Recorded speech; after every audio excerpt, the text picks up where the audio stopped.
The House will be in order. The chair lays before the House a communication from the Speaker. The Speaker's Rooms, Washington, D.C., February 14th, 2024. I hereby appoint the Honorable Marjorie Taylor Greene to act as Speaker pro tempore on this day. Signed, Mike Johnson, Speaker of the House of Representatives. Pursuant to the order of the House of January 9th, 2024, the chair will now recognize members from lists submitted by the majority and minority leaders for morning hour debate. The chair will alternate recognition between the parties, with time equally allocated between the parties and each member other than the majority and minority leaders and the minority whip limited to 5 minutes. But in no event shall debate continue beyond 11:50 a.m. The chair recognizes the gentleman from New York, Mr. Espaillat, for 5 minutes.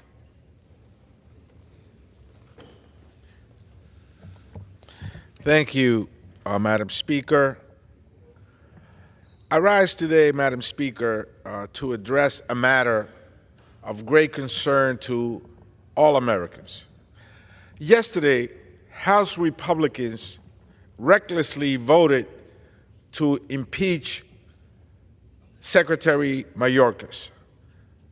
They engage in a sham exercise that not only degrades the value, the importance of this important democratic institution, but an exercise that was last week put in everyone's eyes the efforts to lay at the doorstep of one person, Secretary Mayorkas, the crisis of migration and immigration, which has been permanent in the United States of America for decades upon decades upon decades. House Republicans blame a single man for a perennial immigration crisis caused by Congress' long decades of failure to pass immigration law. During the Reagan administration, we saw how President Reagan addressed immigration, comprehensive immigration reform. In fact, he said, by alluding to the great lady at the harbor, the New York harbor, he said, "It is the lady who gives us our great and special place in the world." George Bush addressed the immigration crisis. George W. Bush addressed the immigration crisis. So this crisis has been before us decades upon decades upon decades, and yet yesterday, after a failed vote last week, by one vote,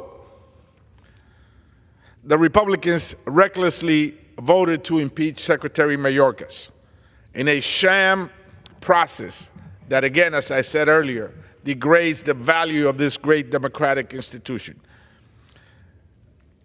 Even conservative scholars will note that Secretary Mayorkas has done a strong job at advancing solutions within the confines of our existing immigration laws, which we all agreed are broken.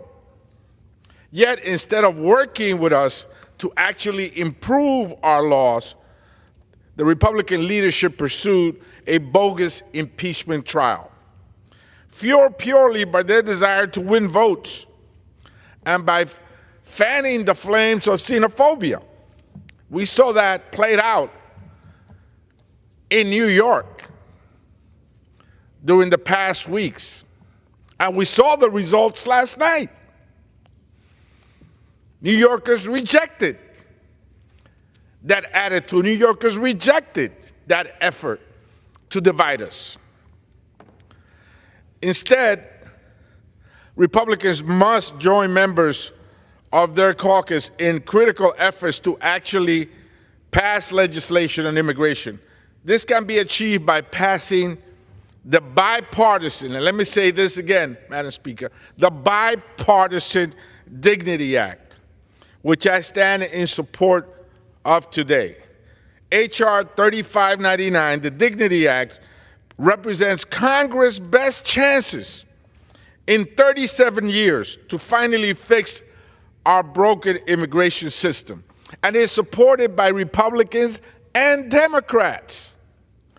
This bipartisan bill contains immigration fixes in 4 key areas that both Democrats and Republicans should fall behind. One is, of course, border safety. We all agree something should be done about the border. The other one is immigration reform. Components of immigration reform that we know are critical and important, as Ronald Reagan said, for the future of our nation. A third bucket is jobs and the economy. We must inject more energy in jobs and our economy. And of course, the fourth bucket is the root causes of migration in our hemisphere. So for border security, we can do a lot by providing substantial funding to combat fentanyl smuggling and for border technologies that will modernize our ports of entry. Fentanyl is coming through our ports of entry by wheels. Trucks, vehicles are bringing it in. Let's modernize our ports of entry to ensure that we stop that crisis. Madam Speaker, again, we have a solution. The gentleman's time's expired. It's called the Dignity Act, and I yield back. Thank you. The chair recognizes the gentleman from Tennessee, Mr. Kustoff, for 5 minutes.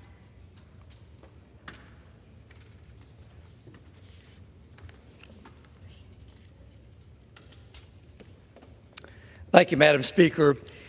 With a heavy heart, but also with pride, I rise today to pay tribute to Gregory Jackson Huey from Tipton County, Tennessee.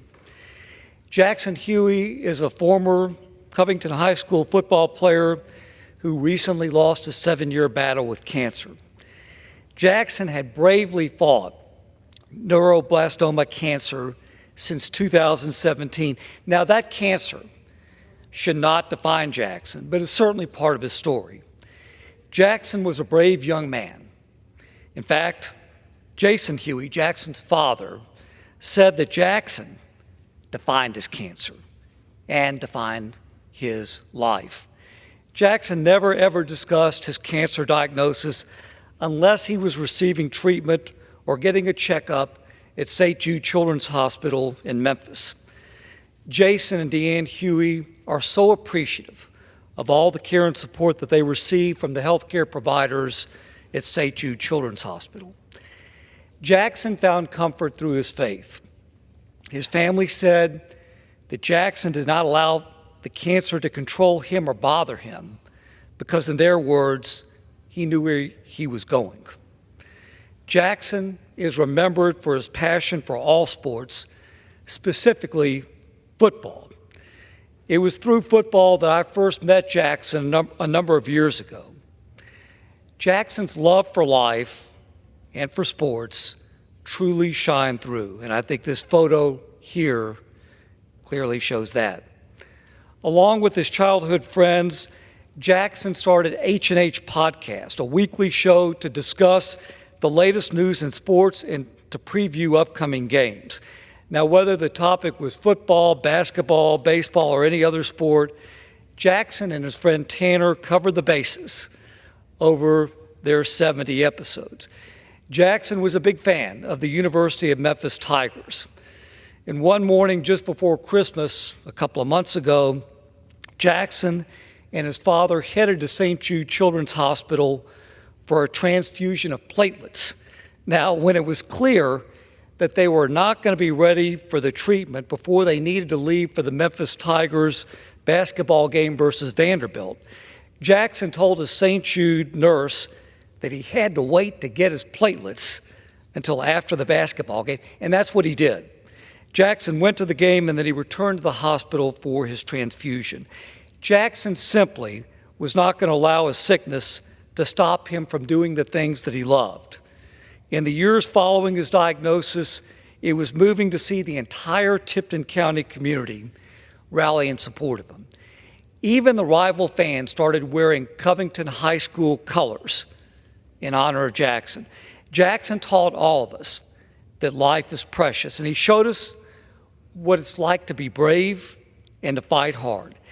Jackson showed us how to fully embrace life and how to overcome fear. As a testament to his courage and to his life, Jackson was awarded the Commercial Appeals Courage Award in 2021. Jackson passed away on January 28th, just a couple of weeks ago. Yesterday would have been Jackson's 21st birthday.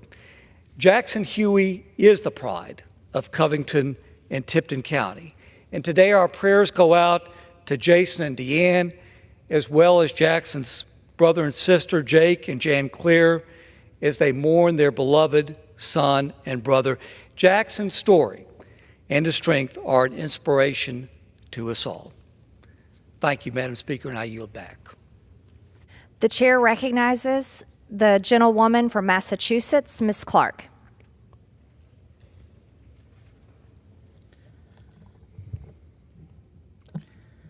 Last month, I joined my colleague, Jared Moskowitz, on a tour of the Marjory Stoneham Douglas High School in Parkland, Florida. The school is frozen in time. It's just as it was 6 years ago today when a gunman stole the lives of 17 people. There was a box of chocolates left in a classroom on a stack of textbooks, a stuffed animal with a Valentine's Day balloon sitting on a chair, writing assignments left unfinished, whiteboards covered in lesson plans. It was so ordinary, so hauntingly familiar. It's what you would see today if you walked into any high school on Valentine's Day. And then there was the horror, the broken glass, the bullet holes, the blood stains, the outlines left by children's murdered bodies, 2 of them right next to the teacher's desk where their classmates and teacher were hiding, inches away. 3 dads joined us that day. One by one, each of them led us to a spot where his child had been shot to death. One told us of how his daughter had run for safety into a stairwell, how she had missed safety by a split second, how a single bullet ended her life before it had even begun. Her blood and the blood of her classmates mark the floors of that hallway, and they mark the soul of a country that could have saved them, but chose not to. The collective failure to prevent this tragedy permeates every corner of that building and every corner of this building. The failure of the good guys with guns to respond quickly and without hesitation. The sheriff's failure to act on a warning of a school shooter in the making. The FBI's failure to investigate a tip about an angry, unstable teenager who wanted to kill people. And Congress's failure to keep an AR-15 rifle out of his hands. The men and women in this building could have prevented him from acquiring a weapon designed to kill and kill fast. But no, nothing. No red flag laws, no universal background checks, no crackdown on high-capacity magazines, no assault weapons ban, no safe storage requirements. All of it rejected by those, Madam Speaker, who perversely define freedom as unfettered access to weapons of war. Madam Speaker, there was no freedom for the students and staff gunned down that day. There is no freedom in violence, in terror, and death. There is no freedom in being forced to wonder if your child will come home from school. Will they live to see graduation? And there is no freedom from the grief of those parents whose worst fears have been realized. Along one of those hallways, there's a quote painted on the wall. Never live in the past, but always learn from it. Madam Speaker, that building is just as it was 6 years ago, and so is this country. Our gun laws are frozen in the past as if nothing has happened. In refusing to act, Republicans not only ignore the past, they condemn the children to future violent death. Madam Speaker, let us honor our past by changing our future. Let us honor the murdered by honoring the right of the living to be free from fear. I yield back. The chair recognizes the gentleman from Arkansas, Mr. Westerman, for 5 minutes. Madam Speaker, I rise today to recognize the 13 Mountain Gateway officials that have been separated from their families and wrongfully imprisoned in Nicaragua. Our founding fathers in America established our First Amendment, which guarantees the freedom of religion. While we are blessed that the United States assures these rights, other countries and governments do not offer these same liberties. Mountain Gateway is an evangelic ministry based in Texas that desires to make Jesus Christ's name known to all nations.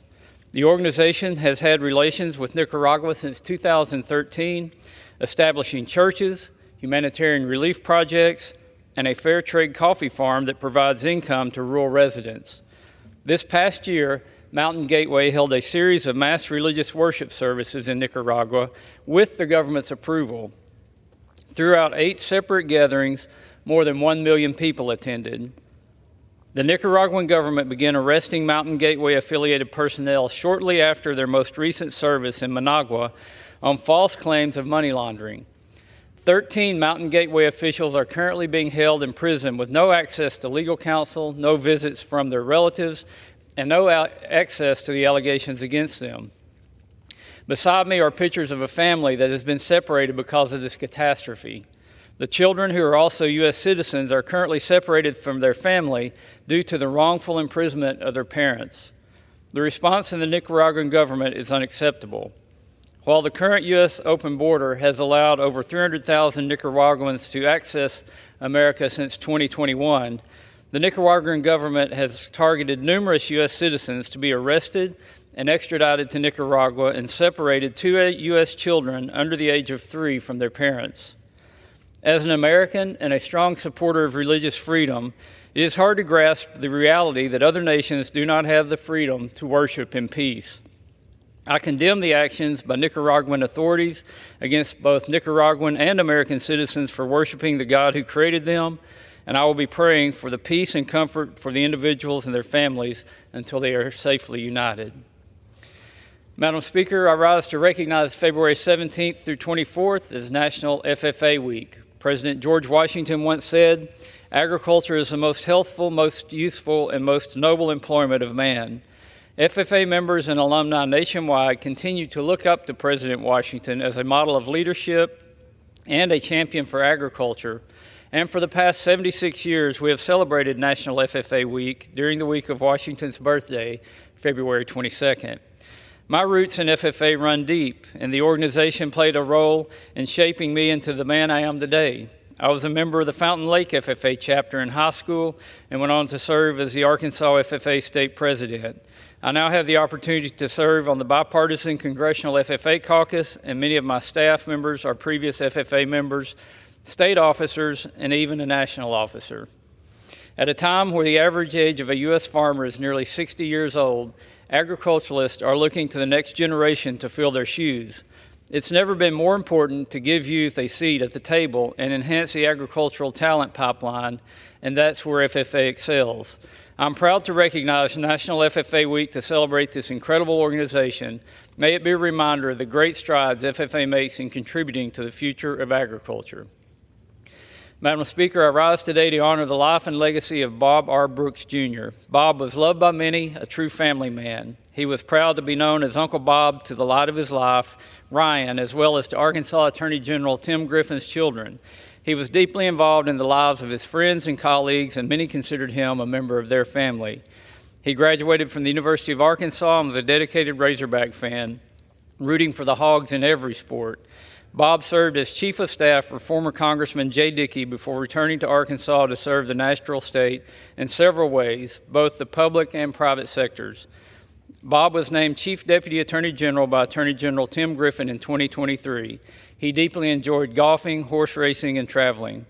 Bob was loyal to those around him and the state of Arkansas. I am thankful for his contributions to our state, but furthermore, I am thankful for his friendship. Bob's legacy will be felt by many for years to come. I yield back. The chair recognizes the gentleman from Oregon, Mr. Blumenauer, for 5 minutes. Thank you, Madam Speaker. I have a strong belief in the power of international trade agreements to make a profound difference. It's not just because 95% of the global economy is outside the United States. These agreements are necessary to raise standards, protect the environment, and to avoid the tragedy of the commons. I've seen the global economy raise living standards in China, Africa, and India, Singapore being the most powerful example. But there were decidedly mixed results with Mexico. The gap between theory and practice showed that the promise of NAFTA was overblown and that the critics were right. Poor Mexican farmers could not compete against massively subsidized American corn, and U.S. workers could not compete against $3 an hour Mexican factory workers. And too much of American business was focused on financial and tax engineering, not actually engineering better products. They were gaming the tax system and extending patent protection, not winning new patents. The worst example was GE's downward spiral under Jack Welch's ruthless capitalism. But I've been encouraged with the Biden administration's worker-centered trade policy. I'm proud of my work as the lead Democrat on the Ways and Means Committee dealing with international trade, working to level the playing field, fighting against areas to improve trade agreements. We made major advances, for example, reducing illegal logging by more than 40%, providing legislation that was a model for other countries to help stem this damaging practice. Our May 10th agreement that provided enforceable labor and environmental standards. I was pleased to help lead the effort to revise NAFTA to strengthen its environmental protections, worker protections, and the enforcement of agreements to protect these advances. I hope these NAFTA revisions will start a new era of trade policy, but it's time to push back against the Chinese. I'm tired of their two-tiered system where they claim to be a developing country when it works to their advantage while being an economic powerhouse, one of the largest and most powerful in the world. We must fight to protect and strengthen the WTO. There's no substitute for our being engaged in Geneva along with 163 other countries. It's hard work, but it's worth it. Finally, we must battle to have China honor their WTO commitments made 3 decades ago. I have a special concern about the de minimis loophole, a provision in our tax code that allows China to ship directly to American consumers $800 or less in terms of product value. It's going to allow 1 billion packages into the United States economy, untaxed, uninspected. We have 15 Republican attorney generals who've raised the alarm about this provision. We're seeing shoddy products made with slave labor. They're shipping fentanyl precursors directly to American drug dealers. It's time to stop that practice. I have legislation that would close the de minimis loophole. I strongly urge my colleagues to co-sponsor my Import Security and Fairness Act, which would stop these products flowing from a non-market economy on the watch list. Currently, that's just China. But they're the source of 60% of these 1 billion de minimis products. Doing so will protect American business, American consumers, public safety, and human rights. We can issue in a new era of worker-centered, sustainable trade. The world is depending on us. The chair recognizes the gentleman from Tennessee, Mr. Rose, for 5 minutes. Madam Speaker, President Biden may have broken the law when he willfully retained and disclosed classified materials, according to Special Counsel Robert Hur's recent report.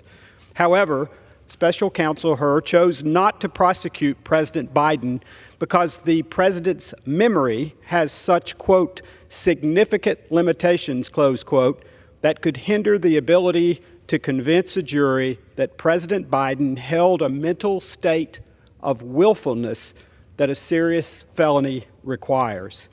Despite the special counsel's reaching this alarming conclusion, Senate Majority Leader Schumer has said, quote, his mental acuity is great, it's fine, it's as good as it's been over the years, close quote, which has been echoed by other allies of the president. Thankfully, the American people aren't buying it. Shortly after the findings of the special counsel were released, President Biden held an embarrassing press conference where he mistakenly referred to the Egyptian president as the president of Mexico. The president's mental acuity was on full display. This is just another reason out of the many why House Republicans are demanding answers and accountability. The Tennesseans I represent deserve to know whether or not the president is mentally fit to serve in the highest office of the land. They also deserve to know whether or not President Biden and his family may have sold their influence and position in our government to the highest bidder, even to our adversaries. That's why House Republicans have requested multiple documents and information from Special Counsel Hur's report to get to the bottom of these important questions.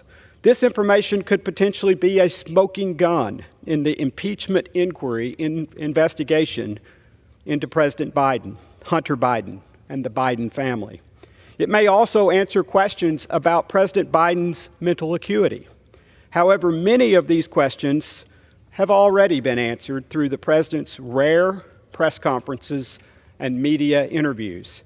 Since being sworn in, President Biden has done just 86 interviews versus 300 for President Trump and 422 for President Obama at this point in their respective presidencies, according to data collected by the White House Transition Project. Even worse, he's done just 33 press conferences compared to 54 by President Trump and 65 by President Obama.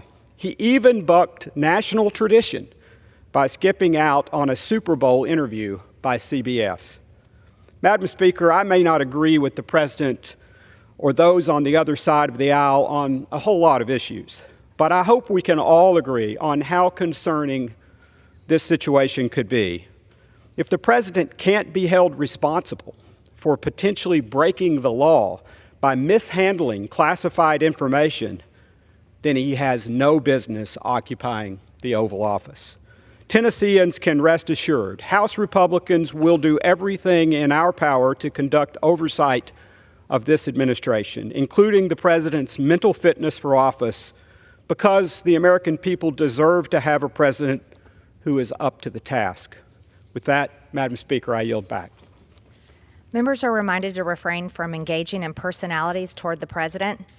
The chair recognizes the gentleman from Rhode Island, Mr. Magaziner, for 5 minutes. The time has come for the Speaker of the House, Mike Johnson, to make a decision.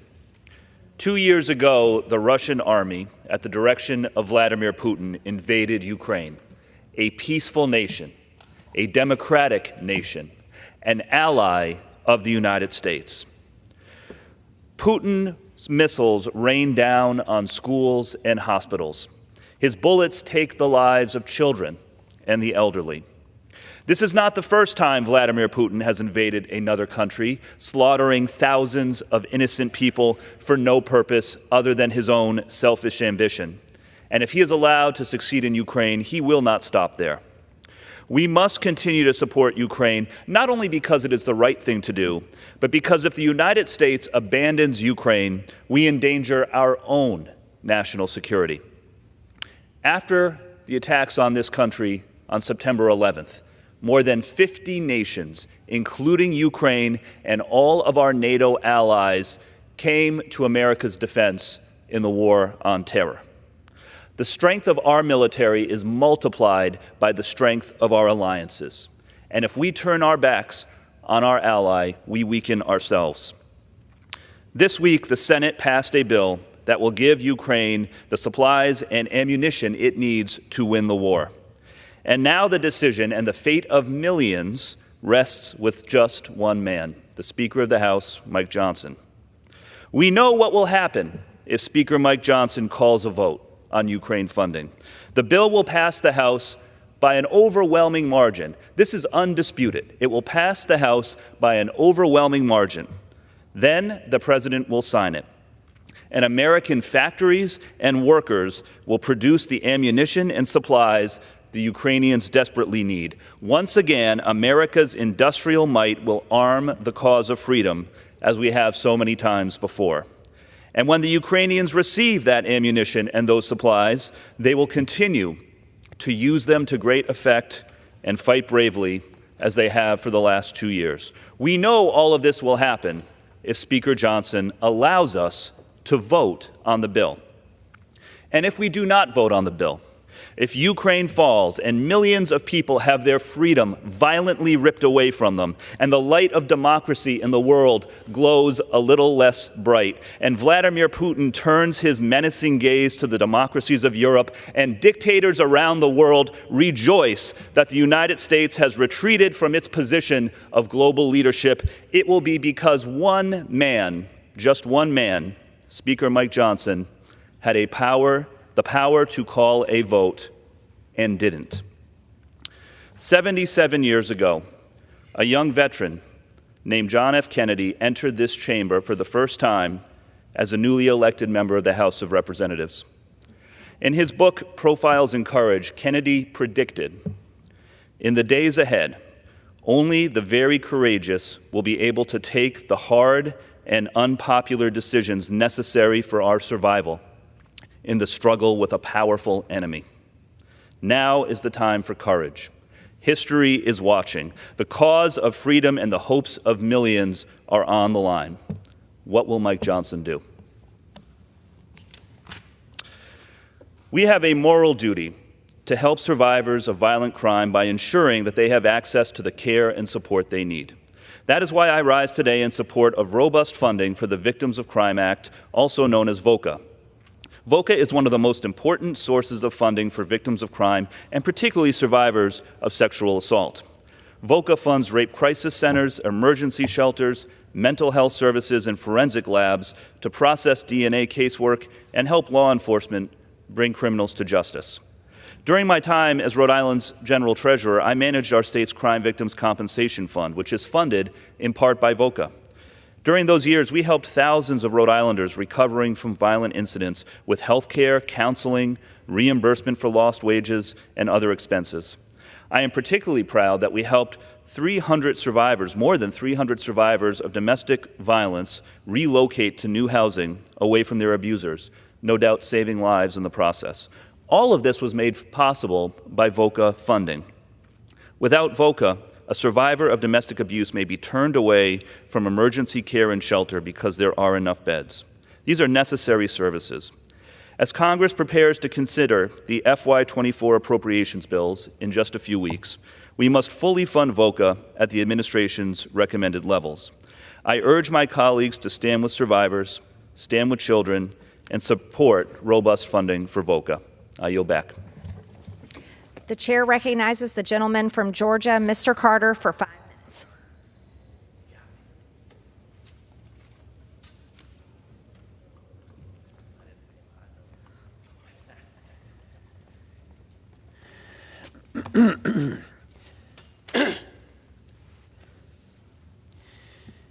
Madam Speaker, I rise today to congratulate Madison Jennings for being named a 2024 Rhodes Scholar. Madison is president of the Agnes Scott Pre-Law Society and an intern at the Carter Center, where she has worked on issues ranging from supporting women's education to activism in Liberia. She is the founder and project executive for Pop-Up Library for Peace, a literacy project she developed in response to the COVID-19 pandemic's impact on childhood literacy in her community. Jennings will also begin postgraduate studies at the University of Oxford in the United Kingdom next fall. At Oxford, Madison will pursue a Master of Public Policy and an MS in Public Policy Research. She is also classically trained in ballet and has 3 ballet productions.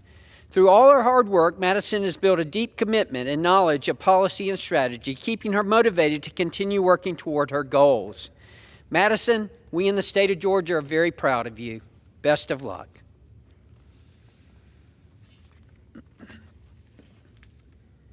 Mr. Speaker, I rise today to celebrate the achievements of Rudy Underwood, a Georgia native.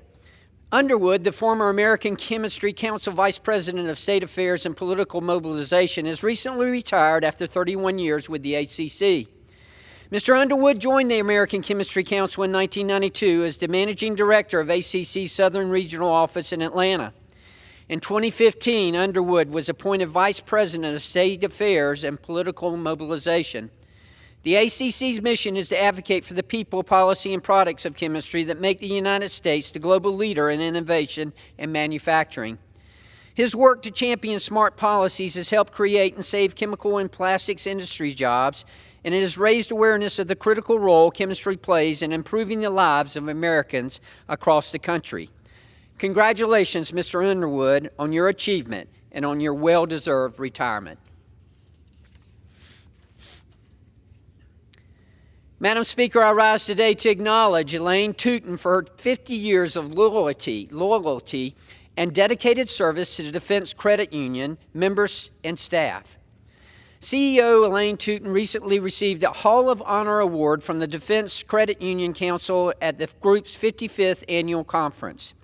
The Defense Credit Union Council's Hall of Honor was set up to celebrate a few selected individuals whose continuous hard work have made a difference in the Defense Credit Union community and council. Tootin's contributions go beyond her own credit union, as she also works to strengthen the credit union movement in the country of Poland, while remaining as a helping hand to those in need. A co-worker of Tootin stated, "Elaine's legacy is a testament to her unwavering dedication to our movement. She has shattered glass ceilings as a woman in our industry and has paved the way for countless others." Congratulations on 50 years of service, Elaine. Mr. Speaker, I rise today in remembrance of George Barnhill, a Georgia resident who passed away peacefully at the age of 91. George grew up on the edge of the Okefenokee Swamp in Clinch County. He loved being in nature since he was a child. He loved farming, gardening, and most of all, traveling with his family. He was an avid quail hunter and well-known marksman.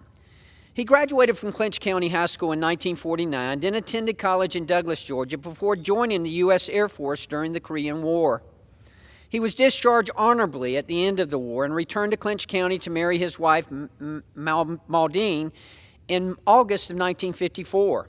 Shortly after, George completed his degree in chemical engineering at the University of Florida and graduated with honors in May of 1957.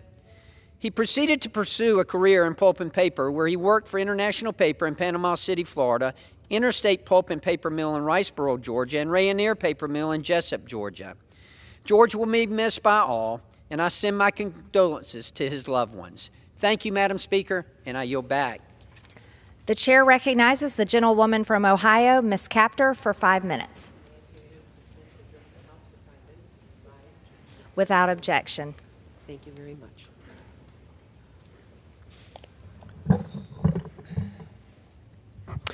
Madam Speaker, I rise today to highlight significant developments in the ongoing commercial nuclear energy scandal in Ohio, the worst in U.S. history.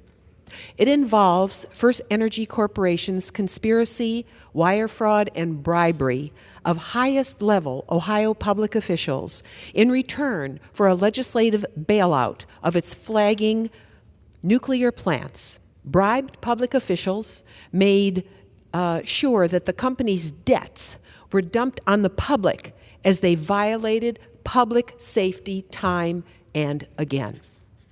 This past Friday, a Summit County, Ohio grand jury returned the indictments against the former CEO of First Energy, the former First Energy Senior Vice President of External Affairs, the former chair of the Public Utilities Commission of Ohio, each for multiple felonies related to their alleged roles in the largest public corruption scandal in Ohio's history.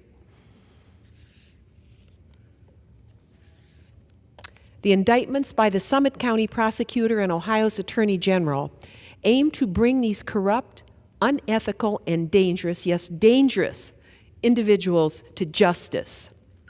Driven by greed and self-interest, First Energy not only compromised Ohio's state legislature and its top leaders and other critical public institutions, they were responsible for severely mismanaging time and again the operations of inherently dangerous nuclear assets.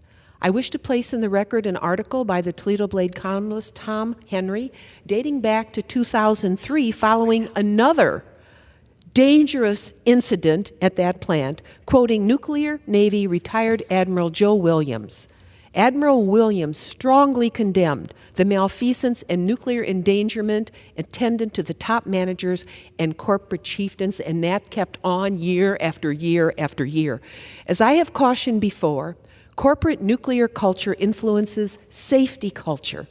We need only look at the troubled history of multiple major nuclear safety violations and criminal conduct at First Energy's Davis-Besse nuclear plant in our district for evidence of this relationship. It's a sad story for America. One must ask whether and how the fines and penalties that First Energy and its subsidiary, Energy Harbor, have had to pay to avoid criminal and civil trials. How will America deter future misconduct by the commercial nuclear power energy companies? Federal regulators didn't do their job. What is clear is that more justice must be achieved to make Ohio ratepayers and our communities safe and whole again. A class action suit settled by First Energy in August of last year netted payments to individual ratepayers, get ready, a mere $10 to $20. Moreover, Ohio consumers continue to subsidize First Energy's antiquated coal-fired power plants even outside Ohio under the portion of H.R. 6 that passed the state legislature that is yet to be repealed. Another casualty is the local school district in Oak Harbor, Ohio, where the Davis-Besse plant is located. It continues to suffer millions and millions of huge dollars of tax losses due to the incremental devaluation of the plant's public utility property values over the years. I continue to urge the state legislature, state and federal prosecutors, and state and federal regulators to take bold action. Let's right these wrongs, and let's assure federal authorities achieve safe, clean, modern, and responsible nuclear energy production in Ohio and in this country. This slipshod, corrupt nuclear energy must never, ever, ever happen in America again. Thank you, and I yield back and ask that extraneous materials be added to the record as well, and I yield back. Without objection. The chair recognizes the gentleman from Virginia, Mr. Klein, for 5 minutes. Thank you, Madam Chair. Madam Speaker, I rise to recognize the 17th annual Brent Berry Food Drive in Harrisonburg and Rockingham County. Named the Brent Berry Food Drive in honor of their son Brent, the family took the initiative to help those in need. This year, the food drive was the largest food drive in the event's history, breaking its record in 2022. Members of the community donated $100,000 worth of food, enough to fill 6 school buses and 2 trailers. With the help of the Harrisonburg-Rockingham Salvation Army, this food was distributed to thousands of individuals across the city. Bucky Berry, the lead organizer of this food drive, grew up not knowing where his next meal would come from. His family received help from the Salvation Army so they wouldn't go hungry, and that stuck with him into adulthood, and he felt motivated to provide that same goodness to his community. This self-sacrifice shown by the Berry family has impacted the lives of so many in the 6th District for 17 years, and I commend them for their dedication to community service. Madam Speaker, I rise to recognize a local hot dog business in my district, the Cool Kids Diggity Dogs, for their Giving Back tailgate at the Roanoke Rescue Mission during the Super Bowl on Sunday. The goal of the event was to provide a great meal for the big game for the homeless population in Roanoke, and they did just that. The employees of the hot dog business served up free hot dogs, chips, and drinks to those in need. In addition to the plate of food, the employees went above and beyond and provided clothing and hygiene products. The display of community spirit by the Cool Kids Diggity Dogs stands as a testament to the civic spirit of the town and as an example of Jesus' instructions to us in his Sermon on the Mount, quote, "And as ye would that men should do to you, do ye also to them likewise." I want to thank Melvin Ward, the owner of the business, and the rest of the volunteers for their selfless service and wish them much success with their business in the future. Madam Speaker, I rise to recognize the Harrisonburg High School electric vehicle team for being invited to compete in the 2024 UAE Electric Vehicle Grand Prix. The Harrisonburg High School electric vehicle team has been competing in the Electric Vehicle Grand Prix as this competition empowers each constructor to use their knowledge and design and build a car that can race the most laps within the time span of an hour. The Harrisonburg car is unique as it is equipped with built-in data collection so the team can get feedback in real time to improve technique. After 2 years of hard work and dedication to build the most efficient car, these young engineers were selected to be one of 6 teams representing the United States in the International EV competition in Abu Dhabi. The engineers of this car include Jack Rocker, Joshua Nafzinger, Johanna Mayfield, Monica Espinoza Martinez, Colin Snyder, Peter Johnson, and Davis Burt. As these young engineers enjoy life in the fast lane, I join all Americans in expressing our support and hope that we see them standing at the top of the podium in Abu Dhabi as winners of the Grand Prix. Madam Speaker, this weekend while Americans were preparing for the Super Bowl, Secretary Mayorkas appeared on NBC's Meet the Press and claimed that the Department of Homeland Security did not bear responsibility for the broken immigration system in this country. The Department of Homeland Security website states that the job of the Secretary is to counter terrorism and enhance security, secure and manage our borders, enforce and administer our immigration laws, and provide essential support for national security. The Homeland Security Committee outlined for the House how he has failed in every single category. And I commend my colleagues for taking action yesterday to impeach Secretary Mayorkas and hold him accountable for his failures. Let me give an example for each one. He's failed in his responsibility to stop the influx of terrorists into this country. Last year, there were 169 people whose names appear on the terrorist watch list who were stopped trying to cross the southern border, a record. He's failed to secure and manage our borders. There's been over 7 million illegal crossings of our southern border, 1.7 million known gotaways who evaded U.S. Border Patrol and have empowered and emboldened ruthless criminal cartels to control our southern border and poison our communities with enough fentanyl to kill every American. In 2023, CPB seized a record of over 27,000 pounds of fentanyl at the southwest border. He's failed to enforce and administer our immigration laws. On day one, Joe Biden and Secretary Mayorkas ended the Trump-era Remain in Mexico policies, the strongest border security laws implemented in generations. He also has the authority to use the current laws in place to secure our border, but has neglected any law in the book, and this has led to the crisis that has engulfed this country. He's failed to provide essential support for national security. Border Patrol agents have apprehended individuals from more than 160 countries since January of 2021, including from countries that sponsor terrorism or are major U.S. adversaries. Additionally, between October 2022 and August 2023, CPB recorded nearly 75,000 encounters of aliens who represented potential threats to national security. He has failed. It's time to remove him from office. Expired. I thank the gentlelady. I yield back. The chair recognizes the gentleman from Florida, Mr. Moskowitz, for 5 minutes.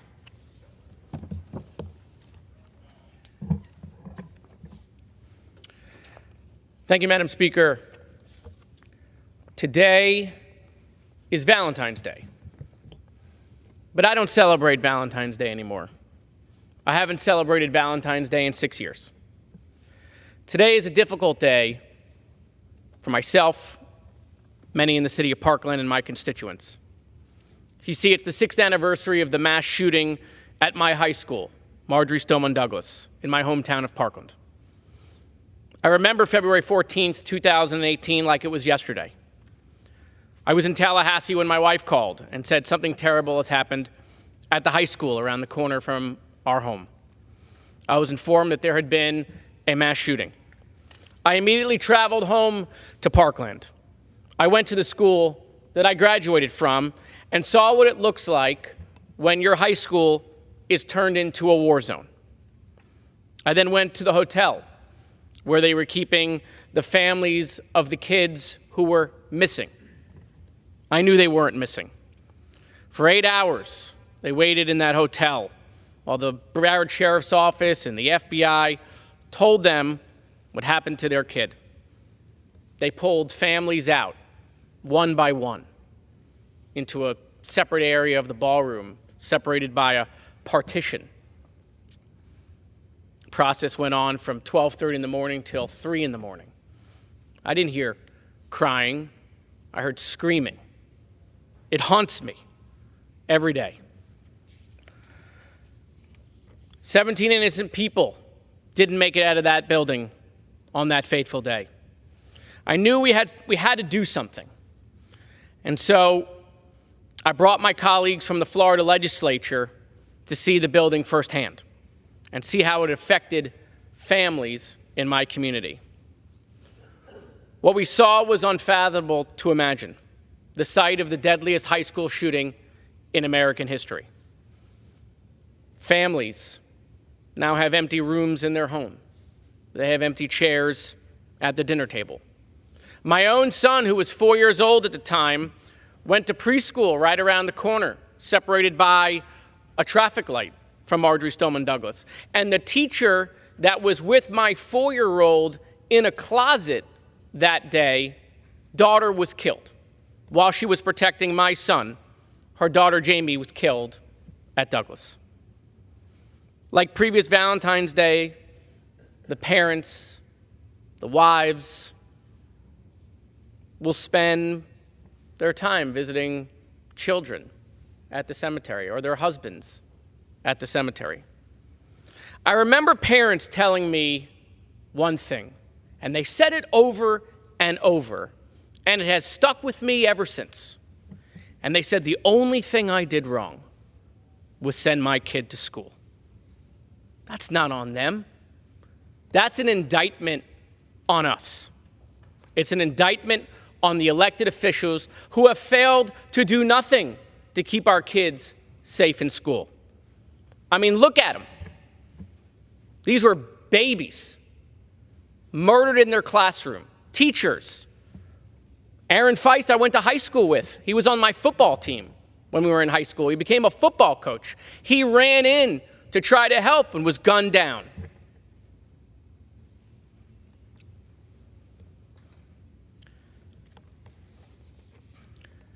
At least in Florida, we did something after the shooting at my high school. The Florida legislature passed the Marjory Stoneman Douglas School Safety Act. It raised the age to buy a firearm to 21. It instituted red flag laws, 3-day waiting periods. By the way, those red flag laws, which take weapons out of the hands of people who are mentally ill, have been used 12,000 times in 6 years. 12,000 times law enforcement in the state of Florida has deemed someone too dangerous to them, either a danger to themselves or danger to others. We put hundreds of millions of dollars into mental health, school resource officers, school safety, and this was passed on a bipartisan basis. In fact, it was led by my Republican colleagues, A-plus rated members of the NRA, signed into law by Governor Scott, who became a U.S. Senator. They got it right that day. They got it right.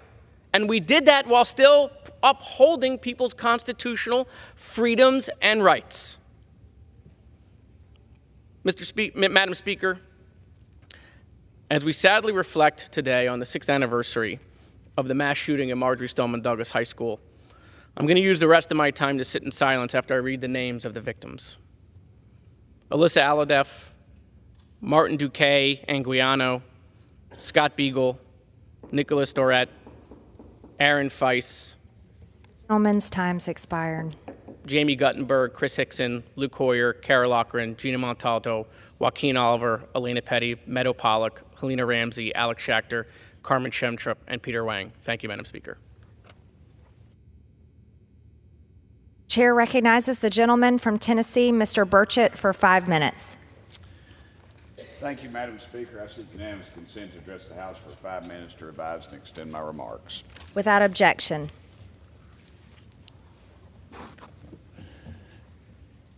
Madam Speaker, I rise today to honor Long's Drug Store, a family-owned and operated pharmacy that has been serving the Knoxville community since its opening in 1956.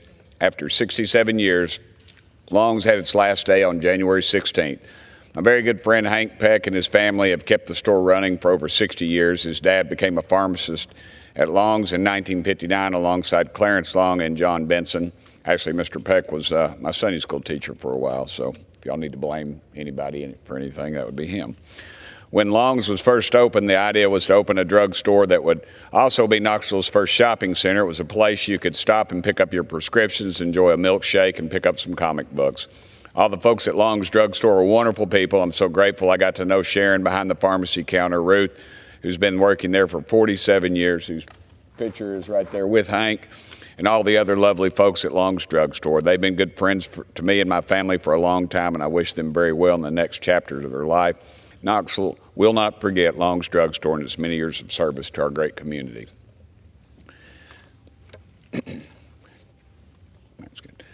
Madam Speaker, today I rise to honor Judge Joe Duncan as he celebrates his 100th birthday. Joe was born February 11th, 1924 in Scott County, Tennessee. He was raised on a farm with his 9 siblings where his parents taught them all the values of hard work, responsibility, and a good education.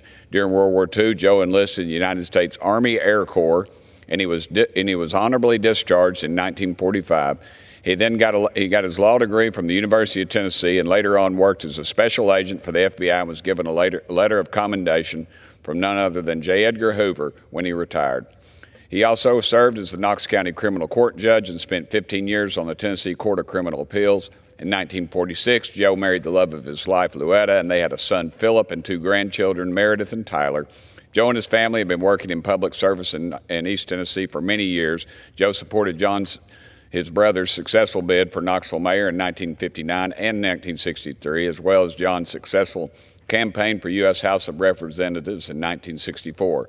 Joe also supported the political careers of his nephew, my predecessor, John Duncan Jr., who was Tennessee's 2nd District Representative in Congress before me, as I stated, as well as his niece, State Senator Becky Massey, and his son, Falls Church City Councilor Philip Duncan.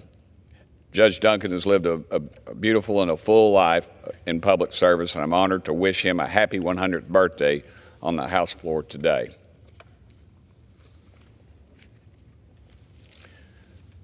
Madam Speaker, I want to recognize my dear friend Charlie and Patsy Daniels, who are celebrating their 70th wedding anniversary this year. Charlie spent 60 years as a successful political cartoonist in East Tennessee and just retired a few years ago. Many of his cartoons are hanging on the walls of my Knoxville office.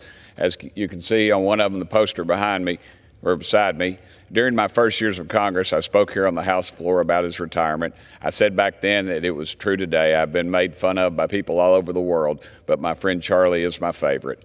His cartoons were razor sharp and while still being very respectful. Charlie's lovely wife, Patsy, had been at Charlie's side since they were childhood sweethearts. They made their home in Powell, Tennessee, where Charlie cooks breakfast for Patsy every morning. Charlie and Patsy often attend reunions at the alumni of Fork Union Military Academy, where Charlie attended high school, as well as Tar Heel football games. When they travel for reunions or to visit family, Charlie is always the willing chauffeur.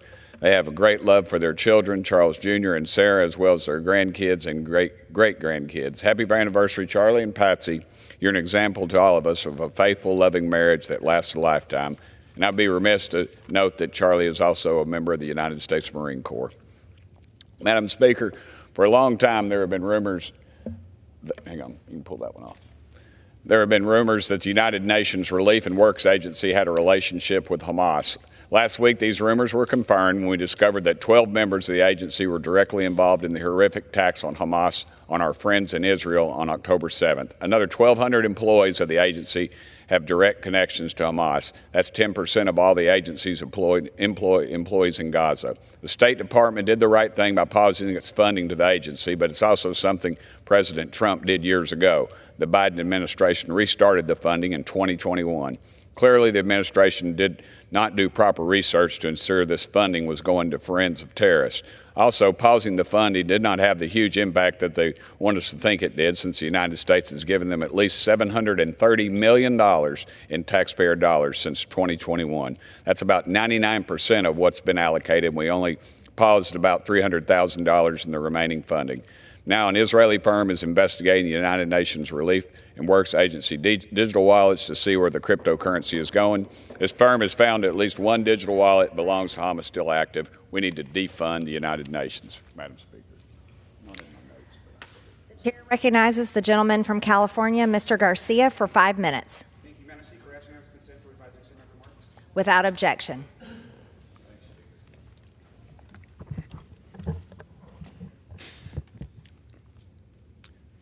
Madam Speaker, I rise today to urge my colleagues to help improve the lives of thousands of vulnerable youth across our country. Our Guaranteed Income for Foster Youth Act will create a new federal program to provide $1,000 a month to young adults exiting foster care and helping them pull themselves out of poverty, as well as build healthy economic communities across the country. Now, it's no secret that there are major gaps in the federal foster care system. More than a fifth of foster care youth experience homelessness within 1 year of emancipation. It's critical that we uplift our foster youth during such a transformative time and vulnerable time in their lives. Now, for my entire career, I've been a strong advocate for guaranteed income programs. When I was the mayor of Long Beach, we built and launched a transformational guaranteed income program that is now directly helping over 900 low-income individuals, including over 500 children. I've also had the pleasure of working with the Mayors for a Guaranteed Income to show how providing direct payments can end poverty in the United States. Now, across the country, guaranteed income programs have done incredible things for families across the country. They've pursued higher paying jobs, obtained undergraduate degrees, paid off debt, and afforded basic necessities like food and utilities. The evidence across the country is clear. Guaranteed income programs have been incredibly successful in lifting people out of poverty and helping to preserve economic freedom and independence. Now, working together, we can ensure that children leaving the foster care system can have the foundation they need to thrive in our community. Madam Speaker, I yield back my time. Thank you. The chair recognizes the gentleman from Pennsylvania, Mr. Kelly, for 5 minutes. Thank you, Madam Speaker. I rise today to talk about an issue that in my lifetime I always heard the saying, there's no problems in our family, there's just a lot of things we don't talk about. Now, what I'm talking about today is the fact that we have an incredible problem at our borders, not just the southwestern border, by the way, but also our northern border. Now, if these people coming into our country were wearing the uniform of a foreign country, we would swear we have been invaded and overrun. And the other hard part of that would be, well, that's okay, though, because we will do everything we can to accommodate them while they're here. It doesn't matter if they came here illegally or illegally. We're America, and that's the things that we do. Now, Madam Speaker, I bring up this thing because I listened after telecast after telecast. The current administration says, well, if the Congress would just do something to help us, we would jump on it. We would do everything we can. I'd like to remind the executive branch that we legislate, we make laws. We debate laws, we pass laws, and then it's the executive branch who's responsible for enforcing those laws.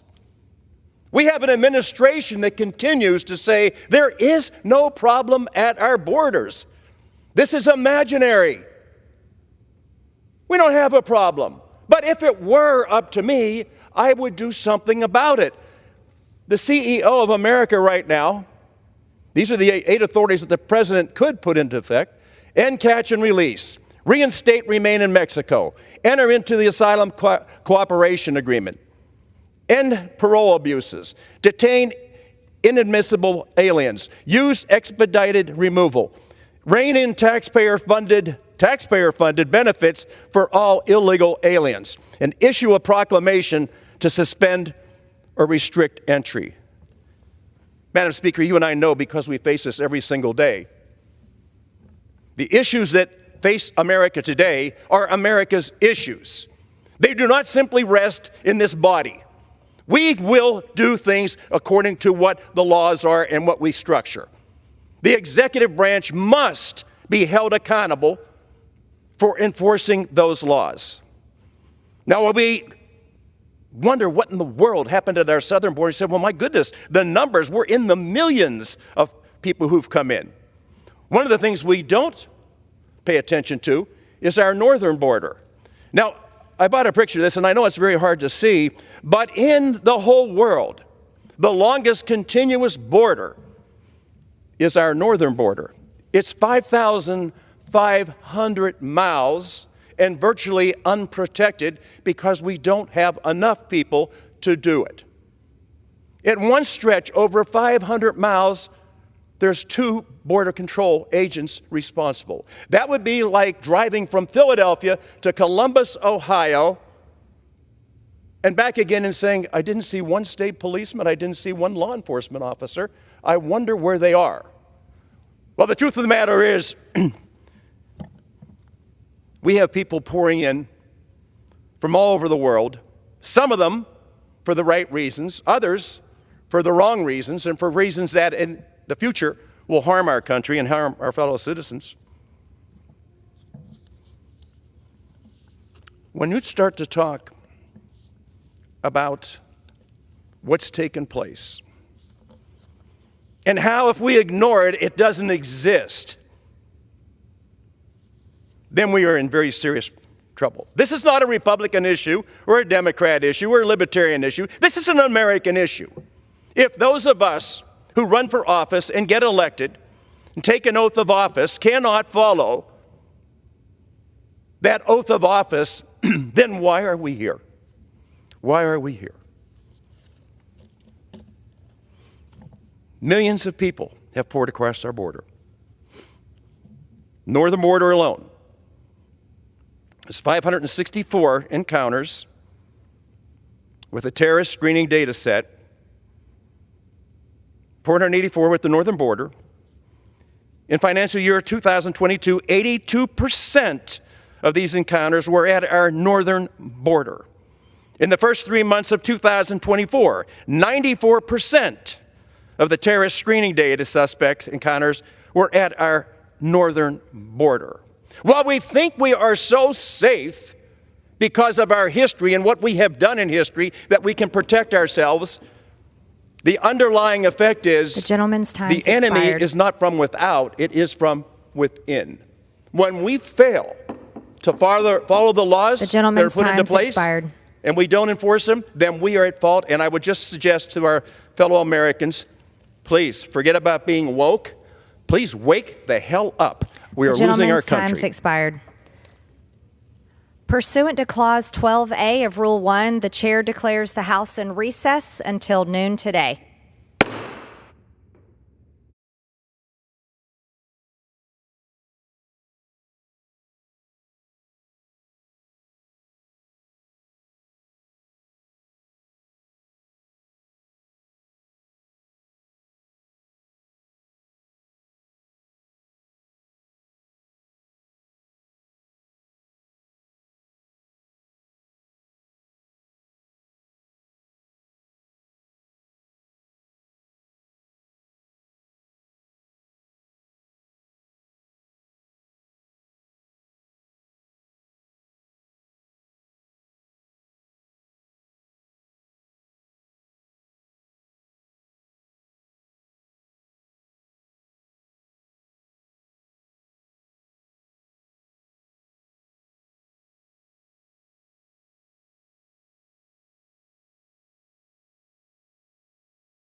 The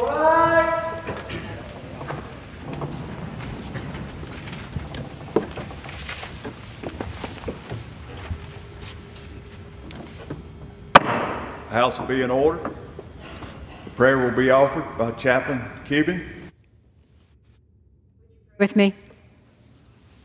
Merciful God, your word is rich with promises. You have spoken throughout eternity and reminded us that in you we have all that we require and we are in need of nothing. We know in the depths of our heart and soul that not one of your good promises has failed.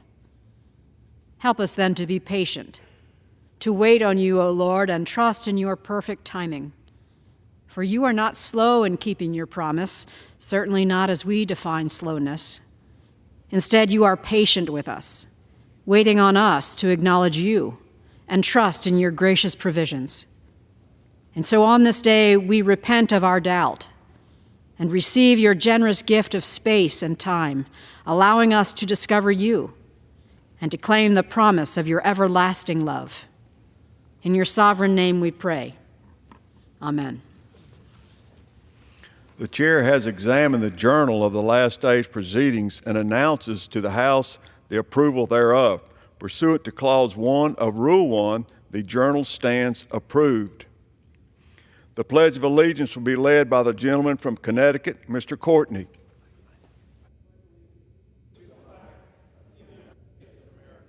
And to the republic for which it stands, one nation, under God, indivisible, with liberty and justice for all.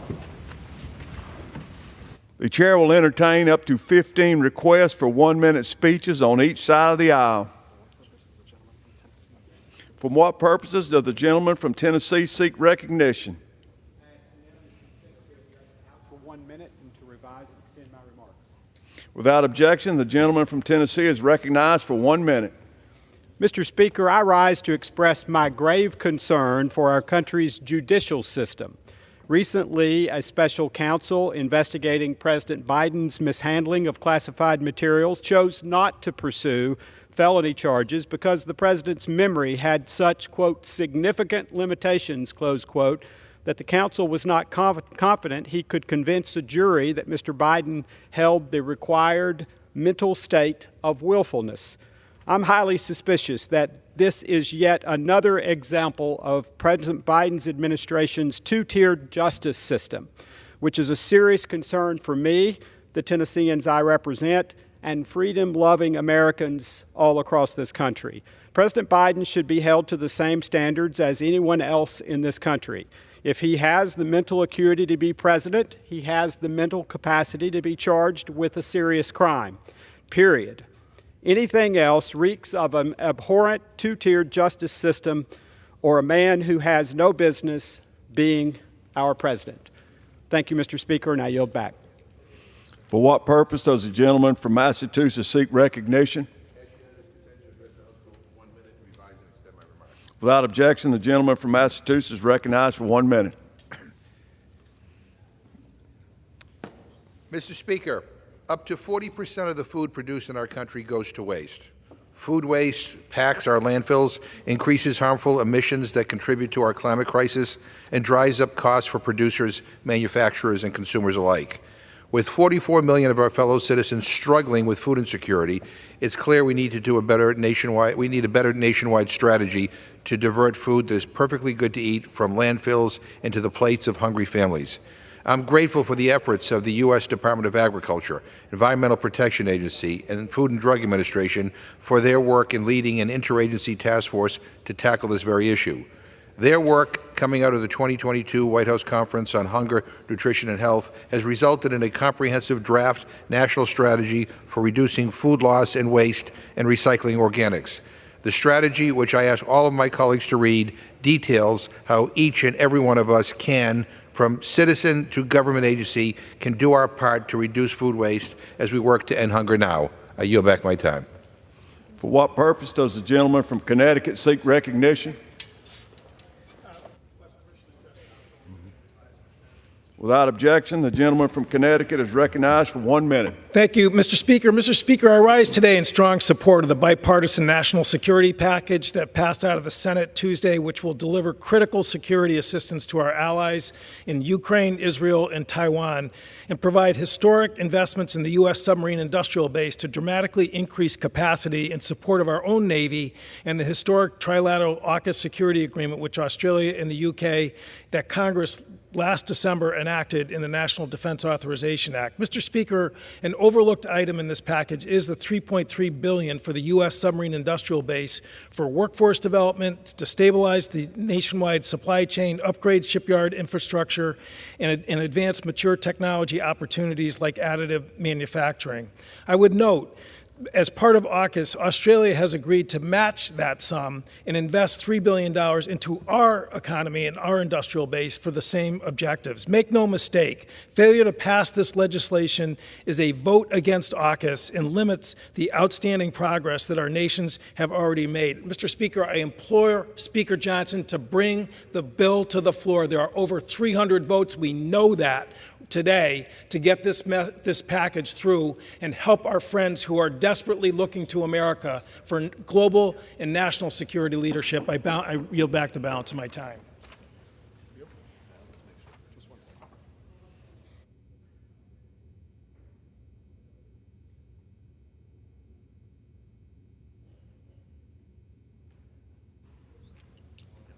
Ready?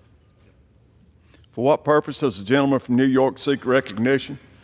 Mr. Speaker, by direction of the Committee on Rules, I call up House Resolution 994 and ask for its immediate consideration. The clerk will report the resolution. House Calendar Number 61, House Resolution 994, resolved that upon adoption of this resolution, it shall be in order to consider in the House the bill H.R. 7160 to amend the Internal Revenue Code of 1986 to modify the limitation on the amount certain married individuals can deduct for state and local taxes. All points of order against consideration of the bill are waived. The bill shall be considered as read. All points of order against provisions in the bill are waived. The previous question shall be considered as ordered on the bill and on any amendment thereto to final passage without intervening motion except one. 1 hour of debate equally divided and controlled by the chair and ranking minority member of the Committee on Ways and Means or their respective designees, and 2, 1 motion to recommit. Section 2. Upon adoption of this resolution, it shall be in order without intervention of any point of order to consider in the House a resolution, House Resolution 987, denouncing the harmful anti-American energy policies of the Biden administration and for other purposes. The resolution shall be considered as read. The previous question shall be considered as ordered on the resolution and preamble to adoption without intervening motion or demand for division of the question, except 1 hour of debate equally divided and controlled by the chair and ranking minority member of the Committee on Energy and Commerce or their respective designees. The gentleman from New York is recognized for 1 hour. Thank you, Mr. Speaker. For the purpose of debate only, I yield the customary 30 minutes to the distinguished gentleman from Massachusetts, Representative McGovern, pending which I yield myself such time as I may consume. During consideration of this resolution, all time yielded is for the purpose of debate only. Mr. Speaker, I ask unanimous consent that all members have 5 legislative days to revise and extend their remarks. Without objection. House Resolution 994 provides for consideration of 2 measures, H.R. 7160 and H.Res. 987. The rule provides for H.R. 7160 to be considered under a closed rule, with 1 hour of debate equally divided and controlled by the chair and the ranking minority member of the Committee on Ways and Means or their respective designees, and provides for 1 motion to recommit. The rule further provides for consideration of H.Res. 987 under a closed rule, with 1 hour of debate each equally divided and controlled by the chair and the ranking minority members of the Committee on Energy and Commerce or their respective designees. Mr. Speaker, I rise in support of this rule and in support of the underlying legislation. H.R. 7160, the Salt Marriage Penalty Elimination Act, would bring much-needed relief to hard-working Americans in high-tax states that make cost of living unbearable. This legislation is an important fix to our nation's tax code that will raise the cap for joint income filers, married couples, to $20,000. This legislation makes right a provision in our tax code that is clearly unfair and penalizes middle-class families in many states across our nation.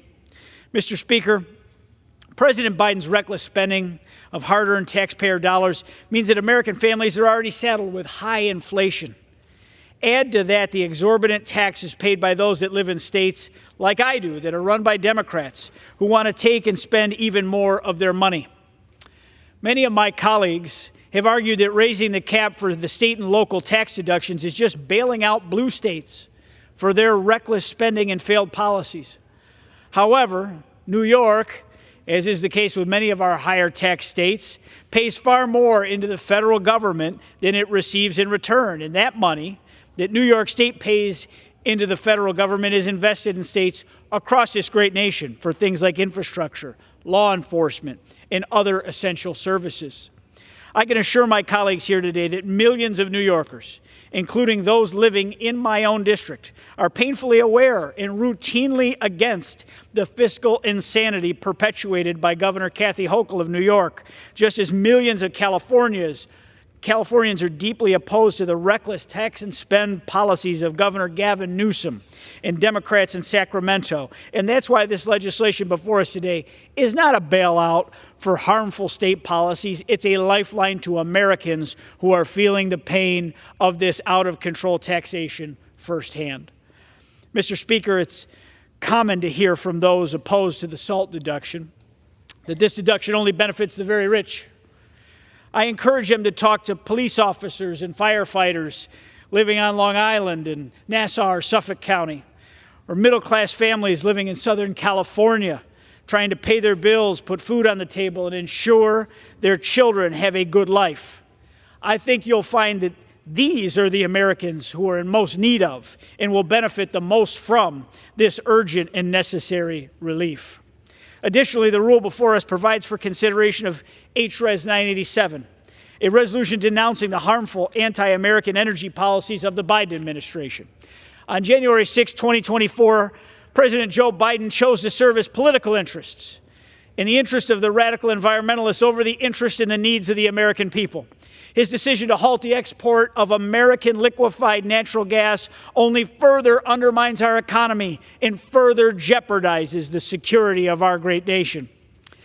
Liquefied natural gas, or LNG, has played a crucial role in fostering our nation's economic growth and energy independence.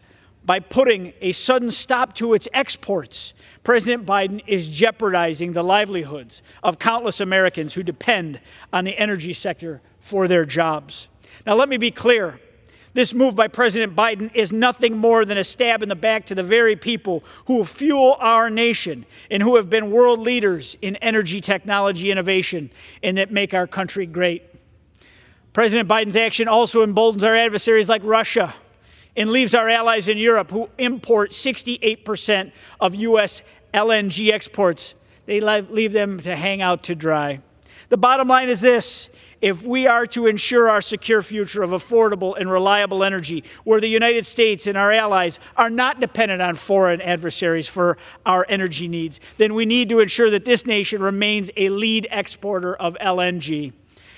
The president's asinine choice to prioritize the short-sighted goals of radical environmentalists and score political points from the woke mob is being made at the expense of long-term stability and compromising our nation's economic strength. It is our responsibility here as members of Congress in this House of Representatives to condemn this profoundly un-American action that is in clear contravention of American interests. I therefore strongly urge my colleagues to support this rule, and I reserve the balance of my time. Gentleman reserves. Without objection, the gentlewoman from New Mexico will control the time for the minority and is recognized. Thank you, Mr. Speaker. I thank the gentleman from New York, Mr. Langworthy, for the customary 30 minutes. I ask unanimous consent to revise and extend my remarks and yield myself such time as I may consume. Without objection. Republicans called us into an emergency meeting to consider today's rules several weeks ago. Several weeks ago is an emergency. Actually, America does have some emergencies that need to be addressed. Our national security is at risk. Putin, the dictator, may win his war against our ally if we don't surge aid to Ukraine. Putin wants World War III, and Putin, protecting Republicans, don't want to address that emergency. Remember, Putin's war caused our energy prices to rise. I call on responsible Republicans to address our national security emergency. I call on them to address the bipartisan, overwhelmingly bipartisan bill that passed the Senate. America has another emergency. In 5 legislative days, count them, it's a single hand. In 5 legislative days, our federal government won't have money to pay its workers, to pay its contracts, to do our jobs. So today should be a day to govern, a day to address America's emergencies. Instead, we are taking up one of the most precious resources we have in Congress, and that is floor time, for an election ploy to help certain New York Republicans win their next election. Last night, New Yorkers told America they were tired of Republicans' failure to govern, didn't they? Now, Republicans are using floor time to save the fragile re-election campaigns of some other New York Republicans. But don't let them fool you. H.R. 7160 is simply a Band-Aid for a problem that the twice impeached, 4 times indicted former President Trump and Republican congressional folks caused in the first place. They created this problem that they now want to put a Band-Aid on. They capped the SALT deduction in their tax bill to give tax breaks to the wealthiest corporations and CEOs. As we know, Republicans and Trump seem to care more about the richest Americans. There are real emergencies that all Americans want this Congress to address. The federal government could shut down in just 2 weeks, an absolute disaster that these bills don't even mention. That should be our priority. Yet we have another week of chaos and dysfunction of dealing with things that are not priorities for the American people. It's another week that Republicans allow small sections of their party to dictate what we see on the floor based on their re-election priorities. It's another week that extreme MAGA Republicans push partisan political stunts. The other bill in this rule is another one of those stunts. H.R. Resolution 987 is a non-binding, politically motivated resolution that does nothing, nada, nothing, to lower energy costs or provide effective energy solutions. Like so much of what Republicans do in the House, it's a distraction from the real bipartisan work Congress must do. And from the first paragraph, it's wrong. Just yesterday, we got a new Consumer Price Index report which shows energy prices fell last month. They have fallen 4.6% in the last year. The United States is producing more oil than ever before, more than any time during the Trump administration. More importantly, energy is not just oil and gas. The Inflation Reduction Act that Democrats passed and President Biden signed into law last Congress created more than 170,000 clean energy jobs in the U.S. so far. Wind, solar, geothermal, these are important elements of our American energy portfolio. The Inflation Reduction Act provided $369 billion in investments for clean energy and for reducing greenhouse gas pollution. This resolution that does nothing is just wrong. Do nothing. It's a do-nothing Congress. It's a yet another day in our do-nothing Congress. And let's not take our word for it. In the first session of the 117th Congress, 81 bills had been enacted into law. In the first session of the Republican-led 118th Congress, 34 bills. That's all, just 34 bills. One of the most unproductive Congresses in modern history. The American People deserve more. They want more. They want us to do our work. So with that, Mr. Speaker, I urge my colleagues to vote no on the rule, and I reserve the balance of my time. Gentlewoman reserves. The gentleman from New York is recognized. Thank you, Mr. Speaker. I yield 5 minutes to my good friend and colleague in the New York delegation, Representative Lawler. Gentleman from New York is recognized. 5 minutes. Thank you, Mr. Speaker. In a time when middle-class families are increasingly squeezed by the rising cost of living, providing real tax relief is imperative. That is why I introduced the SALT Marriage Penalty Elimination Act, which is designed to correct an inequity that has burdened married couples across New York and the United States since 2017. The current tax code unfairly caps state and local tax deductions, otherwise known as SALT, at $10,000 for married couples filing jointly, essentially penalizing them for their marital status and depriving them of the full $20,000 deduction they would rightly deserve. This arbitrary threshold does not reflect the economic realities faced by dual-income households, especially in high-cost areas like New York's 17th District. It's an issue that transcends tax policy. It's about fairness and supporting the backbone of our communities, our families. The implications of the SALT cap are significant. Since its implementation, we've witnessed a dramatic decline in taxpayers claiming the SALT deduction, a drop from nearly 50% in my district to 19%, or nationwide from 31% to 9%. This stark decrease has disproportionately impacted high-cost states like New York, where the cost of living far exceeds the national average. In my district alone, the percentage of filers itemizing taxes have halved since the cap's introduction, underscoring the urgent need for reform. The SALT Marriage Penalty Elimination Act, my first bill introduced in the House, seeks to address this issue head-on by eliminating the marriage penalty and reinstating a fair deduction limit. During the Rules Committee hearing, there was some insinuation that this legislation was hurried and rushed in the dead of night. Well, I'm here to tell you that this legislation has been available for people to review for over 13 months and is less than 2 pages long. This isn't some 1,000-page omnibus deal. It's something that we've worked on with Republican leadership and our Democratic colleagues to address for over a year. Passage of the SALT Marriage Penalty Elimination Act would represent a significant step toward alleviating the financial burden faced by countless families in my district and across the country, offering relief from the double taxation that has unjustly impacted them.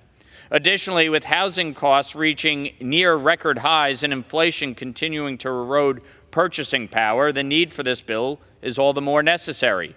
For instance, in Rockland and Westchester counties in my district, the monthly cost of a mortgage surged by $1,000 in the past year alone, thanks to rate increases brought about by the trillions in new spending from this administration and the prior Congress.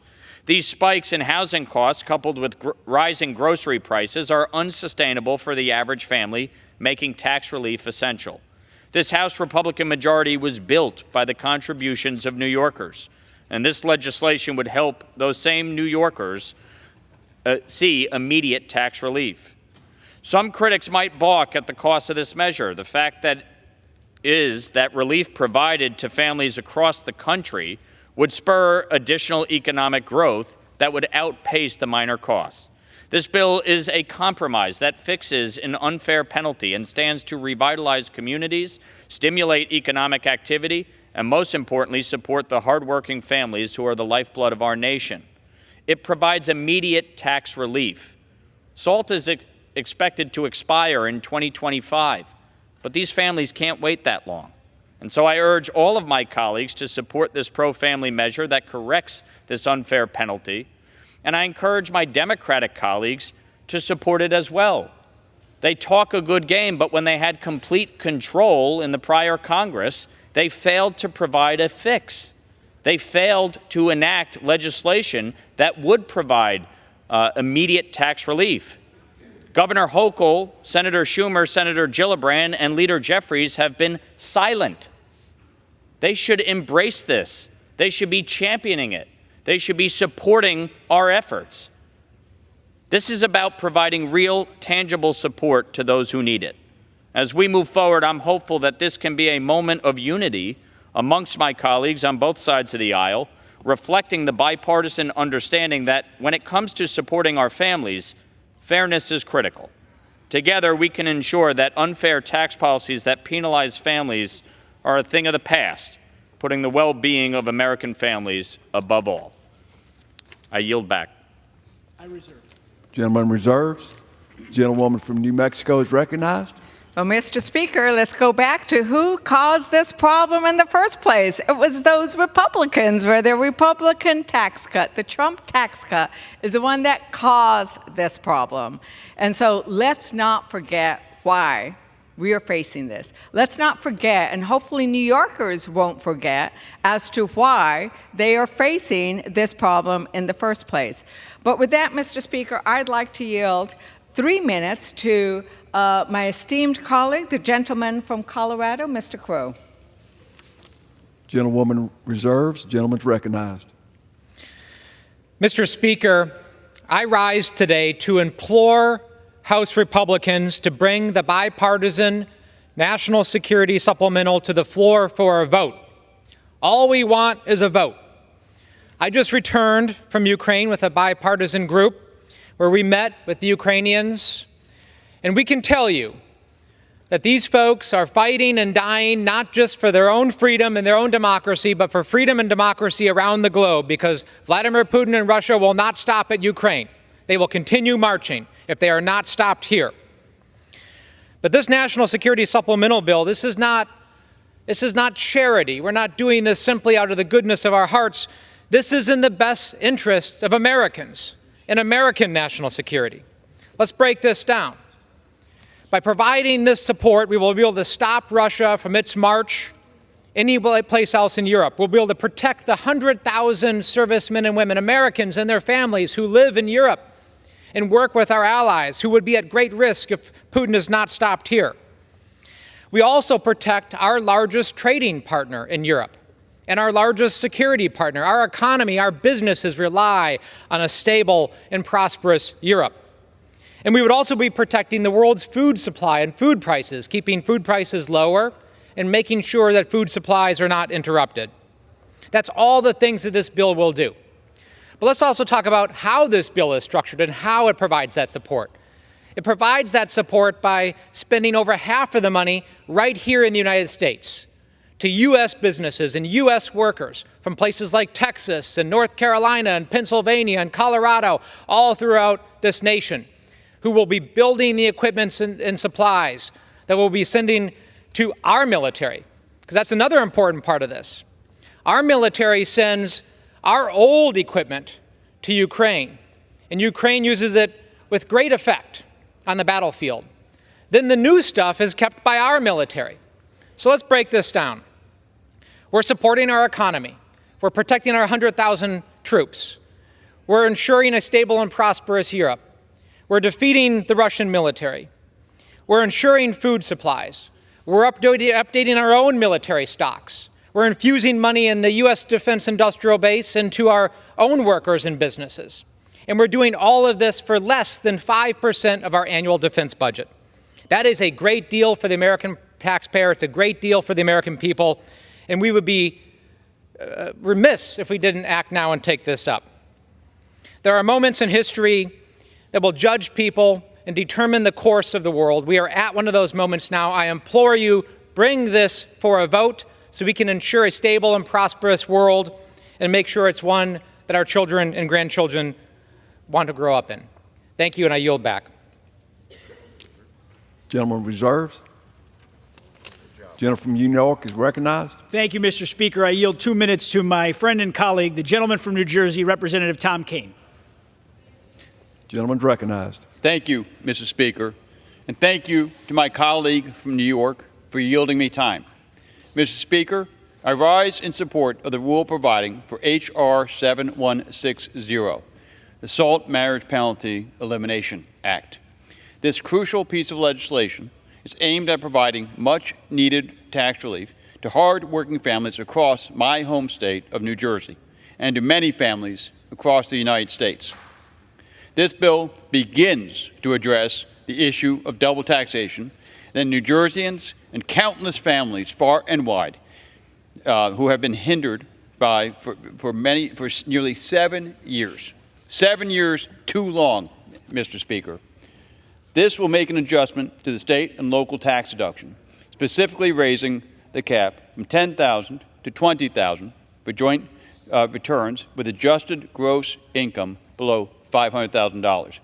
With this bill, we are acknowledging the economic challenges faced by our neighbors, ensuring that the tax burden is alleviated for those who need it the most. New Jersey families need tax relief right now, and this specific approach to doubling the joint returns cap is a critical and necessary step to taking the tax burden off of the backs of our neighbors. The economic destruction of the SALT cap spares nobody. It deters young families from purchasing their first home. It denies seniors the ability to stay close to the roots and near family. And as a result, every industry across our great country suffers. And when that happens, no matter what your zip code or your income, every individual is hurt in some measure. Let me be clear. This legislation is the floor, not the ceiling, for the SALT relief that we can and we must fight to deliver for New Jersey families. To my colleagues on both sides of the aisle, we all represent different communities and districts. Let me remind each and every one of us that we all share the honor of representing hardworking Americans who play by the rules and simply want to be treated fairly. Gentleman's time has expired. And yield 15 seconds. I yield 15 seconds to the gentleman from New Jersey. Gentleman's recognized. Thank you.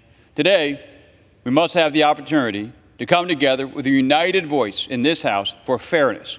We can deliver immediate relief for those who need it. It would be a monumental win for millions of families across our country. Thank you, Mr. Speaker, and I yield back. Thank you. Mr. Speaker, I reserve. The gentleman reserves. Gentlelady from New Mexico is recognized. Thank you, Mr. Speaker. I would like to remind everybody here that Democrats offered an amendment in the Rules Committee so that we could have fixed the SALT problem, not just for for tax year 2023, which is when you pay your taxes now in 2024, but fixed it for 2 years. Now, if they were really interested in solving this problem, they would have made sure that it got fixed for the 2 years. Do you know what the Republican vote was? Unanimous. Every single one of my Republican colleagues on the Rules Committee said no. We don't want a fix that would actually fix it for 2 years. We just want to get past this next election. We just want to make sure that when those people file their taxes now, as April 15th is coming up, that this is fixed. 1 year. They could have had it for 2. Every single one of them, even our New York colleague, voted no.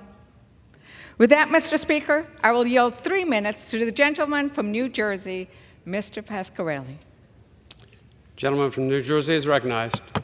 Thank you, Mr. Speaker. Mr. Speaker, let me remind everyone how we got here. State and local taxes were always deductible. State and local taxes. Since the Civil War. Before we even had a tax code. Until the House Republicans and Mr. Trump stole the deduction in the 2017 Republican tax scam. Do you remember that? It wasn't advertised as a tax increase. It was furthermore buried. Over $600 billion. Buried. And where'd that money go? You know where it went. Despite pervasive half-truths and outright lies, SALT has always been about the middle class. The 10,000 cap Republicans imposed has been a heavy burden for middle-class families across this nation, and our public services relied on SALT absolutely. All told, firefighters, police officers, first responders, teachers, mayors, county officials, and governors have begged us to fix this. Democrats passed a full repeal through this chamber. We passed SALT relief numerous times. Over and over, we've been blocked, and we have never given up, and we won't. Multiple times this term, Ways and Means Republicans voted down an amendment which I put forth to raise the deduction and fix the marriage penalty. This is double taxation. I thought this is what we were trying to get rid of. Instead, you had a tax cut in 2017 where you hid getting rid of the deduction. Now it's a $10,000 minimum.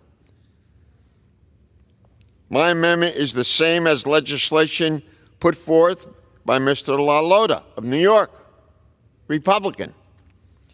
When we tried a few weeks ago, every committee Republican voted no. This badly flawed measure is a far cry for the middle-class tax relief, and it is really the bare minimum we could do. This certainly is no way to enact tax policy. This is no way to treat tens of millions of Americans and communities. What we have before us is a fig leaf to paper over that Republicans oppose middle-class tax relief. And I believe in the election of 2018, this was one of the issues. The fact should surprise no one. Gentleman's time has expired. Yield another 15 seconds. Gentleman's recognized. The fact should surprise no one, since it was Republicans that stole away that middle-class tax help in the first place. This very critical issue, Mr. Speaker. I hope we address it sooner rather than later. Thank you very much. Reserve. Lady from New Mexico. Reserve. Lady reserves. Gentleman from New York recognized. Let me Mr. remind everyone to direct their comments to the chair, please.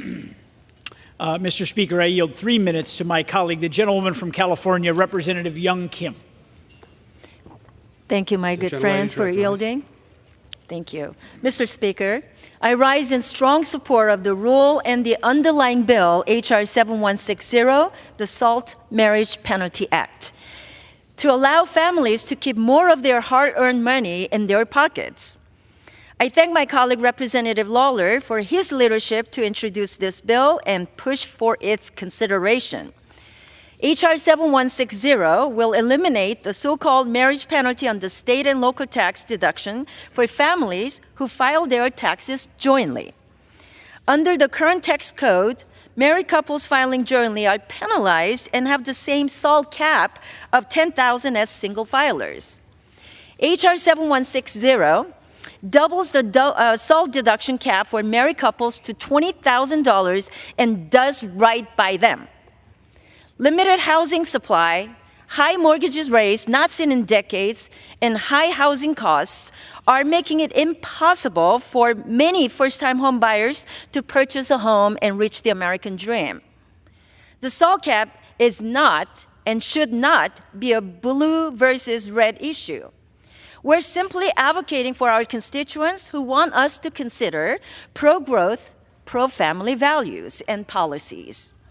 In my district, the median price of a home is over $1 million. However, we can pass this rule today to allow us to provide much-needed tax relief and stop discriminating against families through the tax code. H.R. 7160 will not mark the end of our fight to provide full SALT tax relief for our constituents. This is only the first step to get us there. I will always fight to make life more affordable for my constituents. And I also encourage my colleagues to consider the underlying resolution to condemn the Biden administration's disastrous energy policies and promote affordable sources of energy. I urge my colleagues to support the rule and the underlying bill and resolution. I urge my colleagues to support all of these, and I yield back the balance of my time. Mr. Speaker, I reserve. Yields. Gentleman from New York is recognized. Reserve. Gentleman from New York reserves. Gentlelady from New Mexico recognized. Thank you. Mr. Speaker, Mr. Pasquarelli made a really important point, and that is that this problem arose, and it impacted middle-class Americans. But that happened because Republicans and the Trump tax cuts didn't really much care about middle-class Americans. They didn't much care about working-class Americans. And in fact, as we know, the Trump tax cuts mostly benefited the wealthy. The Trump tax cuts highlight the priorities that we see on this chamber between Republicans and Democrats. Because they imposed the SALT deduction cap for a reason.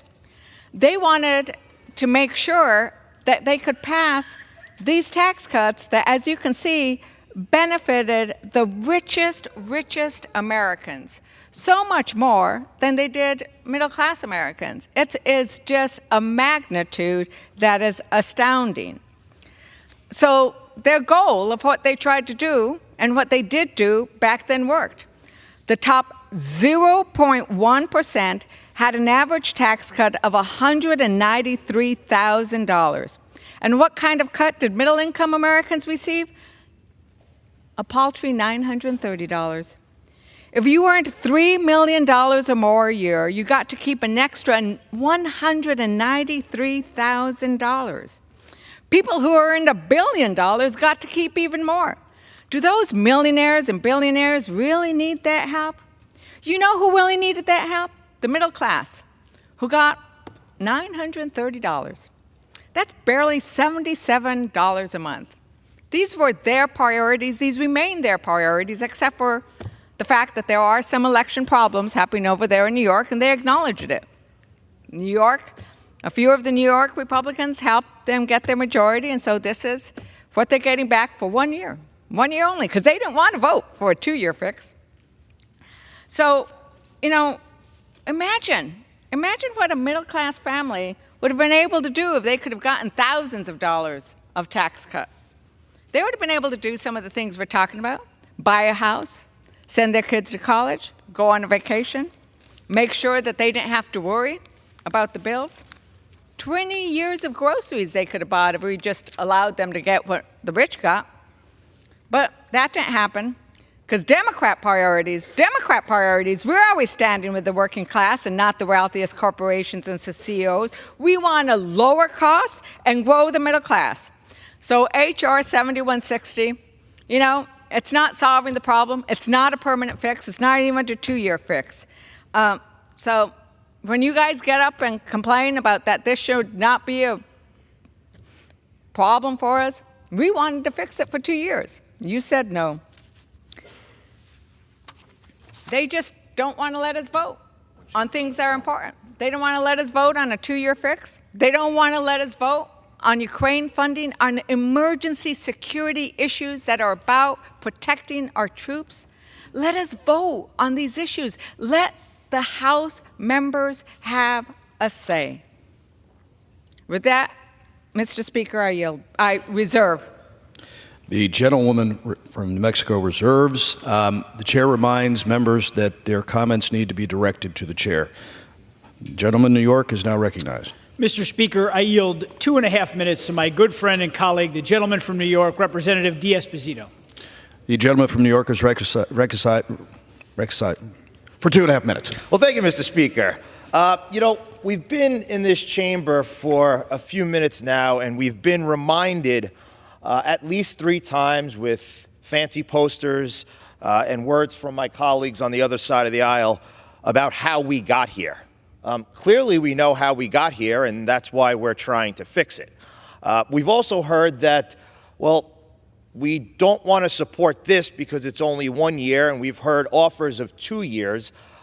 We just got past the Super Bowl, and I'm pretty confident that every play in football, you don't get to throw a Hail Mary and score a touchdown or run a 90-yard run back into the end zone. Sometimes you need to make your way down the field in order to score that touchdown, and that's exactly what we're trying to do here.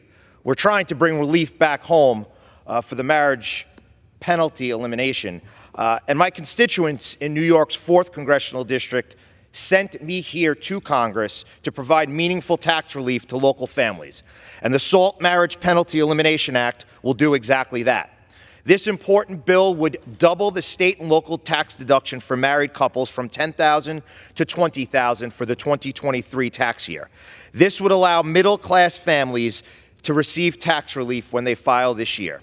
The Tax Cuts and Jobs Act wrongly penalized married taxpayers at the $10,000 cap. It was implemented for single taxpayers as well as for married couples who filed jointly.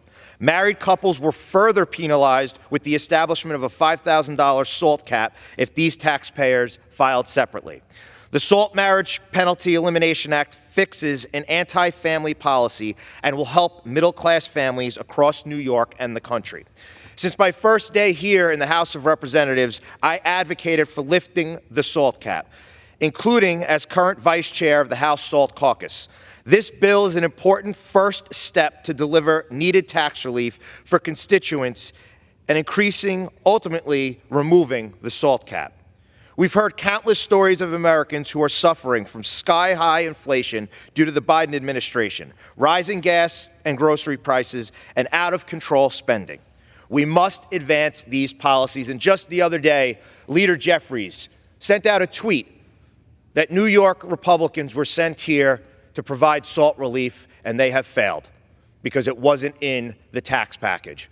Well, ladies and gentlemen, it'll be on the floor just today, and we look forward to Leader Jeffries and others supporting this for New Yorkers and this country. Mr. Speaker, I yield back. Gentleman reserves. Reserves. Gentlewoman from New Mexico is recognized. Mr. Speaker, we have seen the Republicans kill a lot of their rules, their own rules. A record number of rules, Republican rules, have been killed on the floor of the House. So I think it's a little too early to crow about getting this done when you don't know if you're going to get your Republican colleagues to vote for your own rule. But, you know, there's something else that's in this rule, and that's Resolution 987. And my colleagues, they like complaining a lot. They have a politics of grievance, but they don't actually solve the problem. They go on and on about various issues, energy, immigration, other things, but they do not solve the problem. They don't actually pass laws. They don't take up the bills that actually would solve the problem. And that's what we're seeing today in HR Resolution 987. It's just a bill of complaint. And it's also not very accurate. They are complaining about President Biden's energy policies, but let's look at those energy policies. The United States is producing a record 13.2 million barrels of crude oil a day, more than Russia or Saudi Arabia, more than any time during the Trump administration. We're also producing record amounts of natural gas. I mean, HR 987 itself even notes that the U.S. became a global leader in LNG exports for the first time in 2023, which was under President Biden. Moreover, oil and gas companies are reaping the benefits. In the last 2 years, we've seen record profits, $196 billion one year and $123 billion the next. What we see a lot in this other resolution is complaining, but not a good recitation of facts on the ground. The resolution also complains that there isn't enough domestic production of reliable and affordable energy. Let's talk about affordable energy. When Democrats were in control last Congress, we and President Biden took historic action to spur clean energy development right here at home. We know that clean energy helps stabilize prices because we're not subject to international price fluctuations. As we've talked about earlier, as Representative Crow mentioned, one of the reasons we saw the surge in gas prices was because of Putin's war. And yet we're not taking up the bipartisan security package that passed overwhelmingly in the Senate.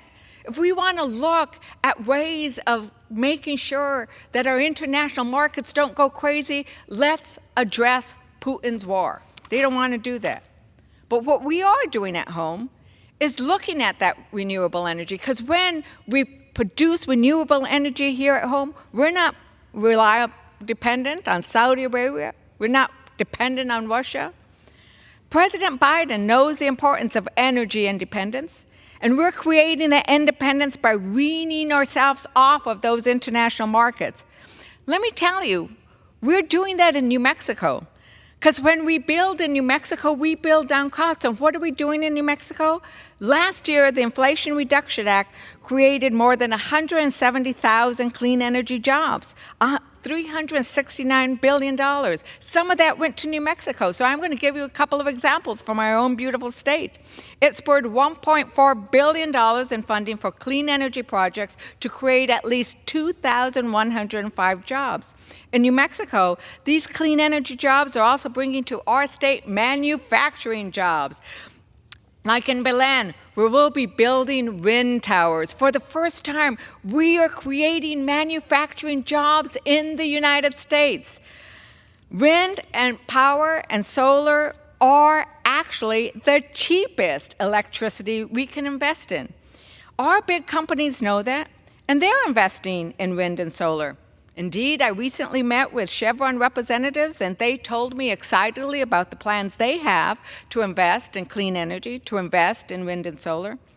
So rather than pass a resolution that doesn't do anything but complain, I invite my Republican colleagues to work with Democrats to pass bills that bring down our energy costs while we invest in America's clean energy future here at home. Help us build on progress we made last Congress so that we can grow the middle class and lower costs for American people. We can achieve both goals when you put people over politics. I reserve. The gentlewoman from New Mexico reserves. The gentleman from New York is recognized. Thank you, Mr. Speaker. I yield 4 minutes to my good friend and colleague, the gentleman from New York, Mr. LaLota. The gentleman is recognized. I thank the gentleman for yielding, and thank you, Mr. Speaker. Let's add some honesty to the SALT conversation, Mr. Speaker. I'm from a blue state, and I am willing to concede to my red state colleagues especially that an increase in the SALT cap benefits blue states more than red states. There, I said it. After all, it's the blue states with the highest state income, sales taxes, and property taxes. At 10.9%, my state, New York, has the dubious distinction of having the highest taxes in this great nation of ours. But as bloated and out of control as my state's spending and taxes are, under one-party Democrat rule, it cannot be said truthfully that red states are subsidizing the blue states. The data demonstrates the opposite, actually, that blue states like mine are giving far more to Washington than we get back. And the opposite is true, that many red states get far more from Washington than they give. As you can see from this chart, the home states of many of my Republican colleagues, shown in red, who say SALT is a subsidy to blue states, are in fact the states who get much more from Washington than they give, Mr. Speaker. Here in this chart, you can see that New York gets one of the worst returns on investment of our federal dollars. Blue line back down there. Yet many red states are the top of this list, and their taxpayers are getting much more from Washington than they're giving. Mr. Speaker, states like New York are not asking for a bailout. We're simply asking to break even. Many of my colleagues are correct to say a large part of the problem starts in Albany. Sadly, I live in that reality, and I know better than to rely on Albany Democrats to try and improve the lives of the average New Yorker. But why do you think so many are fleeing for my state, for states like Texas and Florida? It's not just for the weather, Mr. Speaker. Second, I want to address some serious intellectual dishonesty and rewriting of history by my Democrat colleagues. Mr. Speaker, Democrats had complete control of Washington for 2 years, the House, the Senate, and the White House. And yet, they never signed any SALT relief into law, even though they passed several massive omnibus and reconciliation bills. They failed their constituents and mine and embarrassed themselves and are now trying to blame blue state Republicans, even though we are clearly fighting tooth and nail to deliver some sort of relief. When they had majorities like the White House, why didn't Speaker Pelosi and New York's own Leader Schumer take action to deal with this issue? Mr. Speaker, this is a political talking point for Democrats, but a serious policy item for me and my fellow New York Republicans. Restoring the SALT deduction is not just a matter of tax policy for Long Island families.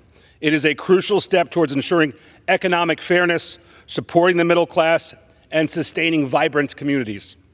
The lack of a meaningful SALT deduction hurts my constituents, and we must address this injustice. Since so many of my Democrat colleagues have been so passionate about this issue, I'm sure they will have no issues, Mr. Speaker, voting to advance this legislation and voting in favor of the rule. I urge all of my colleagues from both sides of the aisle to support the combined rule. I yield. I reserve. Gentleman reserves. The gentlewoman from New Mexico is recognized. Give me a break. Really. Republicans caused this problem. When Republicans were in complete control, they created the problem that chart just highlighted. Everybody's paying for that. They created a problem where the middle class, I don't use that kind of language, but you know what I would have said, where the middle class really did not benefit because they were prioritizing the rich. And now they're scolding us? You got to be kidding. In 2019, when Democrats took control of the House, what did they do? They passed a fix to the SALT problem. And it ran over, and Mitch McConnell killed it. When we had the Senate, remember, it was 50-50. So we needed 10 Republican votes to get things across. We needed 9 Republican votes. We needed Republican votes to get things over. Republicans were not willing to fix things over there. Our priorities have always been the middle class. Their priorities were the rich, and that's why we have this problem in the first place. Mr. Speaker, I ask unanimous consent to enter into the record a 2023 Center for American Progress report titled, Biden Tax Proposals Would Correct Inequities Created by Trump Tax Cuts and Raise Additional Revenues. Without exception. This report details the massive tax breaks that the Trump tax and Republicans' 2018 tax bill primarily benefited the wealthiest Americans, and we constantly hear them want to make it permanent. We constantly hear them say, oh, those were the greatest things, except for when they need to have a couple of their members get reelected, and we're looking for a repeat of what we saw yesterday. So with that, Mr. Speaker, I reserve. The gentlewoman reserves. The gentleman from New York is recognized. Thank you, Mr. Speaker. I yield 3 minutes to my good friend and colleague, the gentleman from New York, Representative Molinaro. The gentleman is recognized. Thank you, Mr. Speaker. Imagine spending so much time, so much energy, and so much air opposing that which one actually supports. I've sat here for a few moments, and I've listened to my colleague across the aisle suggest that they didn't break it, and therefore they should be under no obligation to fix it. That for years they've been trying to remedy this problem, but it's the other side of the aisle's fault, and therefore we won't take this next step forward. Imagine that's your argument. I wasn't here when the SALT cap was established. I opposed it in local government, mostly because I know that middle-class families in upstate New York are being, I'll use the language, pardon me, screwed by decisions of state government, decisions out of their control. But let's talk about what this bill does. This is a very simple effort to ensure tax fairness for working families. Last week, the House came together and recognized common sense tax relief as a shared priority between both parties. And I was proud to support the bipartisan bill that helped parents and small businesses weather rising costs. But we left low-hanging fruit on the table, a simple incremental success. And right now, married couples are unfairly and arbitrarily punished with a SALT deduction in a way that matches almost no other facet of the tax code. And so let's make one thing clear. We're not talking about the wealthiest of New Yorkers that are being impacted here. I'm talking about families and parents in towns and communities like Vestal and Dryden and Hudson, upstate communities that most don't know but struggle every day, who are barely getting by because they are being slammed by property taxes and state taxes. These are not individuals who chose to be overtaxed. They were forced to by Democrats and one-party rule in the state of New York. Now, these folks are struggling every day to make ends meet, and they're having many difficult choices to make between child care and groceries and their mortgage, all because they get taxed twice on their incomes. This bill doesn't solve the entire problem. My colleague knows it. This bill doesn't undo the damage that we both agree existed. But my colleague is faced with one important question. Will they support an effort to undo this one piece of unfairness? Double the SALT cap for married couples, eliminate the arbitrary marriage penalty, and free up working families' budgets to invest in their kids and their local economy. This isn't about what happened then. It's not about who broke it. It's about whether or not we can find, as we did last week, the commonality to begin to fix it. And with that, I yield back. Mr. Speaker, I reserve. Gentleman reserves. The gentlewoman from New Mexico is recognized. Mr. Speaker, the Republicans' fix needs a fix. Really, they are proposing, instead of actually fixing the SALT problem, they keep trying to say, oh, it's all right for us to do just a teeny tiny little bit, just as long as we can get reelected, right? Because if they really wanted to fix it, they would have at least, one, taken it up in Ways and Committee and had a good debate and brought it to the floor with a robust fix that actually makes a difference, not just for an election year. I might remind everybody again, in the Rules Committee, we had Joe Neguse, a member of the Rules Committee, proposed that this SALT fix actually go for 2 years so that it would be consistent with the other tax cuts that Trump did. They didn't want that. The other thing that the amendment does was strike 20,000 and have 30,000. They didn't want that either. Every single Republican voted against it. Every single Republican voted against having this go for 2 years. Why?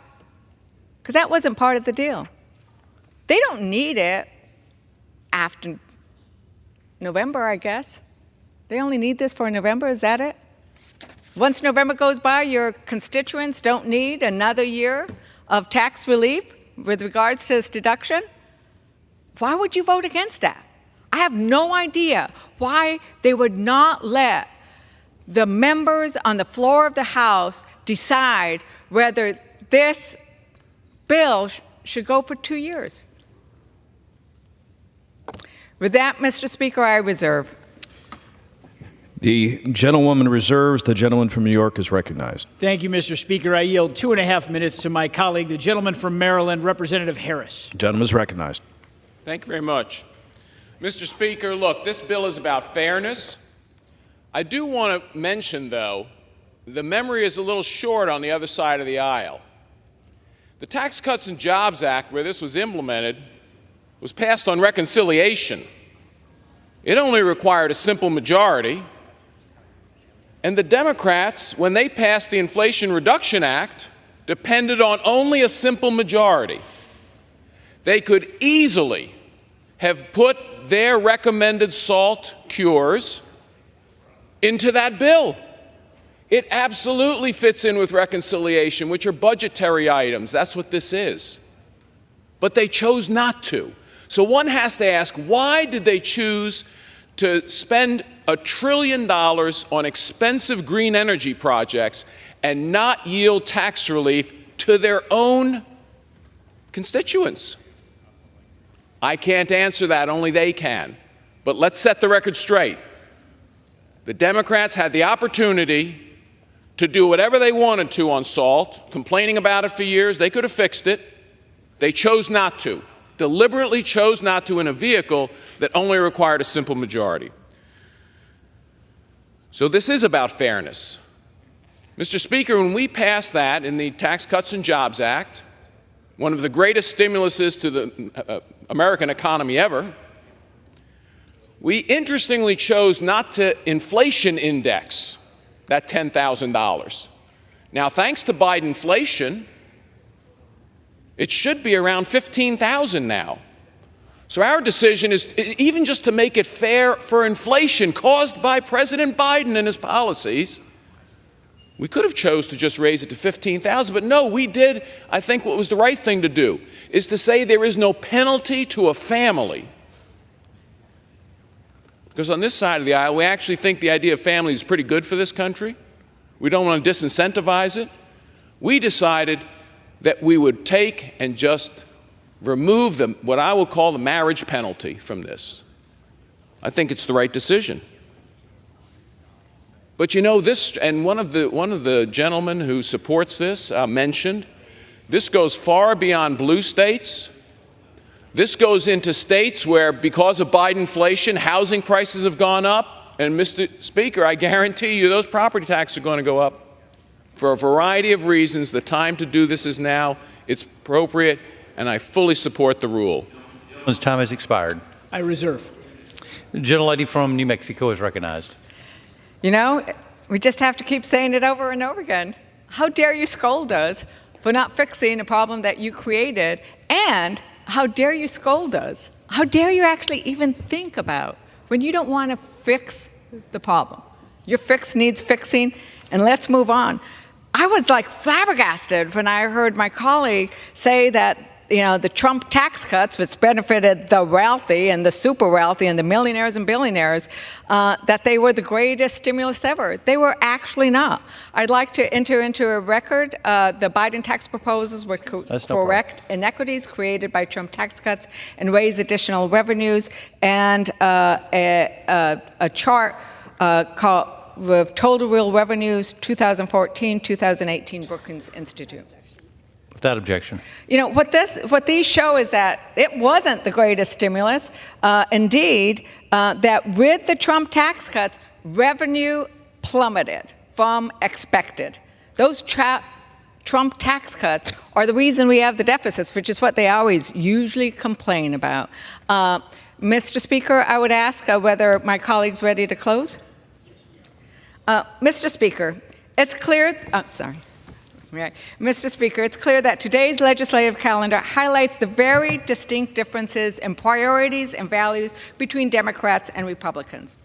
Democrats, we're committed to putting people over politics. We're dedicated to lowering costs for everyday Americans, to raising the middle class, to growing that middle class, and to investing in our communities. On the other hand, Republicans don't have much of an agenda other than chaos and trying to win the next election. The SALT Marriage Penalty Elimination Act is a Band-Aid on a wound that Republicans inflicted on the American people when they passed the Trump tax cuts.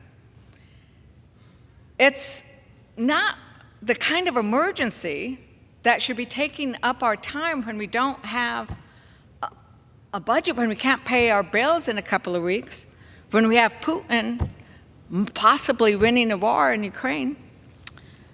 But here we are, taking that up and taking up a non-binding resolution about President Energy's policies that ignore how much we've invested in clean energy, how many jobs we created in the energy sector, and how we are lowering prices. That's putting people and our planet first. Their non-binding resolution does nothing. Republicans keep taking up our time, doing nothing on this House floor.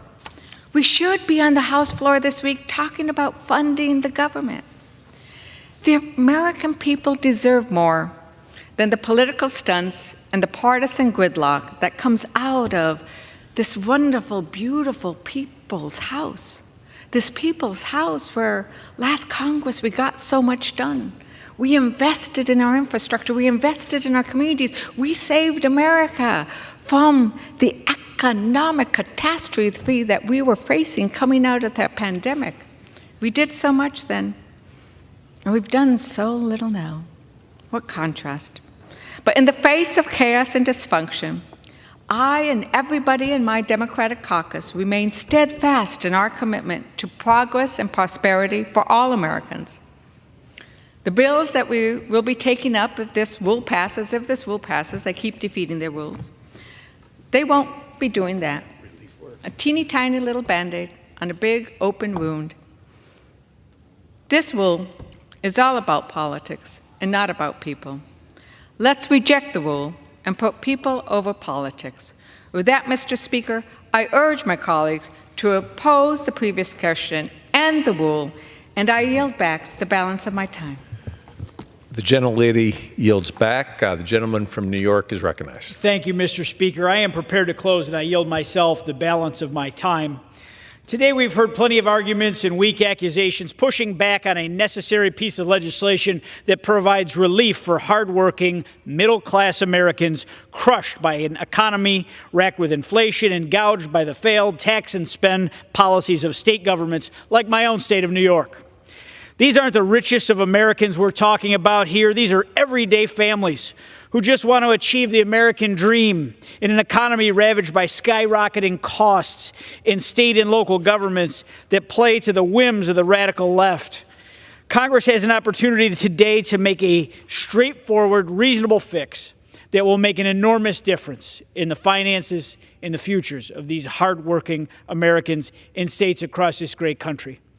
And Mr. Speaker, we also have the opportunity to send a powerful message from this chamber today to the Biden administration and to the world that Congress does not endorse and, in fact, condemns the president's decision to bring our nation's LNG exports to a screeching halt. And with that, I strongly urge the passage of this rule. I yield back the balance of my time, and I move the previous question on the resolution. Gentleman yields back. The question is on ordering the previous question on the resolution. Those in favor say aye. Aye. Those opposed say no.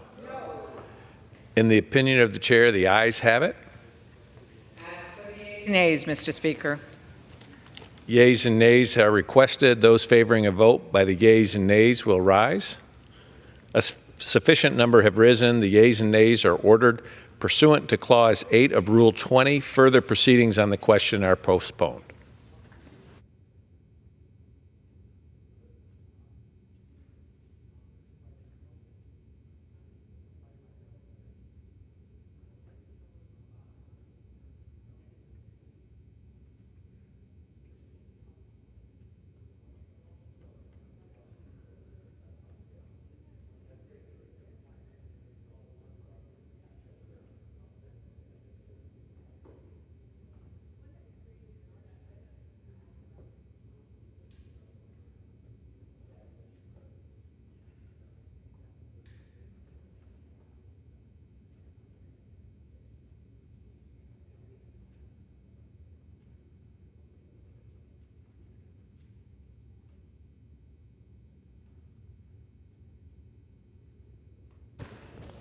For what purpose does the gentleman from Pennsylvania seek recognition?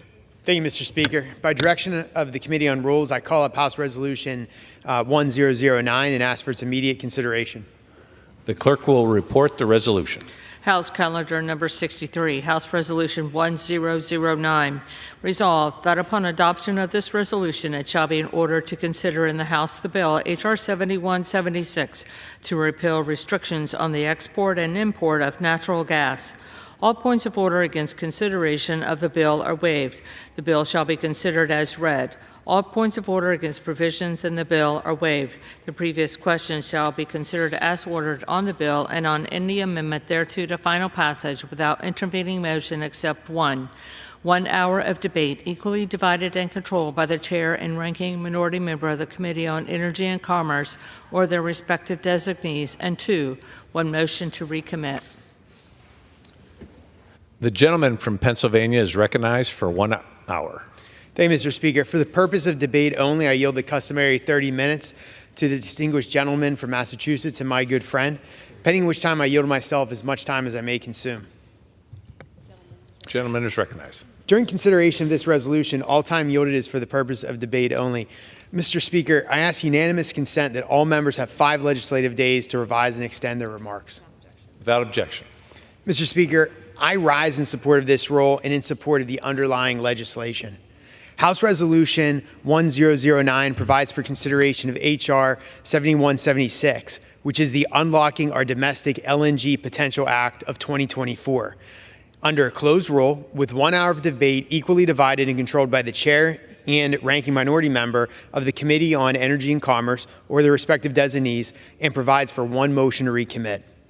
Mr. Speaker, since President Biden took office, he has waged a war on American energy independence while supporting policies that have emboldened Vladimir Putin, the Ayatollah of Iran, and the dictator in communist China, Chairman Xi. Don't believe me? Let's go through some of the facts. President Biden greenlit the Nord Stream 2 pipeline to provide Russian gas to Europe at the same time that he blocked the Keystone XL pipeline here at home. He has proposed and enacted rules that have devastated clean coal-fired power plants, while China approves 2 coal power plants a week. He has depleted the Strategic Petroleum Reserve to its lowest levels since 1983 and sent millions of barrels of oil to where? Communist China. And on the 22nd anniversary of 9/11, almost as if he were trolling patriotic Americans and the families of victims of 9/11, he turned around and unfroze on that same day $6 billion in oil sanctions to Iran. Then just days later, the Iranians turned around and helped fund a horrific medieval barbaric attack on our number one ally, the State of Israel. The Biden administration's policies have truly embodied the slogan, America last. But that's not it. You might be thinking there can't be more that he has done to devastate energy production and harm ourselves and our allies. But wait, there's more, and we're going to talk about it right now. Just last month, this administration announced an indefinite pause in new approvals of liquefied natural gas exports. This deeply concerning decision puts American family-sustaining jobs and the security of not only ourselves but our allies and other partners around the globe at risk. In the wake of Vladimir Putin's invasion of Ukraine, our European allies have nearly tripled their import of U.S. LNG while significantly reducing their reliance on Russian natural gas. Studies have shown that LNG exports can provide upwards of $73 billion to the U.S. economy by 2040, create an additional 450,000 jobs, and help reduce global greenhouse gas emissions. Yet, Biden and his administration have tried to put a stop to all that.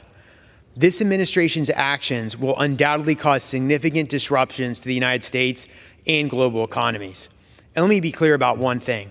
The only people who stand to benefit from this decision are people based in Beijing, Tehran, and Moscow.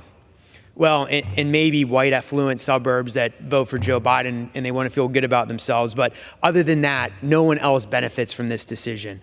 That's why if House Republicans are bringing to the floor this week, that's why we're bringing that floor this week, the bipartisan Unlocking Our Domestic LNG Potential Act of 2024, which ends the Biden administration's ban on LNG exports and streamlines the permitting process by removing the Department of Energy from the approval process. This week's vote will be very clear. Do you support American workers and American energy, or do you support authoritarian and communist regimes abroad? I urge my colleagues to support this rule, and I reserve the balance of my time.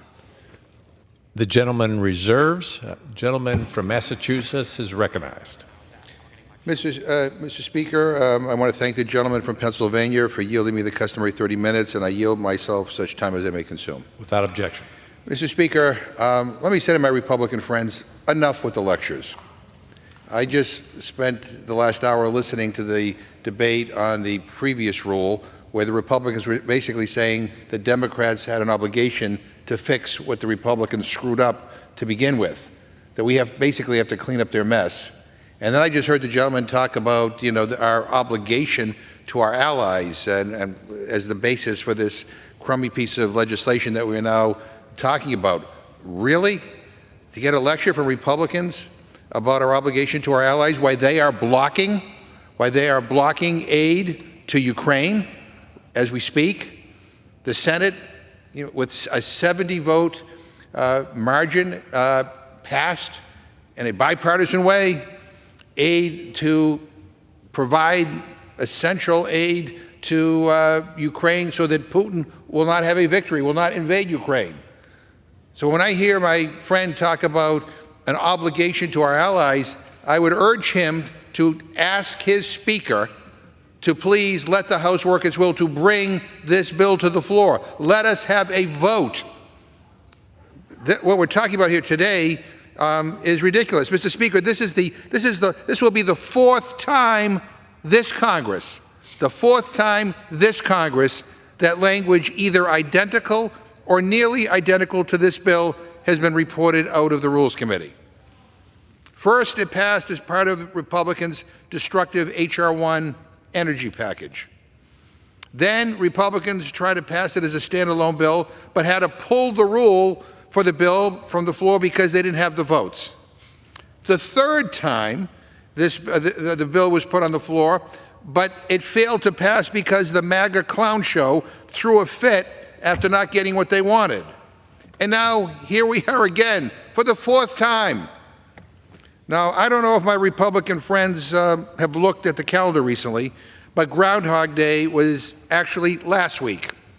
I mean, maybe they think this is Nick at Night and they want to start airing more reruns. But this is Congress. This is Congress. Congress. And the American people vote for us and they pay us because they expect us to work together to get things done. Now, the only real difference this fourth time around is that Republicans, and you really can't make this stuff up, but Republicans blocked Democratic amendments that were made in order the last two times. The last two times this bill came through the committee, they made two Democratic amendments in order.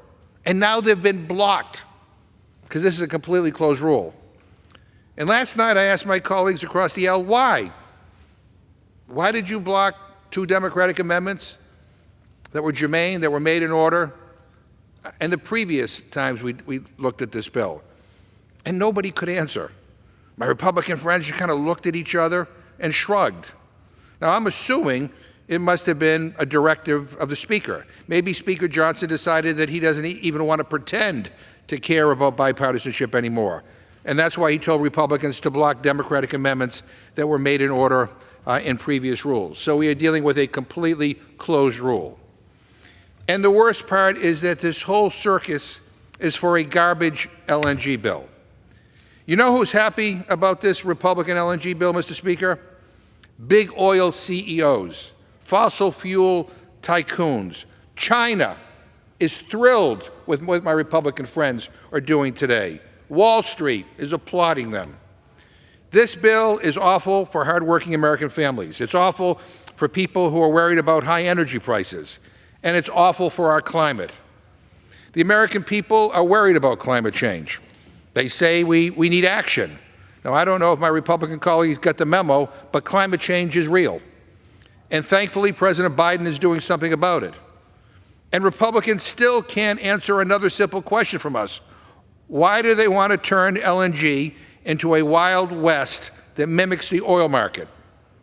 For people that are sick of OPEC and Russia fixing the prices that we pay at the pump every day, like I am, just know that this bill makes it easier for that to happen with LNG. Now, Republicans talk a big game on China. Their bill helps China, and it helps other adversaries who rely on American LNG imports. The truth is, this is just another handout to the GOP's best friends. They want to make sure that big energy CEOs and corporations can pad their pockets while raising prices on all of us. Follow the money. Look who contributes to them. And that tells you all you need to know about why we are dealing with this bill today. This entire week is just a masterclass in Republican incompetence. My friend across the aisle tells us routinely how crucial their bills are, how important they are. And then the bills are defeated, not by Democrats, but by Republicans. Republicans just wasted time debating a rule that would bring to the floor a one-year limited fix to the salt problem that they created with their Trump tax scam. They caused the problem. And now we are debating a rule that they didn't even have the votes for last week and is likely to fail on the floor today. Now, last night, they impeached Secretary Mayorkas by one vote. One vote. They had to rush and redo that one before Tom Suozzi was sworn in. And the Rules Committee is supposed to meet on a new FISA bill later today. Our third attempt at that at this Congress. Maybe this one will pass, who knows. Again, everything we are doing this week is a rerun. Another impeachment vote, the FISA bill, the SALT bill, this LNG bill, all because Republican leadership keeps bringing half-baked ideas to the floor without knowing exactly where their own conference stands. Didn't work the first time, or sometime even the second or third time. Guess we have to do it again. Look at what's going on in this country. My Republican friends are barely hanging on to this majority by their fingernails. You would think, Mr. Speaker, that Republicans would look at the results of last night's election and have a come-to-Jesus moment. The American people are rejecting Republican extremism. They are voting against Republicans' cynical move to tank the bipartisan border deal. I mean, I don't know if you looked at some of the exit polls and some of the commentary about people who were voting yesterday. People are puzzled why my Republican friends made such a big deal about the border crisis, and then you have a bipartisan border deal that is negotiated in the Senate, and then the Speaker of the House says it will never see the light of day, and we don't need any legislation. People are seeing through this cynicism. People are against the sham impeachment of Secretary Mayorkas. What a offensive waste of time that was yesterday. I mean, I don't know. I mean, maybe MAGA-based donors are impressed by that kind of behavior, but does nothing about anything at the border. It's more grandstanding. People are sick of that. And here's the deal. People actually want Republicans to work with Democrats to get stuff done. What a radical idea. They're coming to Congress that people would try to work together to pass legislation to help improve the lives of the people we represent. But that's not what this is today. That's not what we've been seeing the last several months. You know, I pointed this out the other day, but I think it's worth repeating again. You know, the Rules Committee is kind of the traffic cop of Congress. Almost every major piece of legislation that comes to the floor goes to the Rules Committee. You know, certainly legislation of consequence. And the last time the Rules Committee brought a bill to the House floor that actually became law, that was signed, passed the Senate and signed by the President, was not like 9 months ago. So all this time bringing these messaging bills to the floor, you know, the impeachment of Mayorkas, all this garbage that is being brought to the floor, and none of it becomes law. I mean, like, why are you here?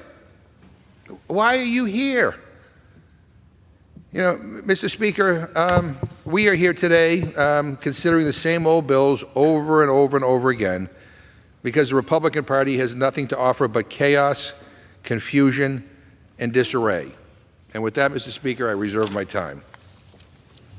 Gentleman from Massachusetts reserves. Gentleman from Pennsylvania is recognized. Thank you, Mr. Speaker. There's a lot to rebut there, but let's just start with the notion that we're here passing the same bill over and over again. Simply not true. We're here for one reason and one reason only, and that's because last month, Biden and the far-left radical Democrats catered to their base and put an indefinite ban on LNG exports. Again, as I said in my opening, this is going to hurt American workers. This is going to hurt our allies and partners around the world. And if you're worried about carbon emissions, it's going to be bad for the environment. And who benefits from this? The people that benefit from this are Putin, the dictator in communist China, Xi, and the Ayatollah in Iran. They're the only three that benefit from this. The loser, again, the American worker and our allies abroad. So if you support dirty Russian and Iranian oil and gas, then go ahead, vote against this bill. But know that your vote supports them. If you support American energy and the American worker, then vote for this bill. That's why we're here today. Now, to talk about this being a handout to Wall Street and big corporations, I tell my colleague across the aisle that early 2000s want their Democratic Party back because last time I checked, we are now the party that supports the people that shower after work, not before. They are the party of Wall Street. We're the party of Main Street. When President Biden took office, you can look at what he did. What he did was detrimental to Main Street, detrimental to American workers, very beneficial to corporate America, very beneficial to Wall Street. When President Biden took office, inflation was at 1.4%.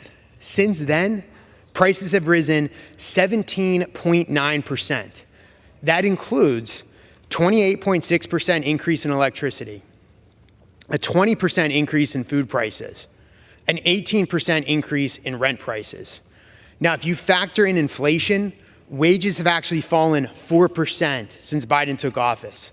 For 26 straight months, inflation has outpaced wage growth. Last October, mortgages rates hit a 23-year high. Today, Americans are spending just about $12,000 more per year just to buy the basics.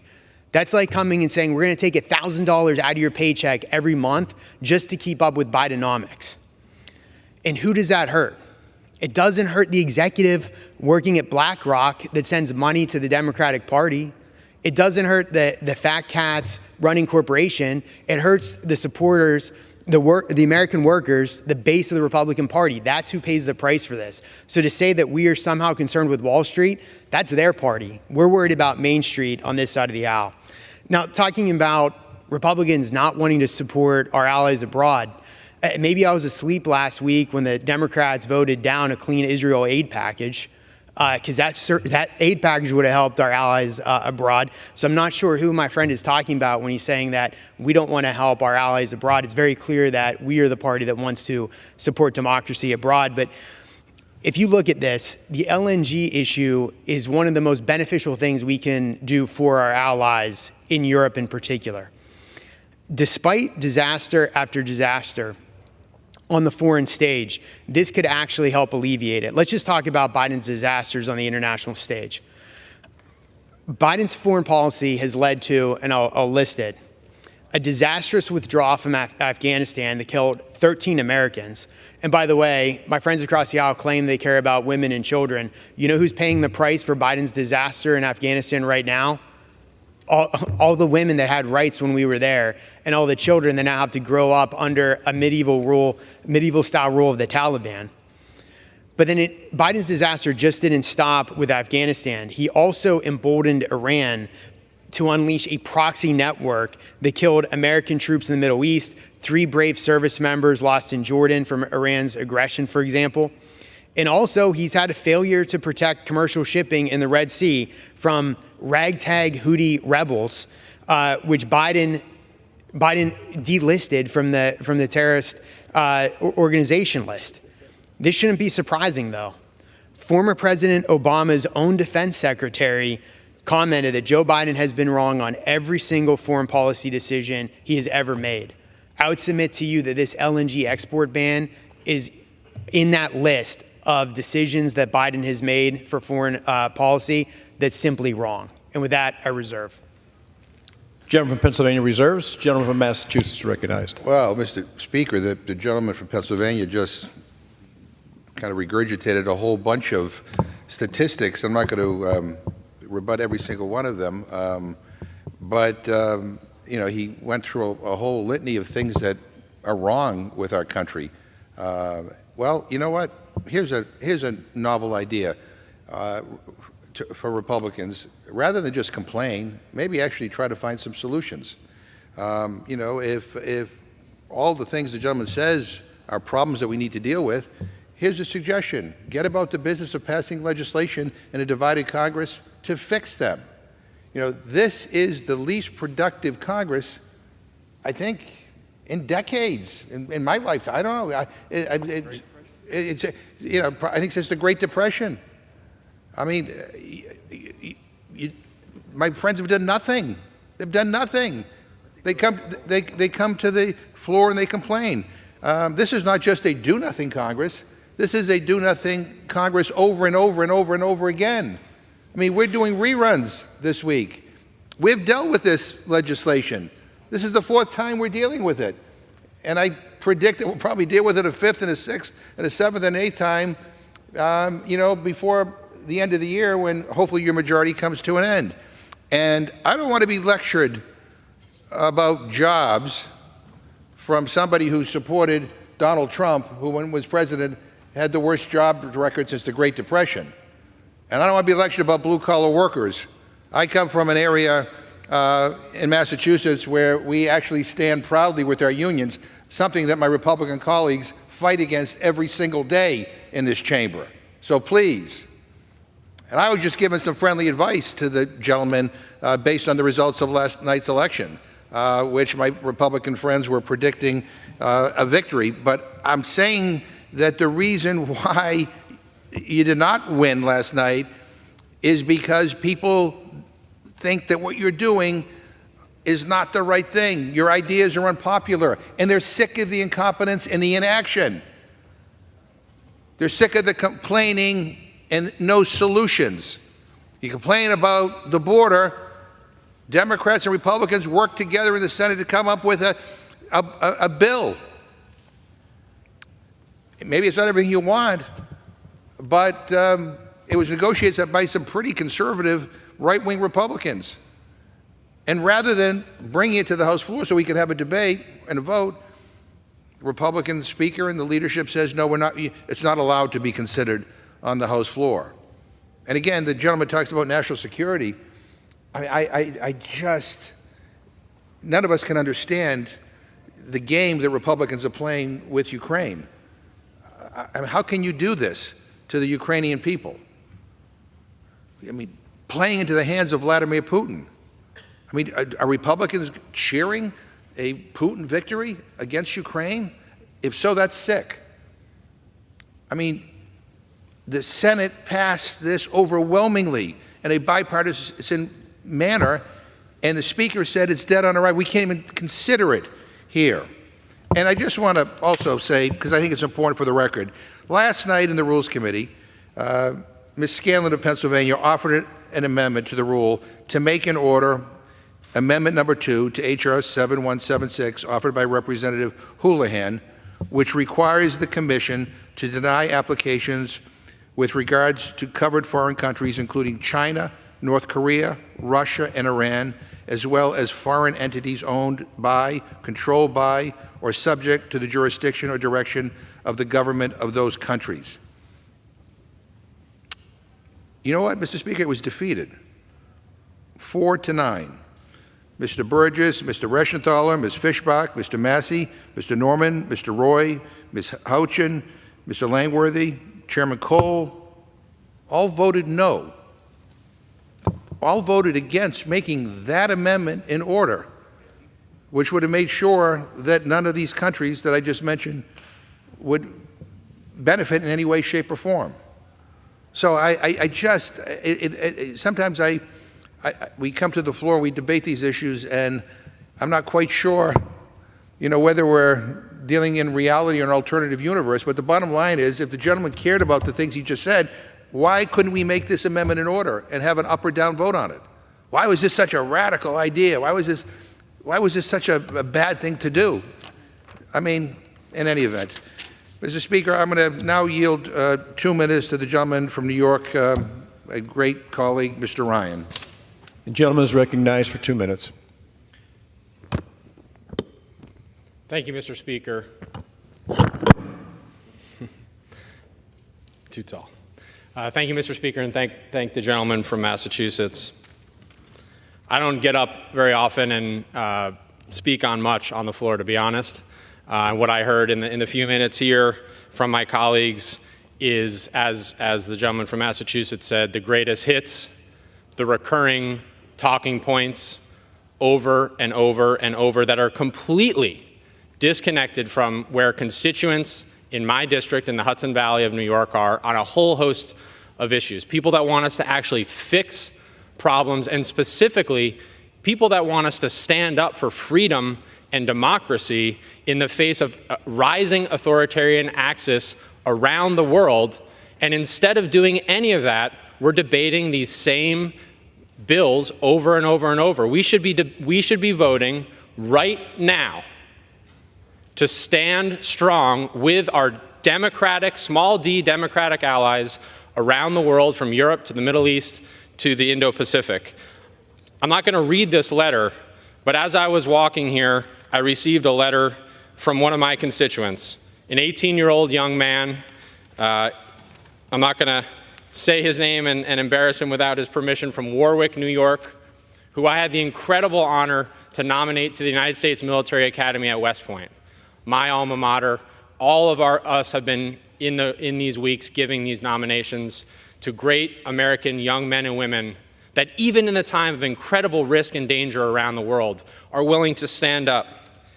He said, "I now fully realize why I want to serve my country, why I need to serve my country."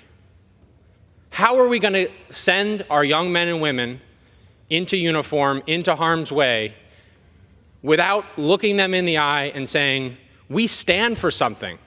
We stand for democracy. We stand for freedom. That's why I signed up and raised my right hand and took the oath as a commissioned officer in the United States Army. But instead of doing that, by ignoring the Senate, the bipartisan Senate bill to provide support to our allies, instead of doing that. An additional 2 minutes. 2 minutes. Thank you, Mr. Speaker. Instead of keeping faith with our allies in Ukraine, who against all odds and against all expectations have stood proudly and strongly and continue to do so, instead of doing that, instead of voting to send them the support they need to have our allies back, we're debating this same stuff over and over. And we all know why. At the direction of one former president, for political, selfish reasons, the same person who called my brothers and sisters in arms suckers and losers. He's now the puppet master as Putin gets every single thing he wants. How can I look this young man in the eye and all the people that we're sending to our service academies, to all of our services, when we can't even have a vote? If you don't want to vote for democracy and freedom, fine, but at least be proud enough and brave enough to stand on the floor of the House of Representatives and let your constituents know that. So, Mr. Speaker, I won't use the full balance of the time that the gentleman yielded additional time. I just strongly urge all of my colleagues, not as partisans, not as politicians, but as patriots, demand a vote on this bill and stand and be counted. Stand with our allies in Europe. Stand with our allies in the Middle East and against Iran. Stand with our allies in the Indo-Pacific. That is what we owe the American people. And yield back to my colleague from Massachusetts. Does the gentleman, do you relinquish the rest of your time? Yeah, you're going to reserve? Yes. Yes, sir? Yes. Okay. Gentleman from Pennsylvania is recognized. Thank you, Mr. Speaker. I appreciate it. Again, there's a lot to rebut there. You want to talk about Trump and foreign policy? Let's talk about it. You know, it's not a coincidence that under the Obama administration, you had an aggressive Russia moving into Crimea. And then you have 4 years where Russia does not invade any of their neighbors. Enter Joe Biden and the radical Democrats, and Vladimir Putin senses the weakness of Joe Biden and invades Ukraine. So I'll take President Trump's record on the foreign stage over Joe Biden's record any day of the week. And to suggest that President Trump doesn't care about the military and about advancing American interests abroad, I'd remind the gentleman, maybe he forgot, that it was President Trump who took out Soleimani. It's President Trump who took out al-Baghdadi. It was President Trump that debilitated and destroyed ISIS. And it was President Trump who brought forward the Abraham Accords that actually brought the promise of peace and stability to the Middle East. So, yeah, I'll take President Trump's foreign policy any day of the week, and the Ukrainians probably would too, the Israelis would too, and so would the Taiwanese. Now, the comment about authoritarian regimes and this bill benefiting authoritarian regimes, completely the opposite. If we limit our export of LNGs, the demand for LNGs abroad is not going to go away. That is fantasy land. Our allies will still need liquefied natural gas, but instead of having the benefit of buying it from places like Pennsylvania and Oklahoma, our allies will have to buy it from places like Russia, Tehran, Venezuela, for example. So who are you supporting when you ban the export of LNG? I would submit to you that you're supporting the authoritarian regimes that you proclaim to despise. My friend and colleague, I do consider him a friend, from Massachusetts, made a comment that we're operating under a different set of facts. It's like we're looking at two different fact patterns. And that might be right, but I think we're looking at two different decades. Again, this is no longer 2006. This is a new Democratic Party. This is a Democratic Party made up of radical extremists, leftists, and the Republican Party has also shifted. And in that, there was a comment about union jobs. It's pretty clear that where the Democrats stand on union jobs when literally day number one of the Biden administration, right out of the gate, he cancels the Keystone XL pipeline. With that, you know how many union jobs were lost? Over 60,000 union jobs gone. So the guy that's driving the EV to the yoga class, he might be happy that the Keystone XL pipeline went down, but that's the guy that has the Riding with Biden bumper sticker on his car. The guy that is actually driving to work in a truck, that's the guy that's voting Republican. So different set of facts. I suggest a different decade. It's a new Republican Party, and it's a new Democratic Party for sure. Those union workers are voting Republican. Now, let's talk about what we've done in Congress so far. It's hard to prove a negative, but in some ways, we can talk about the rush to the Green New Deal and us preventing a rush to the Green New Deal. See, if the Democrats were in power right now, we'd be all in on the disastrous policies of the Green New Deal, which does nothing but benefit China. But because we are in the majority, we've been able to stop extreme left positions and ideas. And again, let's go back to the Green New Deal. The path forward for the Green New Deal has been propped up by adversaries like China. And why is that? It's because we rely on China for critical minerals. We need those critical minerals to build everything from an electronic vehicle to a solar panel to windmills. And Biden's administration, by the way, openly admits this. According to his own Interior Secretary, the administration's rush to green policies has further our dependence on China. She said that in a hearing, by the way, in the Appropriations Subcommittee on Interior. And you know what? She's right about that. China accounts for 63% of the world's rare earth mining, 85% of rare earth processing, and 92% of rare earth magnet production. And while Democrats hamper our domestic energy production, China is busy emitting more greenhouse gases than the US, the entire EU, and Japan combined. And they're the ones that are bringing 2 coal-fired power plants online every week, 2 a week. That's China. So it's clear when the White House and congressional Democrats push for the Green New Deal, they're actually absolutely colorblind. What they really are pushing for is a red New Deal that benefits our number one adversary, China. And with that, I reserve. Gentleman reserves. The gentleman from Massachusetts is recognized. Mr. Speaker, may I inquire how much time is remaining? 12 minutes, sir. Okay, thank you. So, Mr. Speaker, boy, that's a lot to try to wrap my head around listening to the gentleman from Pennsylvania. So this is not just kind of reruns week in terms of legislation, it's reruns week in terms of talking points. You know, the previous president, Mr. Trump, who my Republican friends are so enamored with, let me just remind you of some of what he was all about. Called President Xi brilliant. He said he got love letters from Kim Jong-un of North Korea. And then he said we fell in love. Like, who says that? Says President Orban is one of the strongest leaders in the country. Can't say enough things nice about Vladimir Putin. And, you know, while he was president, Vladimir Putin was planning his invasion of Ukraine. And the other day, Trump says, you know what, if NATO doesn't do what I want, then I don't care whether or not Putin invades them. Like, who says that? You know, Biden has united the world against Putin's aggression in Ukraine.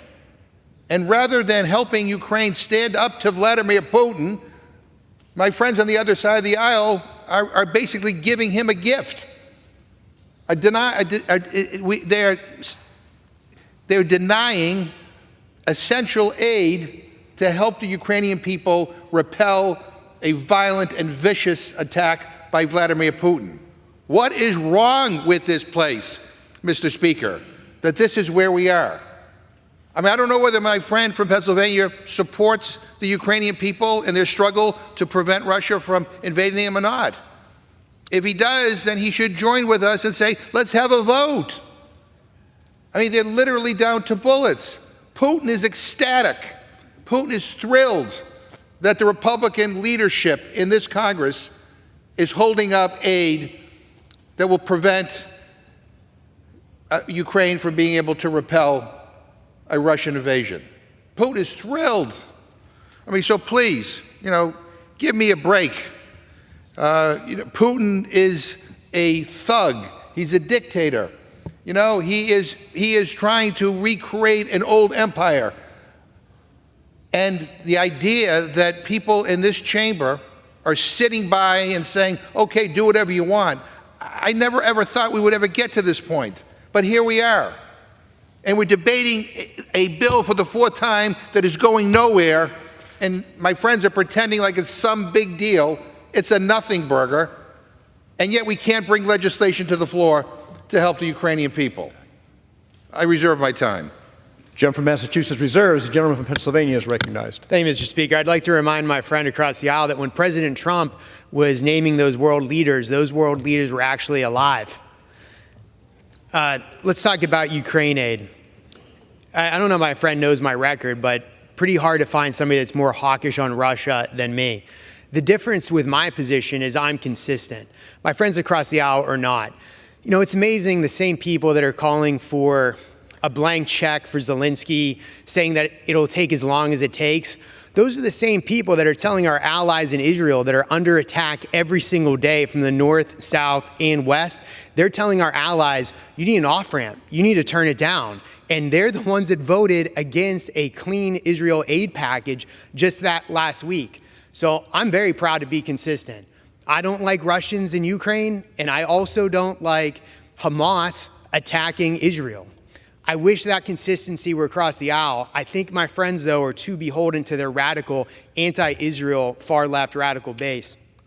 But let's also talk about, if we want to talk about Biden failures, there's more than just foreign policy. Let's talk about the border crisis. Joe Biden and Secretary Mayorkas, I would submit to you, have intentionally left the southern border open. Under President Trump's leadership, America had never had a single month of over 150,000 illegal border crossings. That it never crossed that threshold. Under Joe Biden, do you know what that number is? 34. It's as if it's intentionally leaving the border open.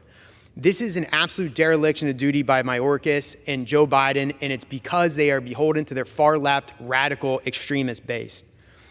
And just how bad is this? Let's be clear. On day number one, this administration put in motion a border agenda which endangers our national security, exacerbates our fentanyl crisis, and puts our communities at risk.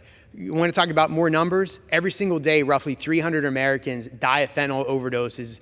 It happens every day. That would be like a commercial airliner once a day going down, and my friends across the aisle not caring about it or saying anything about it. It's amazing the silence on the fentanyl issue.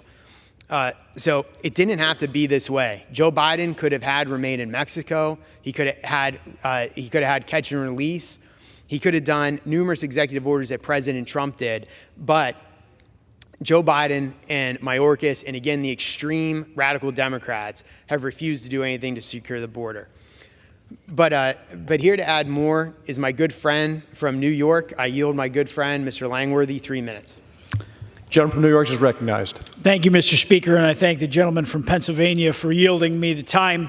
I rise in strong support of the rule and the underlying legislation, the Unlocking Our Domestic LNG Potential Act. The decision by the Biden administration to halt the export of American LNG will only further cripple our economy by killing good-paying jobs, driving energy costs even higher for hardworking families, and inflicting more pain on American business.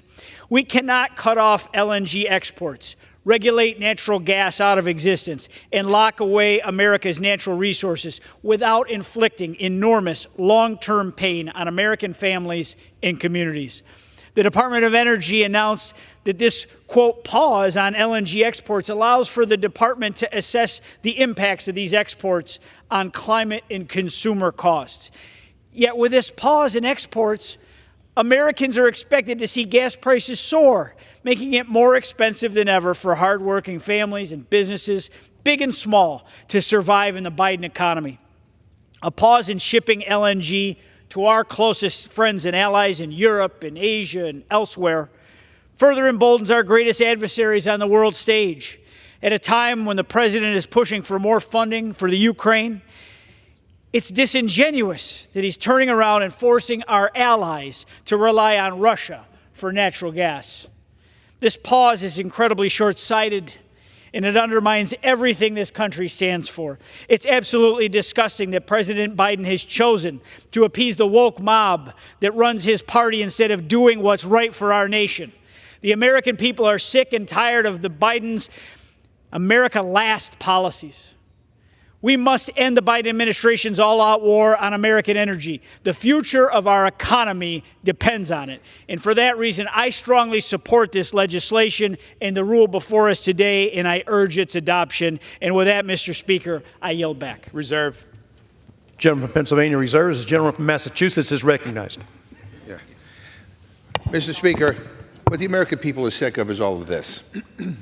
I mean, the disingenuousness of what is being said here, it takes my breath away.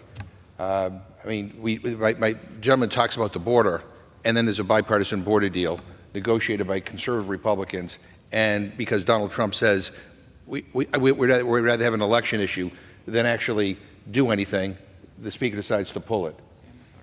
You know, the same with our allies. The idea is that Vladimir Putin has viciously attacked Ukraine, and my Republican friends are standing by and cheering Putin on. I can't believe we are at the point we are at in this Congress. What the American people are sick of is this do-nothing Republican majority, and can't wait, quite frankly, to replace this current regime, as evidenced by the election last night. And let me ask unanimous consent to insert an article from Newsweek entitled, "Chip Roy Furiously Tears into Fellow Republicans." Mr. Roy took to the floor and said, quote, "One thing, I want my Republican colleagues to give me one thing, one, that I can go campaign on and say we did. One, anybody sitting in the complex, if you want to come down to the floor and come explain to me one material, meaningful, significant thing the Republican majority has done," end quote. Frankly, it seems like my fellow colleague on the Rules Committee and I agree on something. Republican majority has been useless, has done nothing. You know, unless you enjoy lurching from crisis to crisis or peddling sham impeachments. I reserve my time. Without objection. I'm sorry. Without objection. No, thank you. I reserve my time. Reserve your time. Gentleman from Pennsylvania is recognized. Thank you, Mr. Speaker. I appreciate it. You know, let's just go through, let's refocus this debate on what we're here to discuss, and that's LNG exports, making sure that we're exporting clean, liquefied natural gas from the United States to our allies abroad. Let's talk about LNG export stats. In 2021, Russian gas accounted for more than 40% of the European Union's gas supply, 40%. Today, roughly 10% of the EU's natural gas supply still comes from Russia, a share that could be lowered further with U.S. LNG. In 2022, the U.S. surged more than 800 LNG cargoes to Europe, a 141% increase from 2021. In December 2023, more than 87% of the U.S. LNG exports went to the European Union, the United Kingdom, or Asian markets. U.S. LNG has helped reduce natural gas prices in Europe by over 83% from 2022 levels following Russia's invasion of Ukraine. American LNG has 41% lower life cycle emissions than compressed natural gas from Russia. The Department of Energy estimates that LNG exports could add between $50 to $73 billion, that's billion dollars, to the U.S. economy by 2040, and create between 200,000 and 500,000 jobs, as well as increase downstream industries like manufacturing.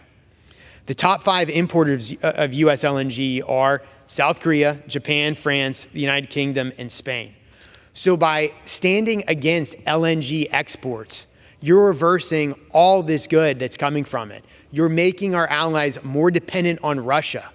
You're hurting the environment because you're having our allies burn Russian gas that is 40% dirtier than any LNG that's coming from the United States.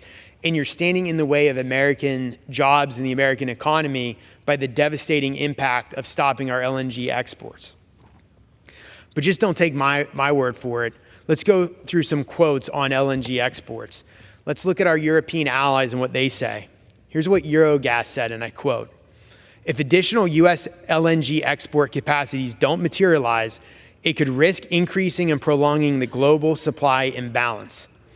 This would inevitably prolong the period of price volatility in Europe and could lead to price increases with the consequent implications that would have for economic turmoil and social impact," end quote. And again, that's Eurogas. That's our European allies. That's not the Republican Party saying this. All right, let's talk about the Director General for Energy for the European Union. The director said, and I quote, "We do not have the abundance of energy sources in Europe. We need to rely on partners in the United States, and we need to become as resilient as possible within that reality," end quote. Again, what the director of the EU is saying is if they don't have LNG from the United States, they're going to go elsewhere. Where is that elsewhere? That elsewhere is Russia. Let's look at industry. My good friend Toby Rice, the CEO of EQT, has said, and I quote, "These types of executive orders send a chilling effect through the industries and investors," end quote. And again, that's Toby Rice, the CEO of EQT, the largest LNG exporter in the United States. The American Petroleum Institute, American Exploration and Production Council, and other industry leaders have said, quote, "Any action to halt U.S. LNG export approvals would be a major mistake that puts American jobs and allies at risk while undermining," wait for it, "global climate goals," end quote. And let's end with our friends from across the aisle. What are Democrats saying about LNG exports?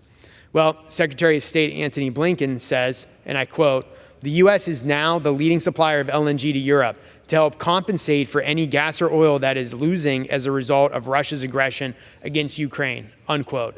So it would stand to reason that if you want to help Russia and do exactly the opposite of what Blinken is saying, you would stop LNG exports from the United States.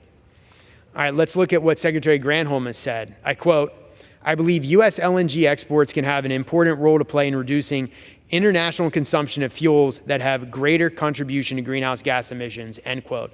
That was Secretary Granholm, not exactly a right-winger. So again, if you are against this bill, you're against all these individuals that are speaking up for U.S. LNG exports. But to add more to the conversation, I would like to yield 3 minutes to my good friend from the state of Missouri, 3 minutes to my good friend, Representative Mark Alford. Gentleman from Missouri is recognized for 3 minutes. Thank you, and thank you to my friend from Pennsylvania. Mr. Speaker, I rise today to support the rule and to address a pressing issue affecting each and every American, our energy security. You see, Mr. Speaker, energy is not a luxury. It is the bedrock of our nation's strength. It heats our homes, it cooks our food, and fuels our travels. And yet our energy independence is threatened as domestic energy producers face unprecedented challenges. The pause on LNG exports permits empowered countries like Russia and Iran and hurts our allies who depend on U.S. energy. And this is precisely why we need this legislation unlocking our Domestic LNG Potential Act. We have witnessed a regulatory assault that has stifled investment. It has spiked energy prices. It has hit families where it hurts the most, in their pocketbooks and purses. Remember, American-produced LNG is cleaner, with 41% lower life cycle emissions than Russian gas. But now, because of a political stunt by the President of the United States, our Strategic Petroleum Reserve is at its lowest level since 1980s. And this just is not an environmental issue. It's an economic and security crisis. The energy sector supports millions of American jobs and has been the engine of our economy. But the current policies risk these jobs and our growth, Madam Speaker. This is not about politics. This is about our very survival as a nation. We must act, and we must act now. We must support policies that bolster American energy, support our American allies, and ensure our American security. By doing so, we uphold the American legacy of resilience and ensure a prosperous future for all American citizens. And with that, I yield back. Thank you. Gentleman from Pennsylvania reserves. No, Madam Speaker, just two quick things. I'd like to correct myself. I said EQT is the largest exporter. They're the largest producer in the United States. And I'd like to inform my friend across the aisle that we have no more speakers, and I'm prepared to close. Gentleman, and I reserve. Gentleman reserves. Gentleman from Massachusetts is recognized. I yield myself the remaining time, Madam Speaker. Madam Speaker, you know, my friend from Pennsylvania talked about his good friend, some CEO of some LNG corporation that he's worried about. You know what? I'm more worried about the consumers in this country who will see their energy costs rise potentially if this bill were ever to become law. And I want to make two quick points, is that this bill is going nowhere because it's written in such a way that it will not get bipartisan support in the House or in the Senate, and certainly will not make it to the President's desk and will not be signed into law. So for the fourth time, I'll say that this bill is going nowhere, and this is a colossal waste of time. The second thing, the point I want to make, is this Congress is doing nothing, not only on energy, but it is doing nothing on everything that matters to the American people. My Republican friends have spent more time electing a speaker and then replacing a speaker and on useless, baseless impeachments than they have on actually legislating. Again, here's a radical idea. You know, we get elected to Congress, we should work together to try to pass legislation that becomes law, that will improve the quality of life of the people we represent. But that is something that is foreign to my friends on the other side of the aisle. Madam Speaker, you know, it has become a familiar pattern by now. We have a looming government shutdown. We have urgent issues at home that require congressional action. We have pressing national security challenges and wars abroad. And Republicans are wasting time on impeachment stunts, silly censures, and MAGA messaging bills. I mean, look, they have us here debating the same bill for the fourth time. We can pass it 4 times or 400 times. It doesn't matter because it's not written in a way that can become law in divided government. My friends won't admit that on the floor, but we all know it is true. Meanwhile, the Senate is sending us bipartisan bills that Speaker Johnson refuses to bring to the floor. You know, the Speaker doesn't seem to think that his job is to solve problems, but rather he thinks his job is to block bipartisan solutions. We had a bipartisan immigration solution. It was blocked. Well, guess what? My Republican friends now own the issue. You are responsible solely now for what's going on the border. You are responsible for the fentanyl crisis in this country. We had a bipartisan bill that was passed in the Senate to help aid our allies in Ukraine and in Israel. And the Republican leadership is blocking it, can't even get a vote. So you are responsible. My friends on the other side are responsible for basically setting the world afire right now, creating all this insecurity, and potentially giving Vladimir Putin, you know, a free pass to go in and to invade Ukraine. I never thought we would be at this point. The bottom line is this: Democrats want to work together with Republicans to get things done. They seem to be able to do that in the Senate. I never thought I'd ever say anything nice about the Senate, but they are working in a bipartisan way. You know, that's why President Biden had us sit down and negotiate a bipartisan border deal. That's why Democrats work with Republicans in the Senate to come up with a bipartisan deal to address our national security challenges. The Speaker of the House says, and I quote, "The House should work its will," end quote.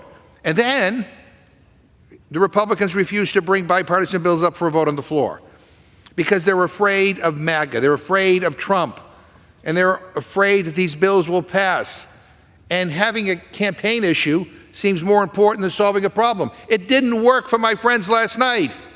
So this idea that my friends have about not solving problems, that somehow that's good for their election chances, it didn't seem to pan out last night.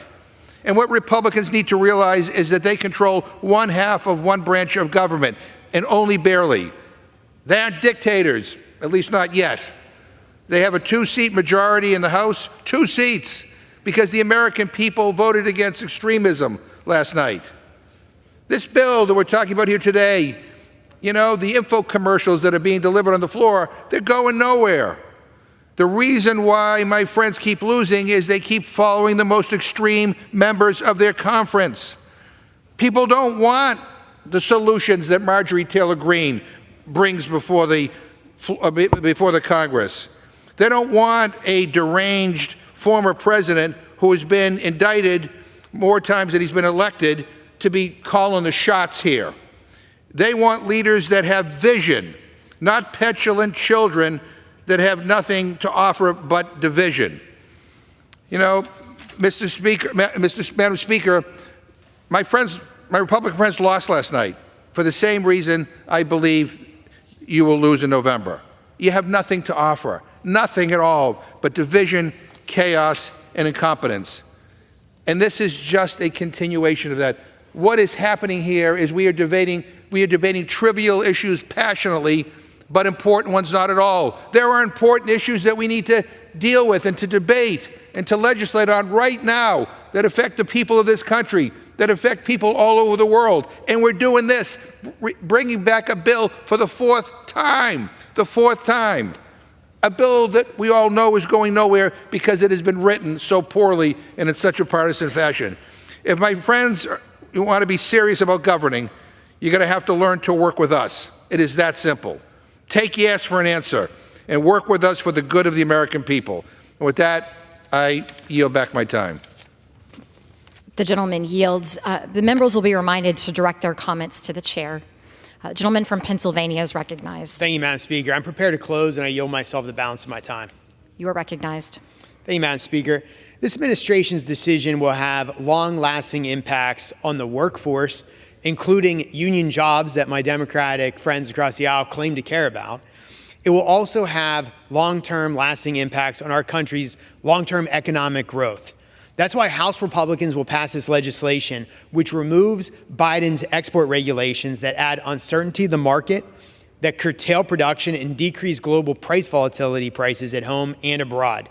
The underlying legislation lowers global emissions, strengthens energy security, and creates thousands of family-sustaining jobs. For those reasons, I urge my colleagues to vote yes on the previous question and yes on the rule. I yield back the balance of my time, and I move the previous question on the resolution.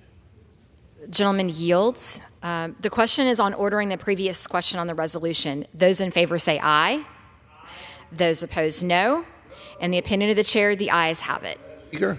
Gentleman from Massachusetts is recognized. I ask for the yeas and nays. The yeas and nays have been requested. Those favoring a vote of the yeas and nays will rise. A sufficient number having risen, the yeas and nays are ordered. Pursuant to Clause 8 of Rule 20, further proceedings on this question are postponed. Pursuant to Clause 12A of Rule 1, the chair declares that the House is in recess subject to the call of the chair.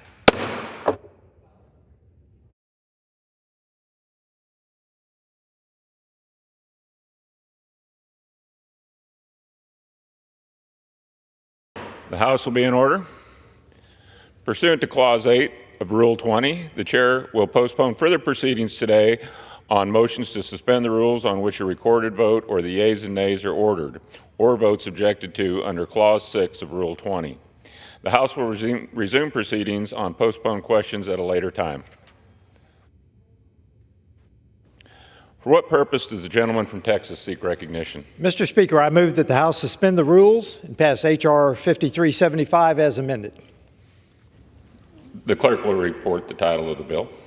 H.R. 5375, a bill to require the strategy for bolstering engagement and cooperation between the United States, Australia, India, and Japan, and to seek to establish a Quad intra-parliamentary working group to facilitate closer cooperation on shared interests and values.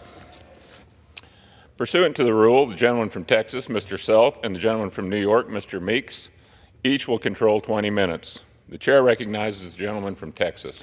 I ask unanimous consent that all members may have 5 legislative days to revise and extend their remarks and to include extraneous material on this measure. Without objection. Thank you, Mr. Speaker. I yield myself such time as I may consume.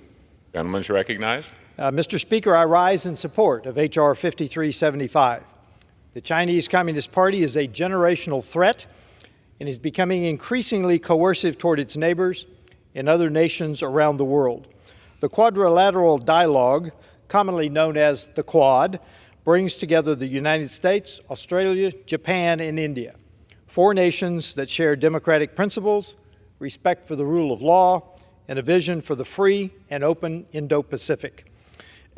In the face of growing CCP aggression, it is more important than ever to foster strong, resilient ties with our Quad partners to combat malign CCP influence and protect democracy in the Indo-Pacific. That's why I support the Strengthening the Quad Act, introduced by my colleague from New York, Ranking Member Meeks.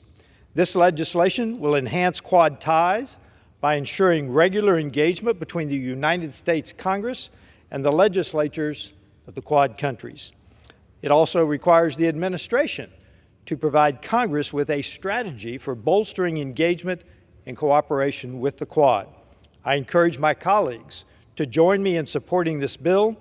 Together, we can more effectively counter coercion from any nation looking to dismantle democratic values and the rules-based order in the Indo-Pacific. I reserve the balance of my time. The gentleman from Texas reserves. The gentleman from New York is recognized. Thank you, Mr. Speaker. I rise in strong support of my bill, H.R. 5375, strengthening the Quad Act as amended, and I yield myself as much time as I may consume. The gentleman is recognized. Mr. Speaker, in talking about this importance of this very bill, just a few minutes ago before coming to the floor, I had a meeting with the ambassador of Japan, Ambassador Yamada, who talked about the significance and the importance of interparliamentary conversation. And we talked about how today freedom and democracy around the world are under threat. According to the organization of Freedom House, the world has experienced 17 consecutive years of decline in global freedom as a result of war, coups d'etats, attacks on democratic institutions, and the rise of authoritarianism. To stem this illiberal tide, America must lead with our values and harness diplomacy like never before. This is especially important in the Indo-Pacific region, where America's presence, engagement, and alliance system have maintained peace and stability for decades. In fact, the ambassador also talked about how much he appreciated America being in the region and staying there and working collectively together.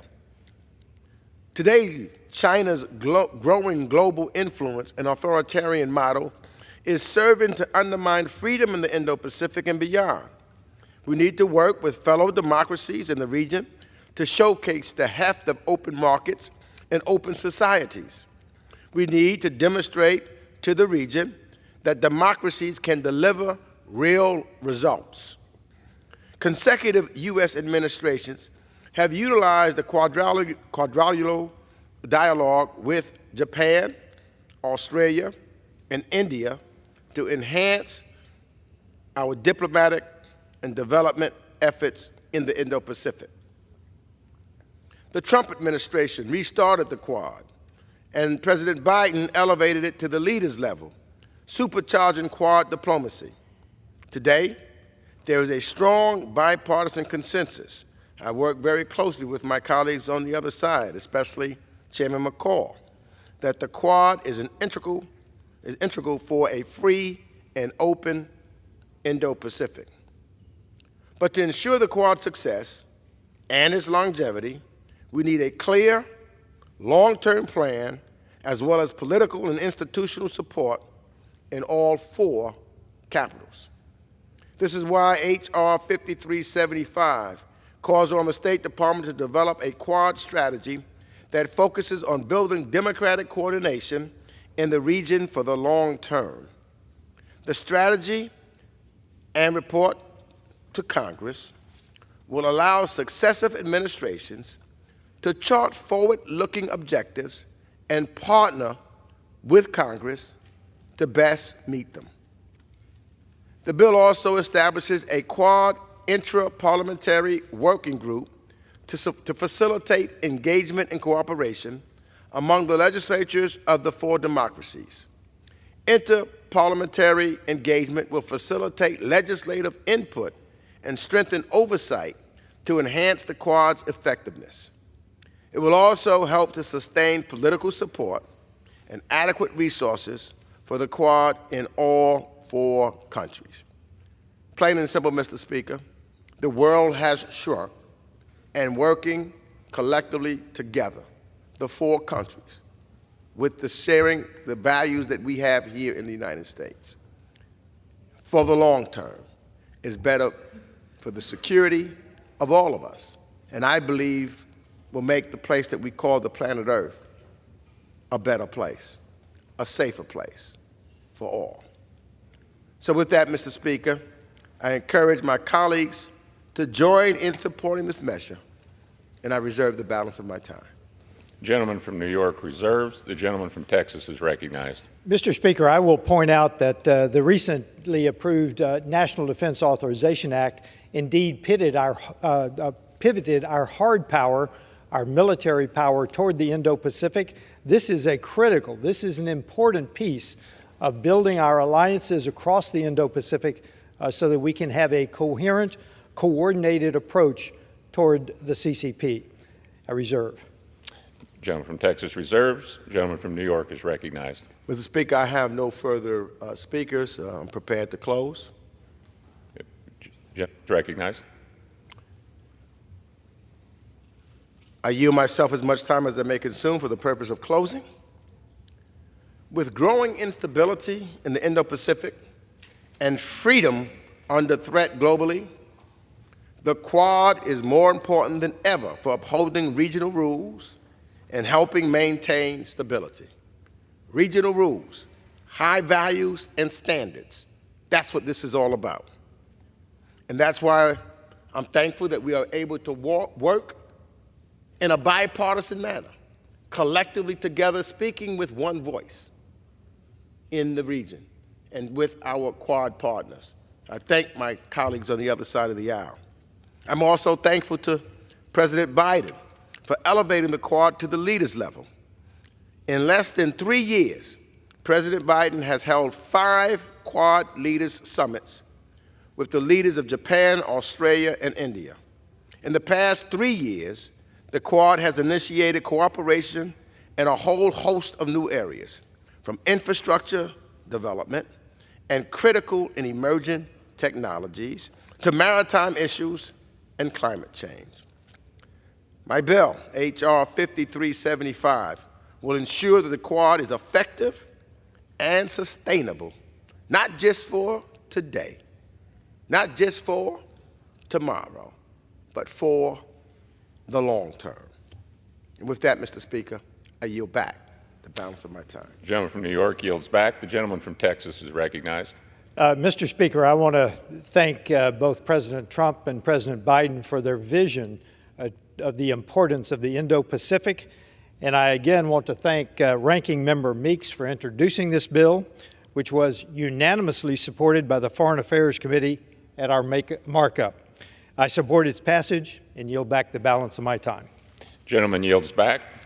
The question is, will the House suspend the rules and pass the bill H.R. 5375 as amended? Those in favor say aye. Aye. Those opposed, no. In the opinion of the chairs, 2/3 being in the affirmative, the rules are suspended. The bill is passed and without objection. Mr. Speaker, for what purpose? I request the yeas and nays. The yeas and nays are requested. All those in favor of taking this vote by the yeas and nays will rise and remain standing until counted. A sufficient number having risen, the yeas and nays are ordered. Pursuant to Clause 8 of Rule 20, further proceedings on this question will be postponed.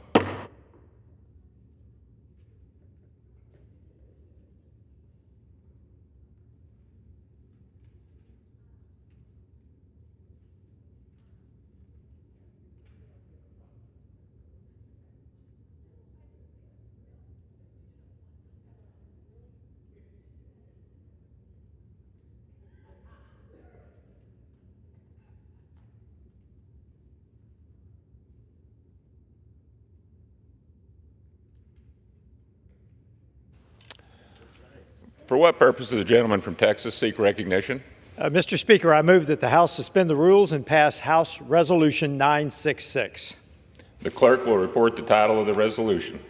House Resolution 966, resolution condemning rape and sexual violence committed by Hamas in its war against Israel. Pursuant to the rule, the gentleman from Texas, Mr. Self, and the gentlewoman from North Carolina, Ms. Manning, each control 20 minutes. The chair recognizes the gentleman from Texas. I ask unanimous consent that all members may have 5 legislative days to revise and extend their remarks and to include extraneous material on this measure. Without objection. Thank you, Mr. Speaker. I yield myself such time as I may consume. The gentleman is recognized. Mr. Speaker, I rise in support of House Resolution 966. On October 7th, Israel suffered one of the worst days in its history, as over 1,200 innocent people were slaughtered in cold blood and more than 220 people taken hostage. In the days following the initial attack, Israeli police began gathering evidence of the atrocities committed that day.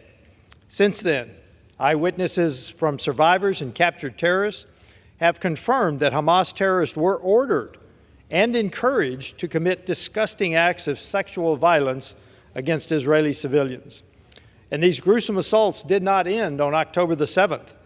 The Hamas terrorists that perpetuated this attack dragged innocent men, women, and children away from their families into dark, cold underground tunnels where they were kept hostage in brutal conditions.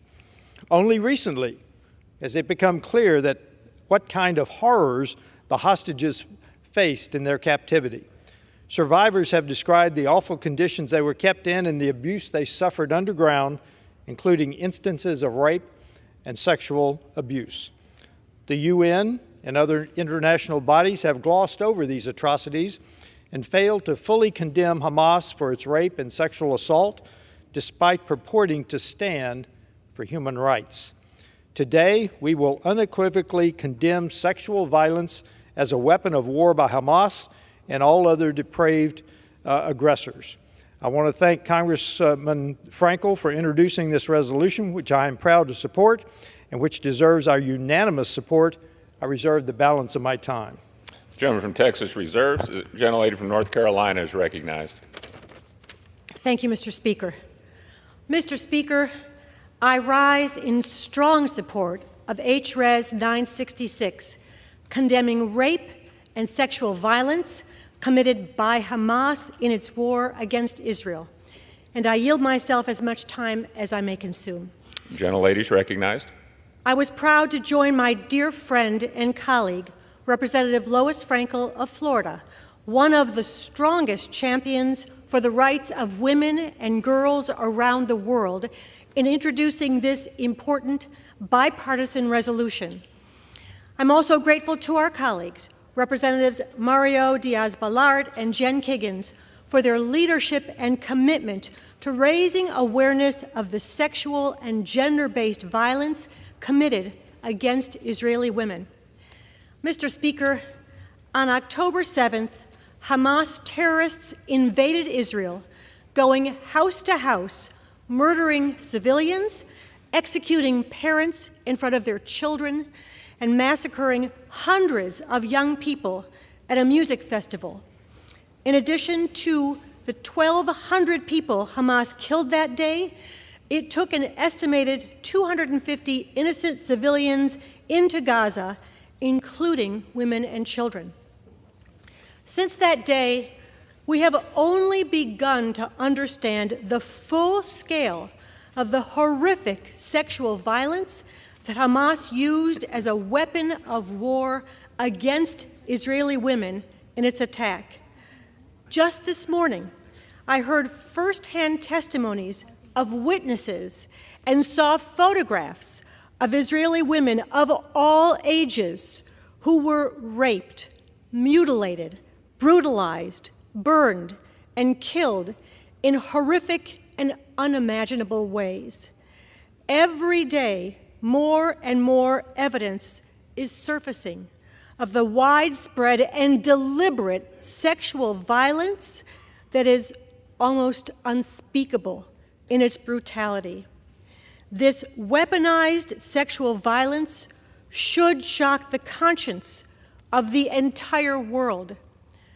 Despite all the evidence, however, some have minimized or outright denied the fact that Hamas used rape as a weapon of war on October 7th. The collective silence about this heinous sexual violence from groups around the world who purport to stand up for women's rights has been devastating. Groups including UN Women, which took months to issue a statement clearly condemning these despicable acts as evil. We are here today because we cannot and will not allow these horrific crimes to be denied. We must confront the terrible reality of what Hamas did in these attacks and the trauma inflicted on so many women and men.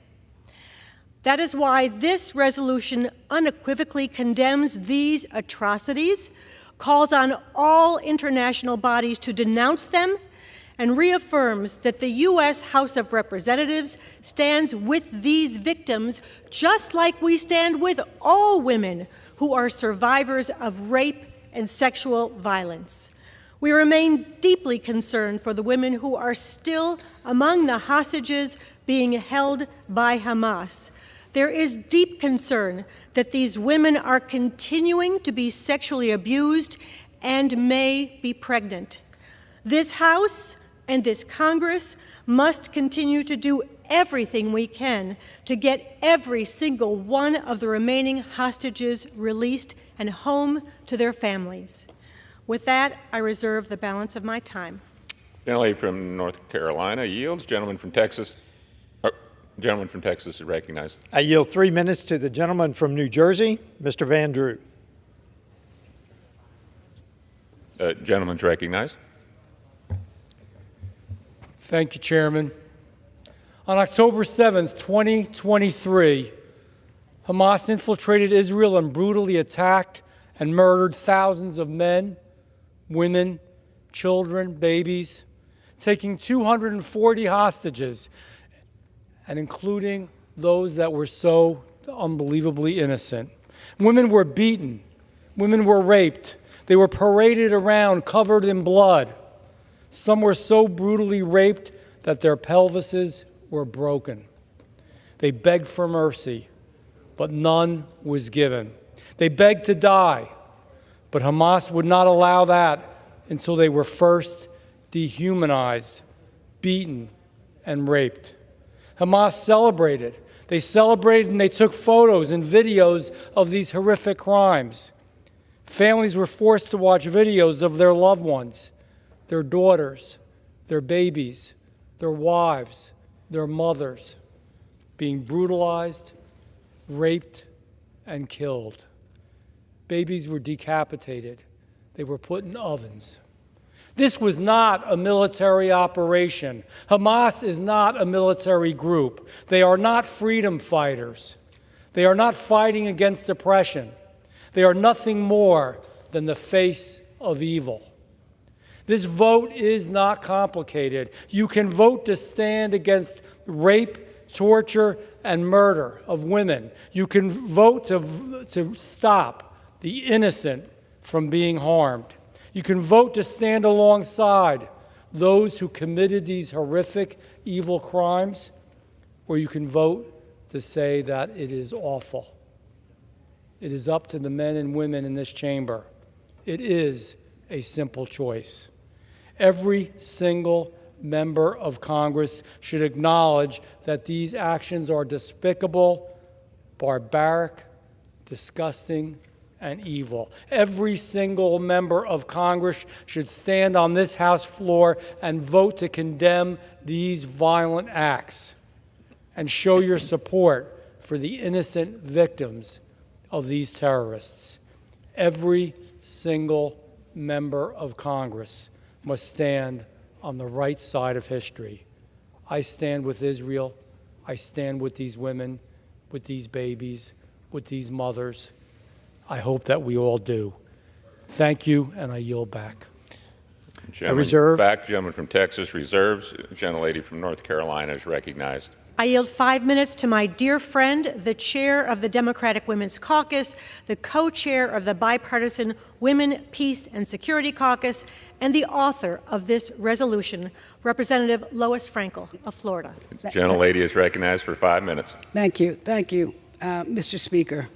I'm rising today not only as a member of this Congress, but as a mother and a grandmother. Mr. Speaker, there are some subjects that are so difficult to talk about, but it is our responsibility to do so. Today we shine a light on something very terrible: sexual violence used as a weapon of law.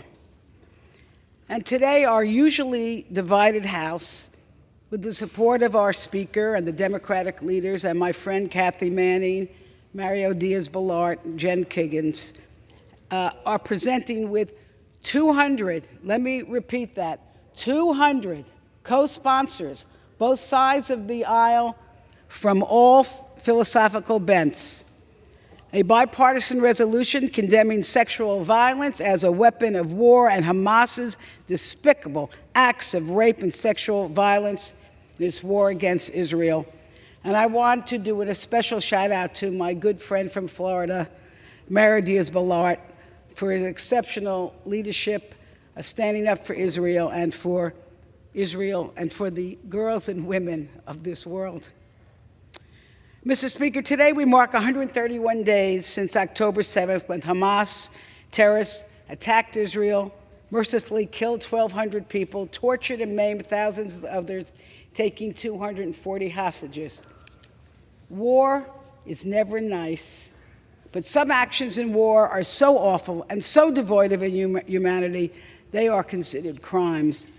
Hamas terrorist actions on October 7th and continuing are almost too difficult to speak about. Raping, mutilating, burning, and assaulting victims to inflict physical and psychological pain, unleashing trauma that continues to plague a grieving Israel. This is what Raz Cohen, a survivor who witnessed Hamas' brutal rampage, remembers. He said 5 men came out of a van. They captured a woman, ripping off her clothes as they formed a circle around her. One raped her and killed her with a knife. Then he raped her again.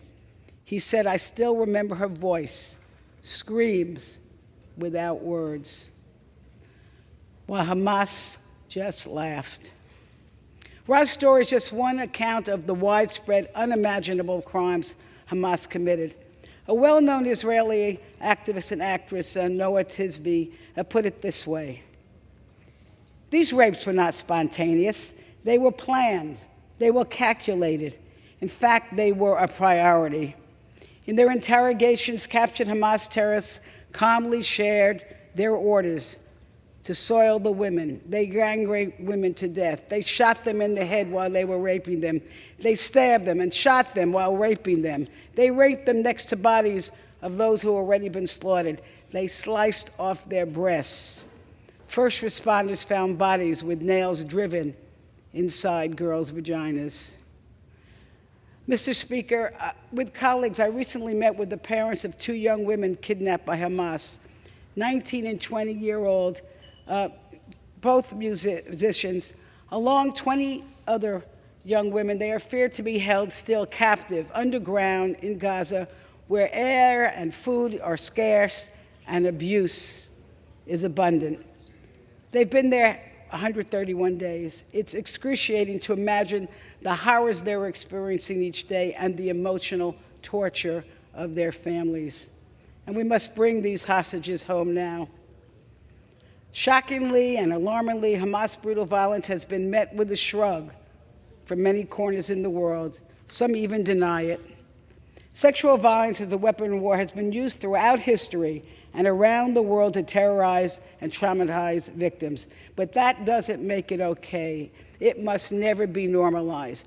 Our resolution makes it clear: sexual violence is a crime against humanity. Our resolution condemns all rape and sexual violence as a weapon of war, including those acts committed by Hamas. It calls on all nations to criminalize rape and sexual assault. It calls on all international bodies to condemn Hamas' barbaric actions. It reaffirms our support for an independent investigation of rape and sexual violence committed by Hamas, and reaffirms our commitment to supporting survivors of rape and sexual violence. I urge all our members to join us in supporting this important amendment as a statement of humanity. And I yield back. Gentlelady yields back. Gentlelady from North Carolina reserves. Gentleman from Texas is recognized. I reserve. Gentleman reserves. Gentlelady from North Carolina. Yeah. I yield 2 minutes to the gentlewoman from Michigan, Representative Rashida Tlaib. Gentlelady is recognized for 2 minutes. Thank you, Mr. Speaker. All acts of sexual violence are horrific. We should all be fighting to end it here at home and all around the world. So while the resolution on the floor today rightfully denounces any sexual violence by Hamas, I'm disturbed that it completely ignores and erases any sexual violence and abuse committed by the Israeli forces against Palestinians, especially children. War crimes cannot justify more war crimes. We must stand up for everyone's safety and human rights, no matter their faith, no matter their ethnicity. There are numerous well-documented reports of sexual violence, including rape, committed by Israeli forces against Palestinians in their custody. Children detained and stripped to their underwear in public for the world to see. Mr. Speaker, I'd like to submit for the record a Haaretz article titled, "Settlers and Soldiers Abused Palestinians." Without objection. The UN and human rights groups have raised alarms for years, but Congress did nothing, never cared. We all have a responsibility to denounce sexual violence in all forms, regardless of who is responsible. This resolution falls well short of that responsibility, Mr. Speaker. I yield. Gentlelady yields back. Gentlelady from North Carolina reserves. I reserve. Gentleman from Texas is I recognized. reserve. Gentleman reserves. Gentlelady from North Carolina is recognized. I yield 3 minutes to the gentleman from New Jersey, my friend, Representative Josh Gottheimer. Gentleman is recognized for 3 minutes. Thank you, Mr. Speaker, and I thank Representative Manning for yielding me time for her leadership, and Representative Frankel for her phenomenal leadership on this issue and so many others. And I rise today to urge my colleagues on both sides of the aisle to join me in supporting a bipartisan resolution which forcefully condemns Hamas's use of rape and sexual violence of weapons of war on and since October 7th. On October 7th, Hamas terrorists invaded Israel and committed horrific and repulsive acts of violence, murder, and torture, including sexual assault, rape, and genital mutilation on babies, children, women, men, and the elderly, including Americans. These deliberate and targeted acts on civilians have been verified through the testimony of first responders, eyewitness accounts, CCTV, pictures, and forensic evidence. If that wasn't enough, Hamas terrorists even recorded their acts using cameras and the phones of their victims and cheered and celebrated as they did it. Then these terrorists proceeded to post these videos online and send them to the families of their victims who they mutilated and murdered. These terrorists didn't even try to cover up their heinous acts because they wanted the world to know what they did. They wanted the world to know what they would think is an acceptable way to treat Jewish people. Since then, they've promised more waves of violence and a second, third, and fourth October 7th. Who would do this? As a member of Congress of the House Intelligence Committee and as someone who has traveled to Israel since October 7th, I've seen these gut-wrenching videos and heard the testimony of survivors of the horrific acts of sexual violence and torture. These stories and images will stay with me forever. You can never forget seeing them. That's why I continue to wear this dog tag around my neck. It symbolizes the hostages that are still being abused and held by Hamas terrorists, including the Americans still kidnapped and all those who were victims on October 7th and experienced the most gruesome acts imaginable. Sexual violence, assault, and rape have no place in our world, and I'm shocked by those who continue to deny that these acts were used by Hamas as weapons of war against innocent civilians on October 7th. But yet there are those who equivocate about Hamas and the horrors they have committed. There should be no equivocation. Any equivocation is despicable. They are designated by the United States of America as foreign terrorist organizations, Hamas. They're terrorists, period. There's no argument to be had. In the past, the biased United Nations and its affiliated organizations have been quick to condemn acts of brutality, sexual violence, and rape around the globe. However, the response from UN Women, whose job is to defend and promote women's rights anywhere and everywhere, was egregiously late. I cannot fathom why an organization that exists for the sole purpose of advancing women's rights would hesitate, even a single second, to condemn the use of rape as a weapon of terror. There is no excuse. And there are those today who try to deny what Hamas did on October 7th. We see people constantly pumping misinformation on social media, including TikTok, which is controlled by the Chinese Communist government. They further spew anti-Semitism, anti-Israel rhetoric, and even denial of the acts of sexual violence perpetrated by Hamas terrorists. Sexual violence is a recognized war crime that must always be condemned. The silence and lies from those who continue to deny acts of sexual violence perpetrated by Hamas terrorists and those who vote against this resolution is unacceptable. To deny the events of October 7th is an insult to the many victims of extreme sexual violence in Israel that day, to those who remain hostage today, including Americans. We must get home. Mr. Speaker, today my colleagues have a chance to recognize the horrific sexual violence from Hamas terrorists on innocent civilians 131 days ago. I urge them all to vote for and help pass this bipartisan resolution. Thank you, and I yield back. Gentleman yields back. Gentlelady from North Carolina reserves. The gentleman from Texas is recognized. I reserve. Gentleman reserves. Gentlelady from North Carolina is recognized. Mr. Speaker, I'm prepared to close. Gentlelady is recognized. Mr. Speaker, I yield myself as much time as I may consume for the purpose of closing. Gentlelady is recognized. Mr. Speaker, I am grateful to my colleagues who have spoken out and condemned the brutal sexual violence committed against Israeli women and girls on October 7th. With the passage of this important bipartisan resolution, we send a clear message that rape is wrong. The rape of Israeli women is wrong. The rape of all those brutalized during war is wrong. It must be called out and it must be condemned. The United States stands firmly against gender-based violence and sexual abuse of women by Hamas. Once again, I want to thank Representative Lois Frankel for her extraordinary leadership on this issue, and I urge all my colleagues to join me in support of this bill. I yield back the balance of my time. Gentlelady yields. Gentleman from Texas is recognized. I yield myself the balance of my time. Gentleman is recognized. Mr. Speaker, Hamas' barbaric attack on Israel on October 7th can never be forgotten. The brutal torture, murder, and rape of innocents will forever go down as one of the worst terrorist attacks in the world's history. And we, as the United States, must stand against the use of sexual violence in any form as a weapon of war. We must continue to work for the safe return of all remaining hostages. It is essential that Congress stands united to show the world that we will not turn a blind eye while terrorists slaughter, torture, and rape innocents. I strongly support this resolution. I ask all of my colleagues in this House to support it, and I yield back the balance of my time. Therefore, the question is for the House. Will the House suspend the rules and agree to Resolution 966? Those in favor say aye. Those opposed say no. Opinion of the Chair, two-thirds being in the affirmative. Here I request the yeas and nays. The yeas and nays are requested. Those favoring a vote by the yeas and nays will rise. Sufficient number having risen, the yeas and nays are ordered. Member record their votes by electronic device.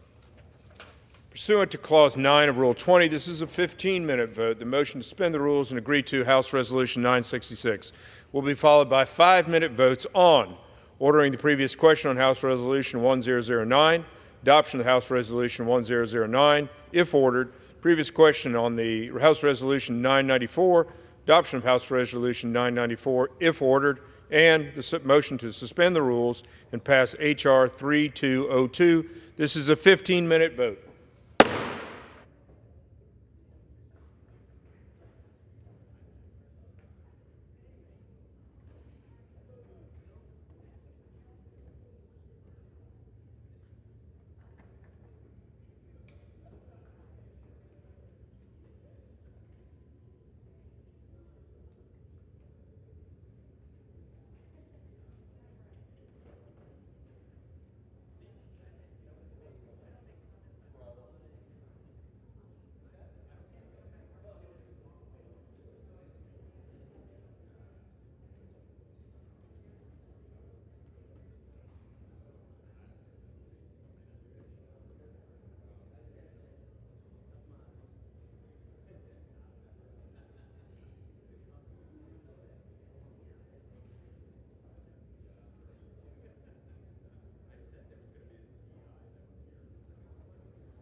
On this vote, the yeas are 418, the nays are 0, and 1 has voted present. 2/3 being in the affirmative, the rules are suspended. The resolution is agreed to, and without objection, the motion to reconsider is laid upon the table. Pursuant to Clause 8 of Rule 20, the unfinished business is to vote on record previous vote on House Resolution 1009, in which the yeas and nays are recorded. Clerk will report the title of the resolution. House Calendar Number 63, House Resolution 1009. Resolution providing for consideration of the bill, H.R. 7176, to repeal restrictions on the export and import of natural gas. Question is on ordering. Previous question on the resolution. Men record their vote by electronic device. 5-minute vote.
Two minutes.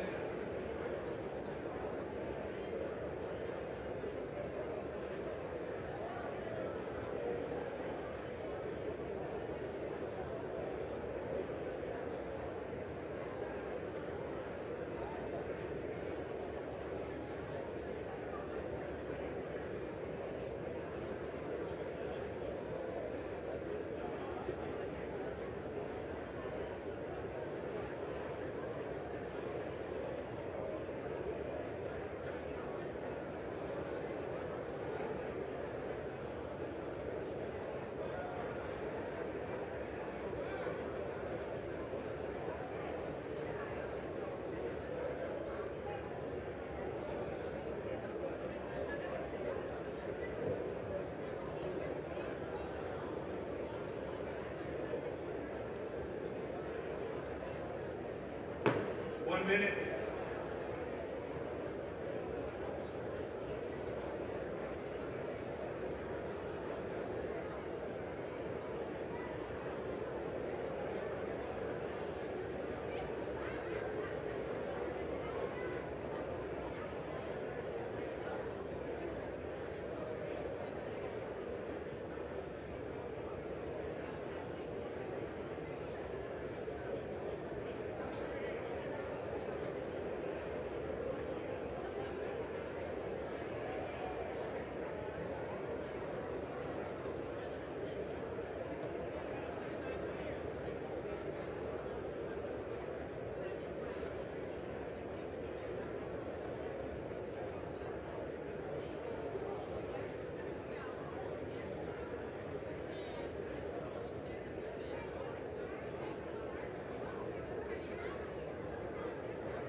On this vote, the yeas are 212, the nays are 206.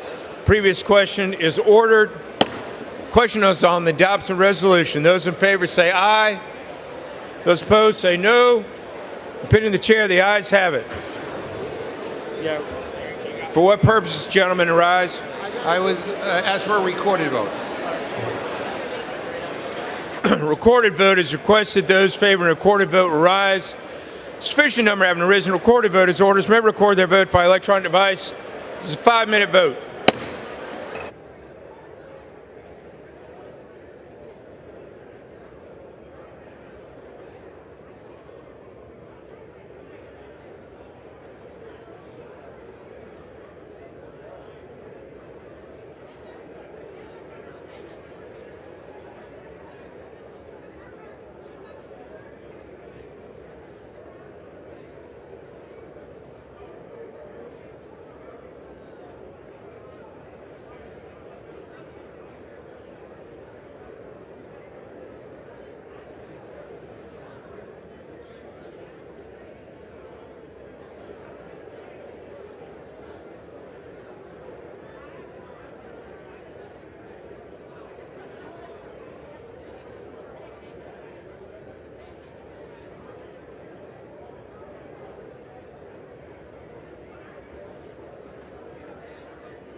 members voted? Does anybody wants to change their vote?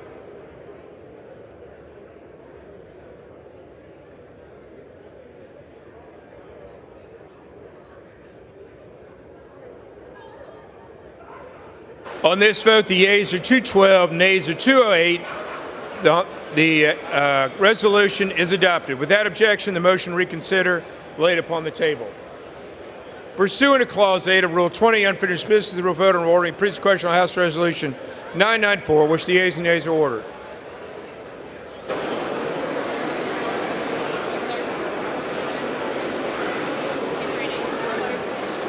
Clerk will report the title of the resolution. House Calendar Number 61, House Resolution 994. Resolution providing for consideration of the bill, H.R. 7160, to amend the Internal Revenue Code of 1986 to modify the limitation on the amount certain married individuals can deduct for state and local taxes, and providing for consideration of the resolution, House Resolution 987, denouncing the harmful anti-American energy policies of the Biden administration and for other purposes. Question is on ordering the previous resolution. Question on the resolution. Members record their votes by electronic device. This is a 5-minute vote.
On this vote, the yeas are 213, the nays are 209.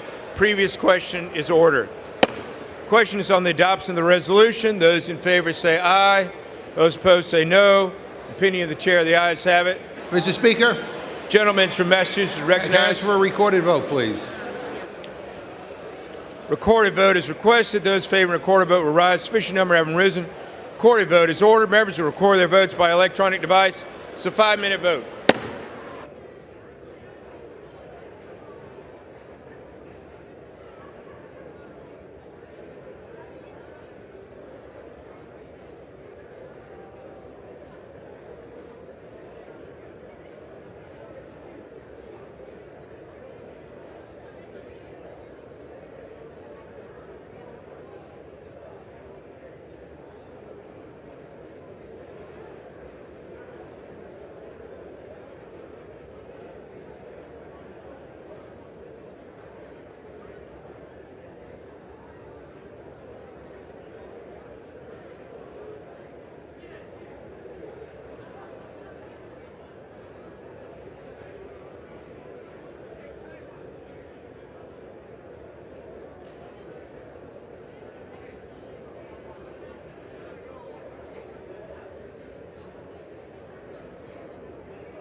On this vote, the yeas are 195, the nays are 225. The resolution is not adopted. Without objection, the motion to reconsider is laid upon the table.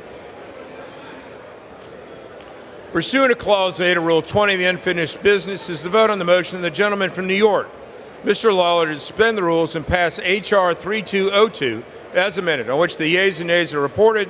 The clerk will report the title. H.R. 3202, a bill to prohibit any official action to recognize or normalize relations with any government of Syria that is led by Bashar al-Assad and for other purposes. Question is, will the House suspend the rules, pass the bill as amended?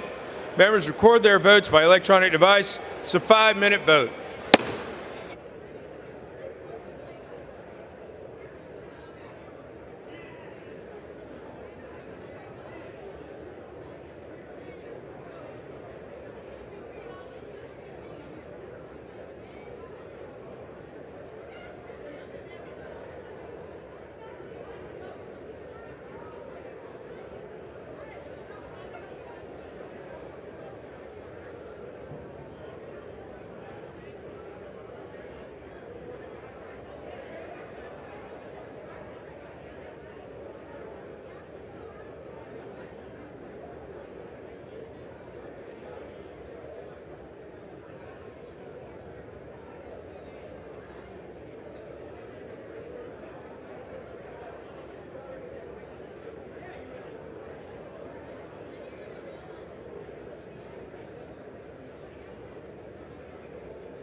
On this vote, the yeas are 389, nays are 32. Two-thirds being in the affirmative, the rules are suspended. The bill is passed. And without objection, the motion to reconsider is laid upon the table.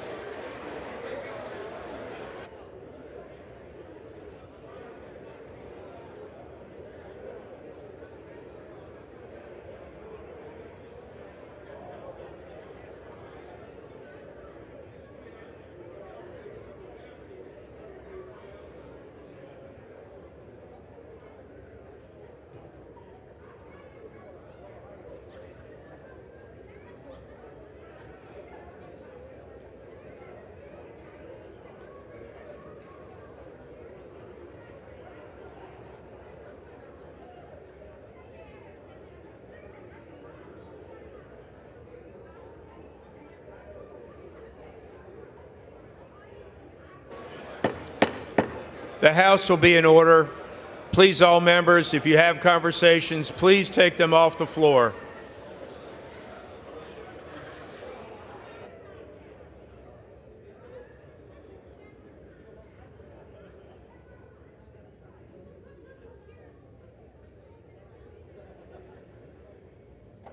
House will be in order.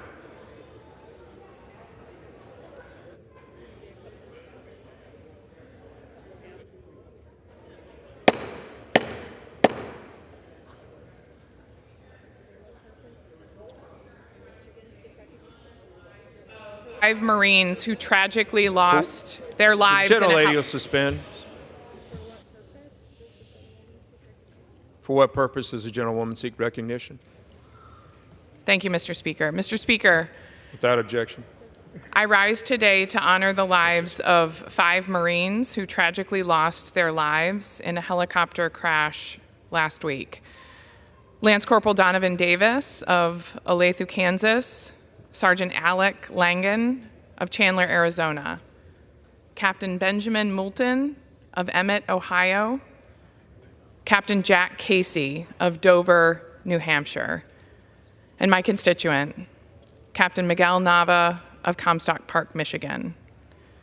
I ask my colleagues to join me in a moment of silence to recognize these heroes and their service.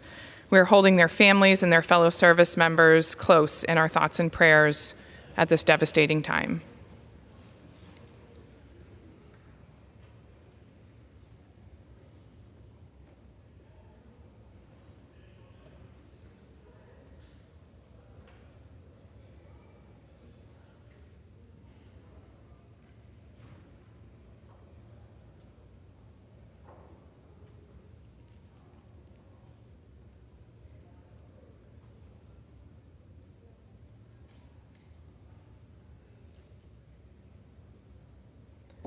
Thank you, Mr. Speaker. I yield back.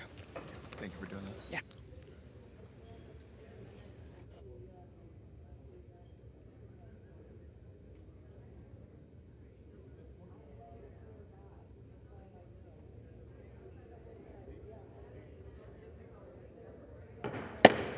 House will be in order. Please carry your conversations off the floor.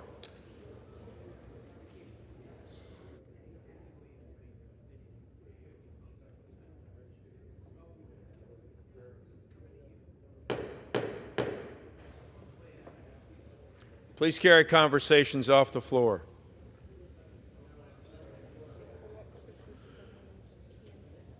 For what purpose does the gentlewoman from Kansas arise? Mr. Speaker, I rise today to... Gentlelady, suspend. Please carry conversations off the floor. Without objection, lady, continue.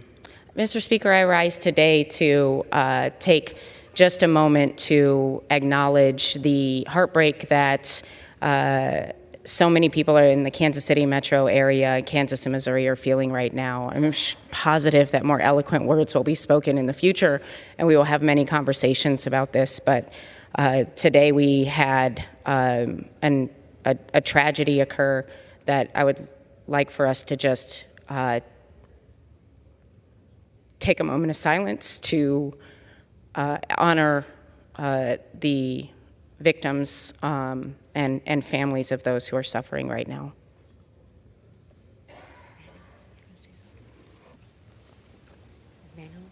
Please, Emmanuel should say something. Please, Emmanuel.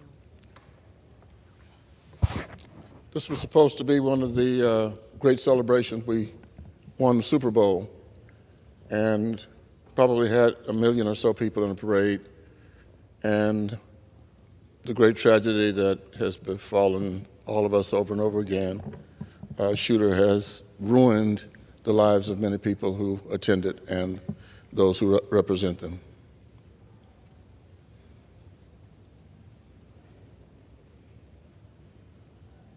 Amen.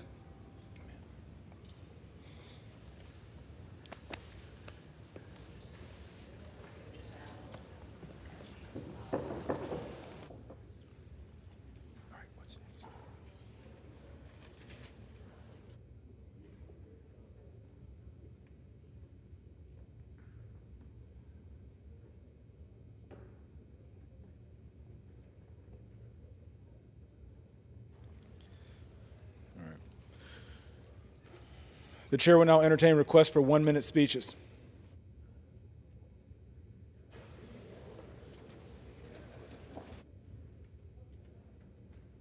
What purpose does the gentleman from Pennsylvania seek recognition? Mr. Speaker, request unanimous consent to address the House for 1 minute and to revise and extend my remarks. Without objection. Thank you, Mr. Speaker. Mr. Speaker, I rise today to talk about the CBYX program and to thank Linus Wallner, a current participant and intern in my office. As the chair of the Bipartisan German-American Caucus and a congressman for the 15th District of Pennsylvania, a state with a history of German heritage, I've supported the CBYX program for many years.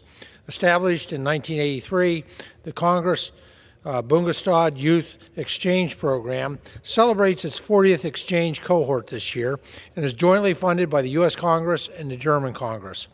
Every year, this unique program offers 75 young Germans and 75 young Americans the opportunity to study, work, and volunteer in Germany and the United States. The participants fully immerse themselves into the other culture, attending university, interning, and living with host families all across USA and Germany.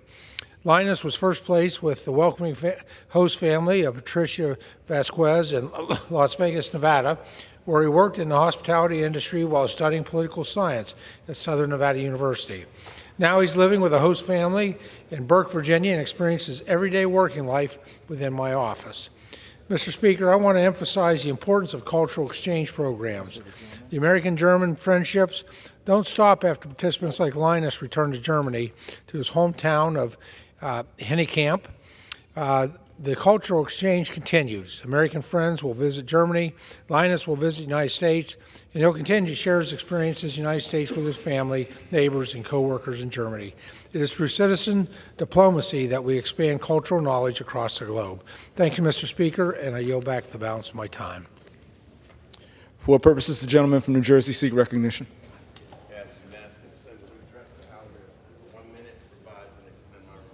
Without objection.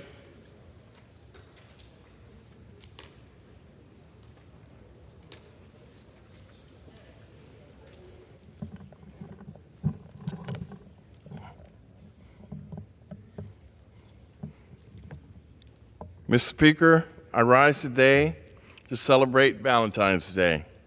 The day began to honor St. Valentine. Some believe that he was a priest who married Romans in love to defy an emperor's ban. Others believe he helped Christians escape brutal Roman prisons. Either way, the spread of Christianity helped February 14th become St. Valentine's Day in the 5th century. Europeans associated the day with love because it coincided with the mating of some season for some birds in Europe. My favorite poet, English poet Geoffrey Chaucer, first wrote about St. Valentine's Day as a celebration of love in 1375. And in 1415, the Duke of Orleans wrote the first Valentine to his wife while in prison in the Tower of London. Today, at least 30 countries celebrate Valentine's Day, and an estimated 145 million Valentine's Day cards will be sent out. So if you have a busy day, if you've been busy, I encourage all my colleagues to pick up some chocolates and flowers before you head home tonight. And with that, I yield back. For what purpose does the gentleman from South Carolina seek recognition?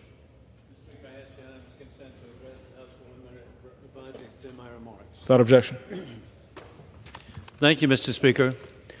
The world is in a conflict we did not choose of dictators with rule of gun invading democracies with rule of law. The anniversary of the invasion of Ukraine by war criminal Putin is near. Over 400,000 deaths and 10,000 were murdered in the 2014 Putin invasion. It has been over 100 days since the murderous invasion of Israel by Iran puppet Hamas, slaughtering 1,200 Israelis with 200 hostages, including Americans. Former Secretary of State Mike Pompeo exposed, quote, China, Russia, Iran, North Korea, and Venezuela represent a new axis of evil regimes that is pushing a dangerous model for the world, end of quote. Together, we must work together to stop mass murder. In conclusion, God bless our troops who successfully protected America for 20 years as the global war on terror moves from Afghanistan safe haven to America. We do not need new border laws. We need to enforce existing laws. Biden shamefully opens borders for dictators as more 9/11 attacks across America are imminent, as warned by the FBI. I yield back. For what purpose does the gentleman from Ohio seek recognition? To address the House for 1 minute, revise and extend my remarks. Without objection.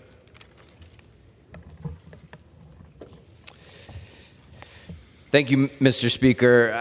I rise today to address the very serious national security and global stability crisis that we face, preventing a global war in Eastern Europe and in the Middle East. There is now a bipartisan bill that should be brought to a vote to prevent what we all know could happen because it's happened before. It was 1938 when Hitler took Austria. A policy of appeasement was pursued. A year later, Hitler invaded Poland. Appeasement didn't work. In fact, appeasement cost American taxpayers the equivalent of $4 trillion. Over 400,000 soldiers were killed and 6 million Jews murdered. We may not get this bipartisan national security and global stability bill because of the dangerous ideology of appeasement. Unless folks are compromised, it is appeasement, encouraging Putin to do whatever he wants, which are the actual words of the former president, and something that many in this chamber believe is shocking. We cannot appease Putin as others did with Hitler. We must push Putin back and get him out of Eastern Europe now. We have to pass this bill, and when the Speaker brings it to the floor, we will. I yield back. For what purpose does the gentleman from Georgia seek recognition? Yes, sit to address the House for 1 minute. I extend my remark. Without objection.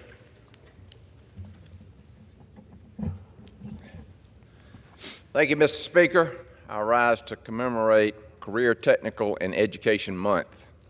In the construction industry, I spent for over 40 years talking to young people in Georgia's 12th District about the benefits of working in a skilled trade. As we all know, a four-year degree is not the right fit for everyone, and oftentimes our skilled and technical jobs are among the most in demand and high-paying in the workforce. With 9 million unfilled jobs throughout our nation, it is imperative that we bridge the gap between the business and education communities, ensuring our students are equipped with the skills necessary to compete in this modern economy. The number one issue I hear about from business owners is the need for a quality workforce, and career and technical programs offer young people an effective path to filling in-demand jobs. This Career and Technical Education Month, we affirm that the American dream is attainable and it's different for everyone. And I am thankful for the educators and community leaders who remain committed to the success of America's future workforce. And I yield back. For what purpose does the gentlelady from Ohio seek recognition?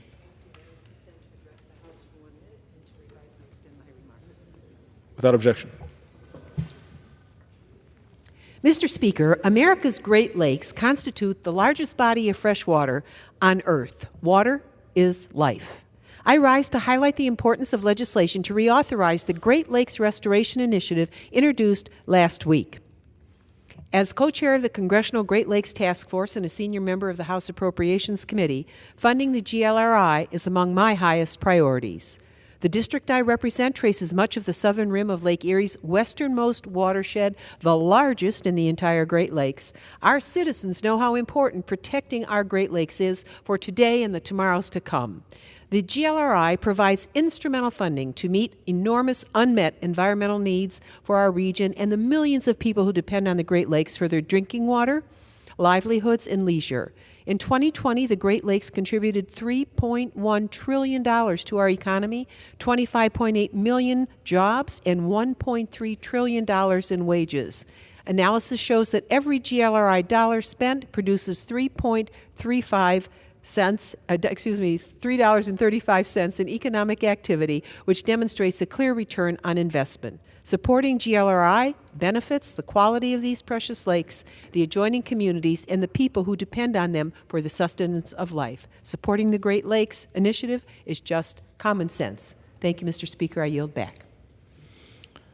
For what purposes the gentleman from Georgia seek recognition? Ask unanimous consent to address the House for 1 minute to revise and extend my remarks. Without objection.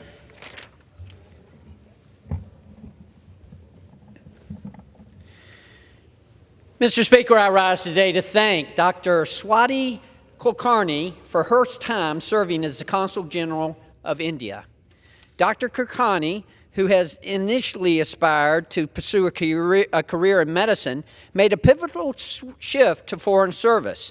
Her journey included work in diverse locations like Oman, South Africa, and the United Kingdom. Understanding the responsibility of representing a country with a flourishing economic profile and a population constituting 1/5 of the world, she realized the importance of looking beyond her own community. Throughout her time as Consul General, Dr. Kulkarni conducted a series of more than 150 meetings with elected officials across the southern United States. This extensive outreach included interactions with 7 governors, over 20 mayors, and more than 20 congressional leaders. Her efforts were aimed at building alliances and fostering connections that extended beyond regional and cultural boundaries. As a testament to her dedication, Swati Kulkarni was honored with flowers and a plaque commemorating her impactful contributions, marking a momentous occasion in her diplomatic journey. Thank you for your important diplomatic work, Dr. Kulkarni. Thank you, Mr. Speaker, and I yield back. For what purposes the gentlelady from Hawaii seek recognition? To address the House for 1 minute and to revise and extend my remarks. Without objection. Thank you, Mr. Speaker. Last week, Thursday, I flew to Maui to be with our Lahaina Ohana as we mark the 6-month anniversary of the fires. And then on Sunday, our hearts were full and our eyes were misty with pride as we watched our Lunas do the coin toss at the Super Bowl. Just yesterday, Maui police confirmed the identity of the 101st victim, Mr. Paul Kaspersky. He was 76 years old. It's a stark reminder of the pain and loss that our people feel and the roller coaster of emotions our community experiences every single day. According to a preliminary study of Maui's fire survivors released last week, 55% of people surveyed are exhibiting signs of depression. Survivors also report higher than average rates of low self-esteem and suicidal ideation. Our people are hurting. The reality is we can clear debris, we can rebuild our schools and reopen roads, but healing the pain and the trauma you can't see but people feel, that is much harder, which is why we need to hold wellness fairs, meet people where they're at. We need to make sure that the work of our federal public health officers are supported so that they can be there for survivors and frontline workers. There is a mental health crisis ravaging our people now. All of us need to be there for them, and we must do everything we can to provide all of our survivors and disaster responders with the mental health care and support they need now. Mahalo, and I yield back. For what purposes the gentleman from Pennsylvania seek recognition? Mr. Speaker, I rise to address the House for 1 minute and ask unanimous consent to revise and extend my remarks. Without objection, the gentleman is recognized for 1 minute. Mr. Speaker, last Thursday, Special Counsel Robert Hur released a scathing report as part of a Department of Justice investigation into President Biden's mishandling of classified documents. Despite evidence of President Biden's willful retention and disclosure of classified documents to his biographer, Special Counsel Hur report recommended that no criminal charges be brought against former President. He recommended that no criminal charges be brought forward against President Biden. This was in part because the special counsel determined that President Biden's memory had such, and I'm quoting, significant limitations that it would not be possible to convince a jury that President Biden held a mental state of willfulness that a serious felony requires. It's time for the White House to release the full recordings of President Biden's interview with the special counsel and for the American people to hear what was said in these meetings, where the president was determined to be too incompetent to stand trial. Thank you, Mr. Speaker, and I yield. For what purposes does the gentlelady from Pennsylvania seek recognition? Seek unanimous consent to address Congress for a minute and to revise and extend my remarks. Without objection. Thank you, Mr. Speaker. We just learned that Congress is being sent home early yet again this week because the Speaker doesn't have the votes to pass the bills he scheduled for this week. This keeps happening because members of House leadership are unwilling to do the hard work of negotiating legislation that's supported by the majority of Congress, much less the majority of the Senate or the American people. It's bad enough that they're wasting time and taxpayer dollars to have Congress spinning its wheels with failed bills and stupid stunts like impeaching cabinet members for policy disputes. But the Speaker is blocking real legislation to solve real problems, like passing the overdue budget or immigration reform or passing common sense gun safety bills. Early yesterday morning, the Senate passed a comprehensive national security package with a vote of 70 to 29, including strong bipartisan support. If Speaker Johnson would put that bill on the House floor, it'll pass with strong bipartisan support here, too. The bill provides urgently needed humanitarian relief as well as support for Ukraine, our allies, and our national security. Instead of taking the day off, the Speaker needs to put that bill on the floor. I yield back. For what purpose does the gentleman from Ohio seek recognition? Mr. Speaker, I ask for unanimous consent to address the House and to be able to advise and extend my remarks. Without objection. Mr. Speaker, I rise today to encourage the support for the Great Lakes Restoration Initiative Act of 2024.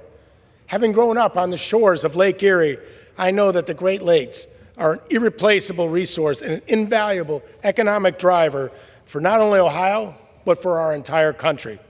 They provide clean drinking water for 48 million Americans, support more than 1.5 million jobs, and generates over $62 billion every year for our economy.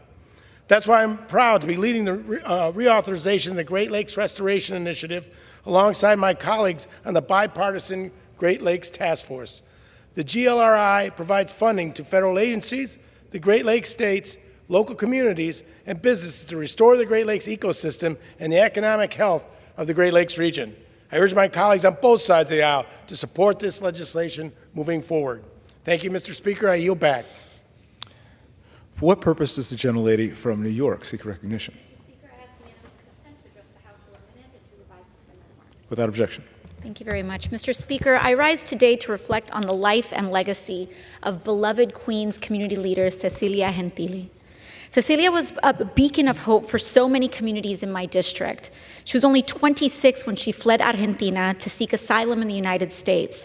She arrived in New York City in 2003 and lived her truth as a trans woman. She was finally granted asylum in 2012 as well, and she devoted much of her life to uplifting our trans and undocumented community in Queens. Most recently, Cecilia shined in her artistic pursuits as an author, playwright, and actress. Cecilia was a leader in the fight for HIV/AIDS healthcare and founded a free healthcare clinic in New York City. At the state level, she championed the Gender Expression Non-Discrimination Act, GENDA, which was signed into law into 2019. And today, Cecilia would have also wanted to continue to uplift her advocacy against the dangers of proposals like COSA, and that would allow states to cut off access to life-saving online resources for online trans youth, like healthcare information. Our community will continue to remember Cecilia as an unwavering leader in the fight for equality. Thank you, Mr. Speaker, and I yield back. For what purpose does the gentleman from California seek recognition? I seek unanimous consent to address House 1 minute and rise to end my remarks. Without objection. Thank you, Mr. Speaker. I'm speaking out today about an issue that's been going on in the northern part of my district in Northern California. They're touting it, of course, as one of the biggest dam removal projects in American history, but also is turning out to be one of the biggest environmental disasters in American history. You can see right here the plume. This is the Klamath River, and this is one of the tributaries that feeds into it.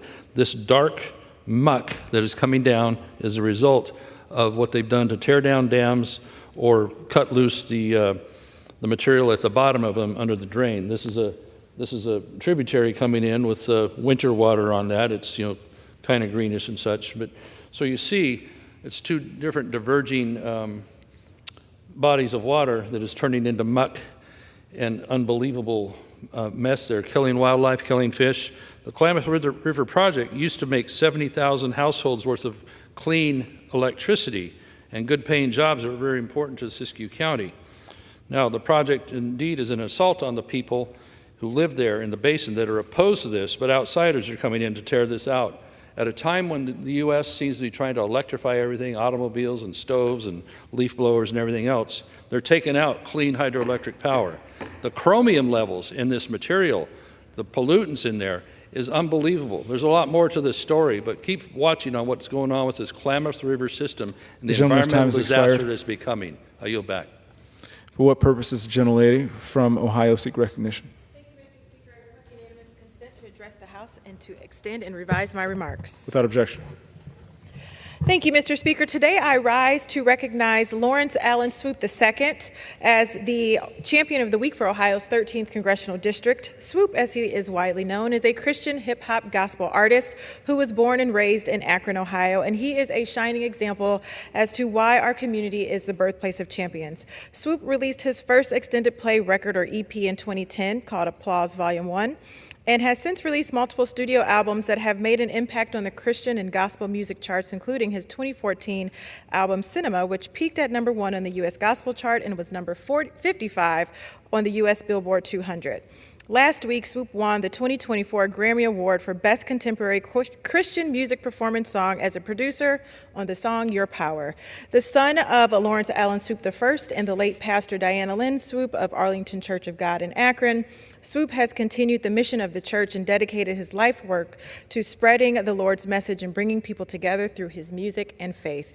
Congratulations once again to Swoop for this incredible accomplishment. Ohio's 13th Congressional District is proud of you, and we all wish you many more years of success in your endeavors. Thank you, Mr. Speaker. I yield back.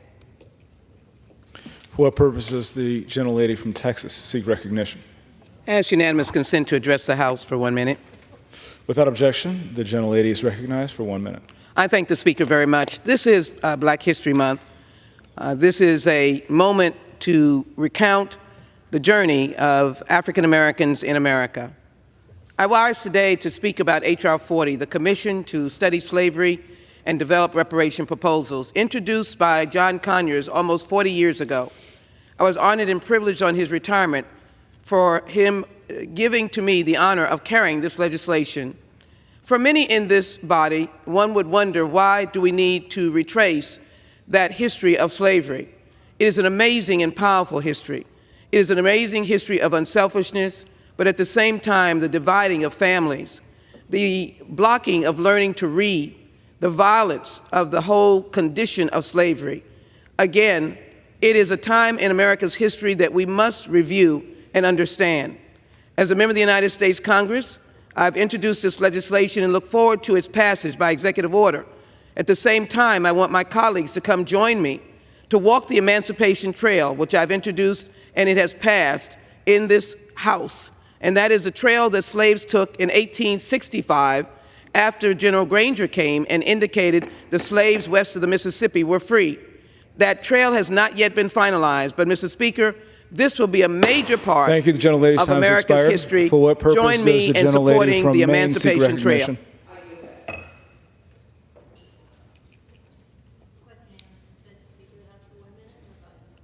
Without objection.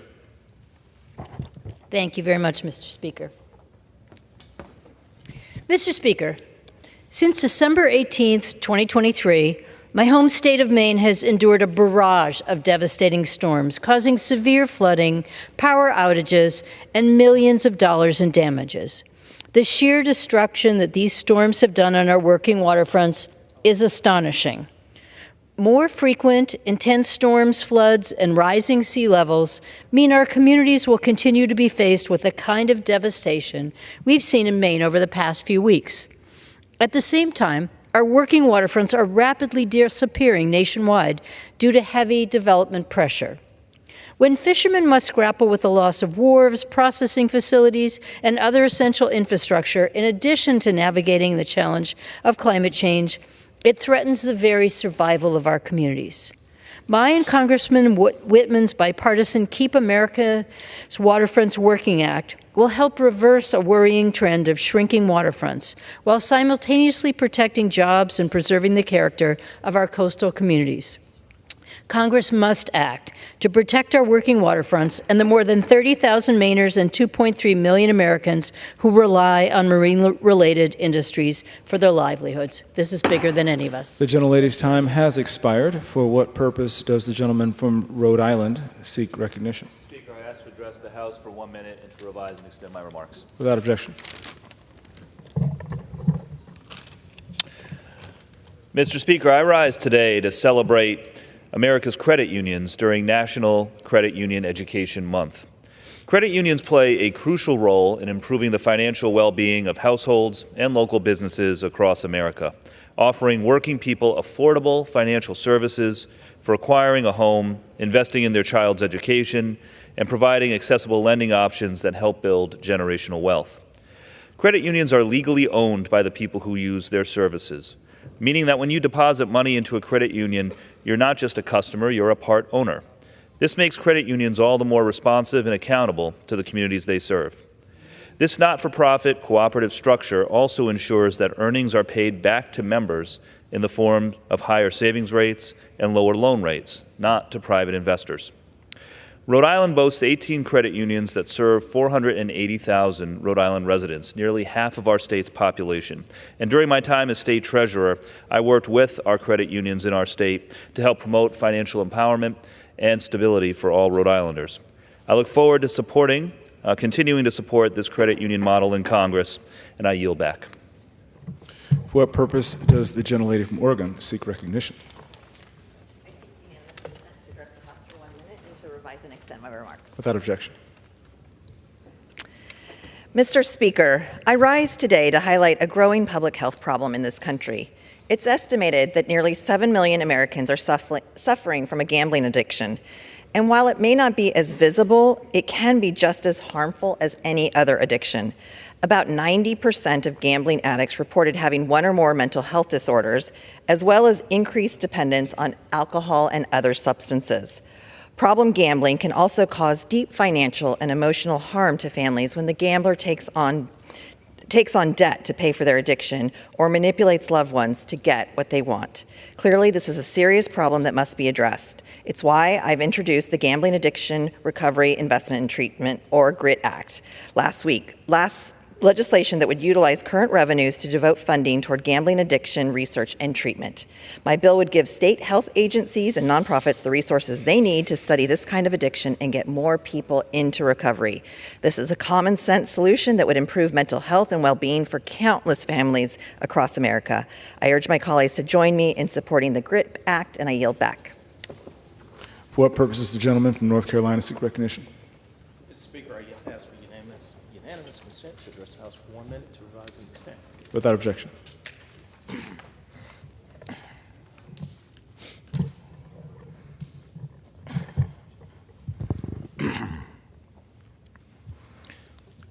Mr. Speaker, with a heavy heart, I rise to honor the memory of Dr. Dolly Patel Skeet, who left this world way too early on January 29, 2024, at the age of 49.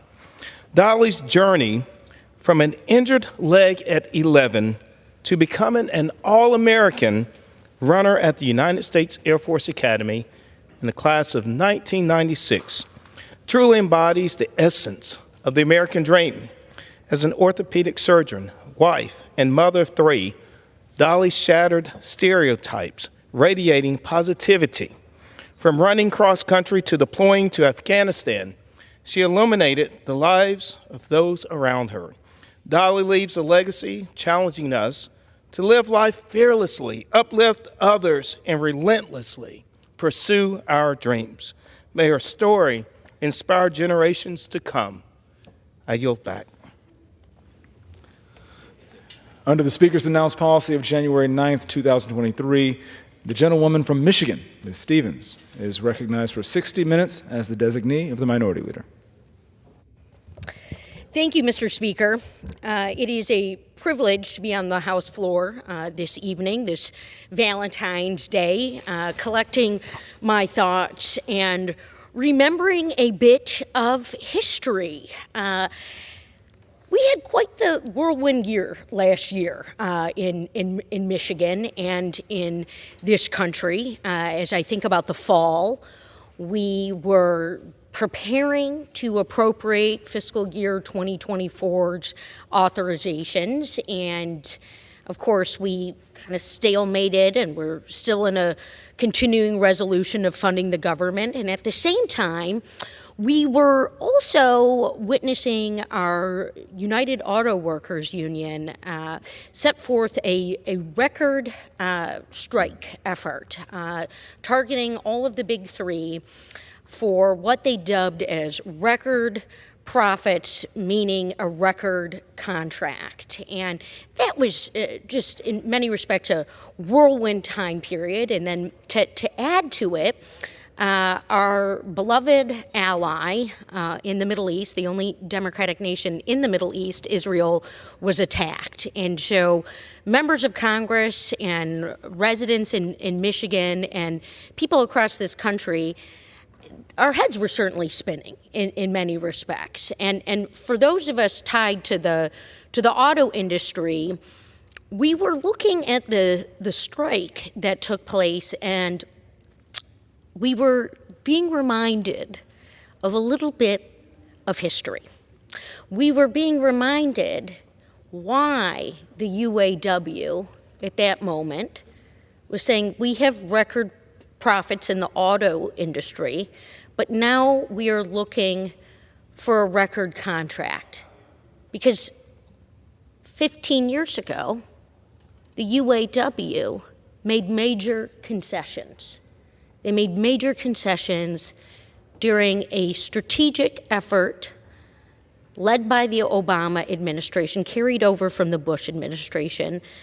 The Bush administration said, we are going to leave this to the next administration for how we make decisions impacting the auto industry. See, 15 years ago, we were in the wake of a Lehman Brothers crash.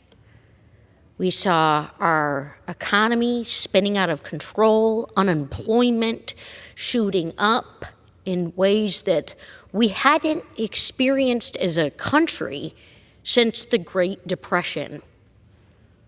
We had a pressure on our insurance industry, our housing sector. We had a foreclosure crisis.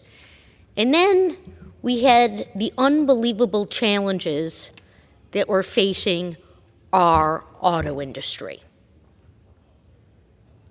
Troubled Asset Relief Program was passed through this very chamber at a time when I was on the campaign trail. I was working to elect the next president of the United States of America in this very chamber under the leadership of then Speaker Pelosi, passed the Troubled Asset Relief Program to stabilize our financial sector that had gotten in trouble due to lack of regulation, to stabilize the insurance industry, to stabilize the housing sector, and then some emergency relief dollars for the auto industry, which President Bush gave in a temporary fashion, and then said very famously, whoever is elected president will inherit the ability to make the decisions. And we know in this country we used to have a longer transition process. Presidents would get elected in November and then be sworn in March. Now it's you get elected in November and you're sworn in January. And I had the very sincere privilege of working on President Obama's campaign. I was in the policy operation for the vice presidential nominee, now President Biden, then vice presidential nominee Joe Biden. President Obama won that election. We were in Grant Park. And then the next day, the transition began, the presidential transition team in the year 2008, which is kind of an interesting moment because the internet wasn't as populated with its vast amounts of information it has today. So as a young 20-something-year-old, I was working on this transition and hearing about people looking to go into the administration and really having very little understanding of what that meant. But what I knew is that as a daughter of Oakland County, Michigan, as a family member of former Chrysler engineer who worked on some of the original designs for Jeep, as a granddaughter of a Ford UAW member, I couldn't help but take the time during lunch breaks or breaks in the schedule while working on that transition operation for President Obama to look at the Detroit Free Press, to pause and to try and get a sense of what was going on back home, because it was head spinning. From September 2008 to January 2009, we were absolutely in a pressure cooker moment. You have a brand new president, a whole new administration, including 8 years of the Bush administration, a Iraq war that many Americans disagreed with, and some true injustices that were taking place back home in my home state. And I couldn't help but humbly think, maybe I should go home to Michigan and try and help these automakers, try and help these auto workers. See, in Michigan, we were, in many respects, the example of what was taking place in this Great Recession. It was a capital G Great Recession, capital R. Major challenge for us, not just for sale signs in front of people's homes, massive foreclosures, people wondering if they were going to have their job in the auto industry. Absolutely unprecedented economic whirlwind taking place. And to shine some light on this, what happened to our big three automakers, General Motors, Chrysler, Ford, is that we call them the big three. We all know that. The big three had 71% of market share for the auto industry in 1998, and it dropped to 47% in just 2008, in 10 years. And we saw a dramatic decrease in car sales. We saw a shoring up of capital. This was pre-Affordable Care Act, large responsibilities for healthcare obligations and the right obligation to workers who had paid their entire life for that benefit. But we faced the very stark reality that these companies were maybe not going to survive, and with it, millions of jobs. And so, as it became apparent that President Obama was going to put in place a senior counselor in the Department of the Treasury under these emergency authorities to manage the auto rescue, I had the opportunity while working on that transition operation to introduce myself to that individual. His name is Steve Ratner. And he was in need of a chief of staff. He received a recommendation to interview me, and it was such a frenetic time. It was a several-minute interview. I was hired. I was brought in as a political appointee. We were set up in temporary office space in the U.S. Department of the Treasury, which is right next to the White House on East Executive Way over there. And Steve Ratner and myself and some individuals from the National Economic Council and the Council of Economic Advisors, people like Brian Deese and Alan Kruger and Austin Goolsbee and Gene Sperling and Deanna Farrell and, of course, Larry Summers, who was leading the NEC, created a makeshift team. And we realized we needed to hire up a team, by the way, but it was a kind of makeshift team to make a series of rapid recommendations to the President of the United States about what to do with General Motors and Chrysler, because they were running out of money. They were staring liquidation in the face. It was 15 years ago this month, my friends. 15 years ago this February. Now, as a kid from Michigan, to be in a room in the United States government and to hear the words GM and bankruptcy in a sentence was almost inconceivable. It was unfathomable. It was nerve-wracking. It was hair-spiking. It was stressful. And because of the good faith efforts to ensure the ethical standards of the administration, President Obama had put into place some rules of the road. You couldn't hire people directly out of the auto industry to help run the auto rescue, because it's a conflict of interest. And so we were talking to various candidates, various individuals of talent, and then a name popped up, Ron Bloom. Ron Bloom, who had been working alongside the leadership, the national leadership of the United Steelworkers, with a Harvard MBA, a laborer's heart, a laborer's mindset, and he joined as Steve Ratner's deputy. We also brought on board a man named Harry Wilson from New York, who had a deep background in restructuring and financials.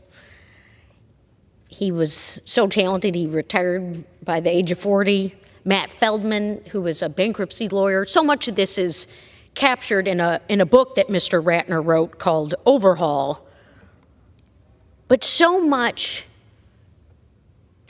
is still to be remembered from this time period that books and photos couldn't capture. I've been a part of a lot of incredible history since arriving to Congress in 2019. I've worked on things that I couldn't even imagine I'd have the ability not only to work on, but to get done. A renegotiated trade deal, USMCA, a CHIPS and Science bill, my first bill signed into law, the Building Blocks of STEM Act, within my first year in Congress in 2019, forming the first Woman in STEM caucus, running the Democratic Manufacturing Working Group alongside our assistant leader, Jim Clyburn, who, although he is a long-time representative from South Carolina, he has an appreciation and an affiliation for his colleagues from Michigan, sharing in the spirit of what doing good manufacturing policy means for this nation. See, at the time we were doing the auto rescue, none of this was assured. None of this was guaranteed. This was new policy. It was taxpayer money that came from TARP, the Troubled Asset Relief Program. It was a temporary ownership structure in General Motors and Chrysler. Ford had made some very good decisions a year and change prior, year and a half prior. They weren't in need of a rescue.